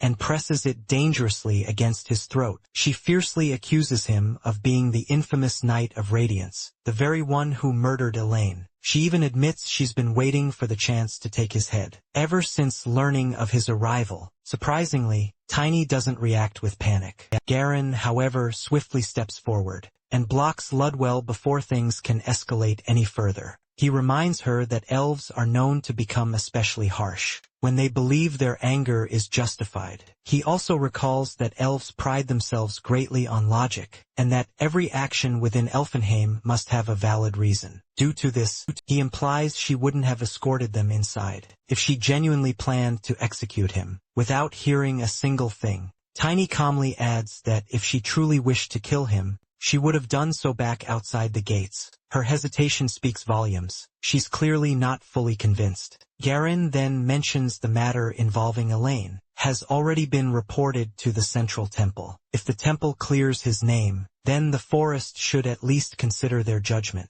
Hearing this, Ludwell withdraws her sword. Still, she makes it clear that temple approval doesn't erase suspicion. She watches him closely, because elves bear a sacred duty against dark energy. She then addresses the rumors surrounding him. She's heard that he senses hidden evil, and identifies demon followers. The elders plan to test that ability soon, and she hopes the rumors hold truth. Tiny responds, relieved to hear about the test, because he fears that, even among Elfenheim's leaders, there could be hidden corruption. Garen tries to stop him from pushing that claim further, but Tiny continues, and states that if his ability turns out to be false, he will accept full responsibility. Ludwell turns back at that bold claim, and warns that his confidence will be measured soon. Before she leaves, Tiny casually mentions that he doesn't see the Great Spirit Callum, and that Estina won't attend the elders' meeting. That detail surprises Ludwell. She realizes he knows Callum is Estina's spirit. She probes further, but Tiny denies ever meeting her. Ludwell decides not to reveal more, and closes the matter as internal business. Tiny senses her discomfort, and concludes she's hiding something poorly. After she leaves, Garen wonders if Tiny intends to approach the Guardian of the World Tree directly. Tiny believes that warning the Guardians about demon followers requires direct contact. Garen suggests his acquaintance, Harrowel, might help if Harrowel had returned to Elfenheim. He would join the knights, who defend against monsters from the demon region. Those knights operate under orders from the Guardians, so they might know the Guardian's location. Garen promises to search for him. Tiny accepts the offer with gratitude. Elsewhere, the elder demon follower discovers Tiny has breached Elfenheim. Asura confirms Tiny is heading deep into the forest. Just as predicted, the elder lets out a chilling laugh, then hands over a mysterious artifact. This artifact can erase all traces of dark energy, while simultaneously unleashing destructive force. He orders numbers 6 and 7 to accompany the artifact's bearer, and eliminate Tiny back in Elfenheim. Meanwhile, Garen desperately searches for Haru, but finds nothing. All the knights have already left. When he reports this, Tiny immediately grasps the implication. A massive, monster wave must have erupted from the demon region. This forced every knight and scout to mobilize. Such waves can sometimes last up to a month, making a prolonged wait potentially necessary. Garen can't help but wonder if they truly intend to remain for so long. Before any decision can be made, however, Ludwell suddenly returns, escorting Tiny to the Elder's Hall for the fateful test. Inside, the Elder Elves are gathered in full assembly. An elder steps forward, presenting Tiny to the council. He recounts Tiny's reputation as the man who prevents disasters and hunts dark energy. He also reminds everyone that this very same human killed Elaine. The test will determine the truth. Tiny responds with remarkable calm. He mentions he's heard elves are slow in their decisions, yet the full council has gathered so quickly today. This tells him they're clearly expecting something from him. Uranim reacts sharply, immediately labeling him arrogant. She believes there's no conspiracy here, and insists Elaine could never have been a black mage. Another elder, Darren, urges for restraint, reminding her that the council seeks reason, not raw emotion. Urena challenges him for speaking out of turn, especially since he's only recently become an elder. The lead elder interrupts both of them, clarifying that disagreement exists, even among themselves. That is precisely why the test must proceed. Tiny observes they're arguing in the common language, rather than Elven. He senses they want him to witness their internal division. The Great Elder then confirms Tiny accepts the challenge. Tiny agrees without a moment's hesitation. At the elder's command, a pack of wolves is ushered into the hall. Tiny instantly recognizes from their appearance that they belong to the scout team. He suspects they've been restrained for this very purpose. The great elder then explains the dire situation. One wolf has been tainted by dark energy and has brutally killed several patrol wolves, along with a young, innocent elf. The council now demands Tiny identify which wolf harbors this malevolent energy. No sooner does the great elder finish explaining the situation than Tiny steps forward, pointing at one wolf. Without a moment's hesitation, he declares that the chosen wolf indeed carries evil energy. The elders immediately demand a reason for such certainty. Tiny explains that the spirit bound to his very being allows him to sense corruption instantly. Because of this unique ability, the presence of evil stands out to him unmistakably. He further adds that the wolf reacts violently because it smells the blood of its own kind. On another wolf nearby, Urena stiffens at his shocking claim, poised to lash out, but the great elder speaks first, cutting her off. He admits that the result far exceeds all expectations. While the council spent days investigating, Tiny identified the corruption in a single glance. Before they can move on, Tiny raises another pressing concern. The dark energy within the sacred wolf feels unervingly controlled, almost as if it's been expertly trained to stay hidden. That unsettling detail reminds him of the enigmatic elf, Elaine. Urena flares up violently at the mere mention of her name, treating it as a grave personal insult. Darren quickly intervenes, urging her to restrain herself. The great elder sharply shifts the focus back to the facts. These wolves all belong to the elite ranger scouts. If Tiny's grave suspicion holds true, then Elaine is indeed deeply connected to black magic. Urena rejects that idea completely and utterly, insisting such dark manipulation belongs to humans, not to the noble elves. The great elder silences her forcefully and demands order. She argues that such accusations would deeply stain Elaine's honor, yet she eventually submits, albeit reluctantly, to his command. The great elder then directly asks Tiny why the wolf is concealing its energy. Tiny studies the animal intently and explains that the pollution has already reached a critical level that should already be causing mutation, yet the wolf shows none of the expected physical signs. This contradiction points to deliberate concealment. Darren remembers a recent tragedy, but he doubts it's connected to hiding energy. The great elder ponders and concludes that the recent discovery of a monster capable of suppressing evil energy explains everything. Thanks to that discovery, scouts and knights have already been dispatched to the demon region to investigate further. The elder then inquires, how many people know that Tiny has arrived? In Elfenheim, Tiny thinks briefly and admits that even the orcs know about his visit. This means the information has spread widely. Darren suggests that enemies might anticipate Tiny's presence and stir up chaos to escape him. The elder turns to Urena and asks how they typically deal with animals corrupted by evil. She replies that they execute them immediately. Tiny then questions why this specific wolf is still alive. The elder reveals that Ludwell suggested sparing it for this exact test. At that moment, Tiny connects the dots. Blood's earlier hostility and her decision to keep the wolf alive now form a calculated move. Darren then adds that the devil worshippers likely assumed the wolf would simply be killed and never expected it to become evidence in front of Tiny, and because of that miscalculation, their concealment now starts to crack. Tiny analyzes the bigger picture. The enemy avoids direct confrontation with Elfenheim while secretly gathering elven military strength by triggering monster waves. That strategy suggests a much larger target. The possibility that the World Tree stands at risk spreads a palpable tension through the hall. The elders realize they must rapidly prepare their forces. Darren reminds them that a reserve army still remains within Elfenheim. Urena interprets that as direct suspicion toward the knights and patrols. Arguments immediately erupt again, this time entirely in the elven tongue. Tiny observes their heated exchange and notes the sharp rhythm of their language. The great elder forcefully puts an end to the quarrel, then turns his gaze back to Tiny. He then requests one crucial final confirmation. by utilizing Tiny's ability. Tiny's task: check if anyone within the palace harbors any evil energy. Tiny concentrates deeply, scanning the hall with precision. After a meticulous observation, he reports that no one present harbors any corruption. A wave of relief washes over the elder's expression. He then inquires what ultimate goal the enemy pursues. Tiny responds that their target likely involves both the sacred artifact Justitia and the world tree itself. This conclusion visibly unsettles several elders. Some immediately dismiss the idea outright, arguing no true elf would ever attack the world tree. Others insist that protection must remain the top priority. As their debate rages, Tiny keenly notices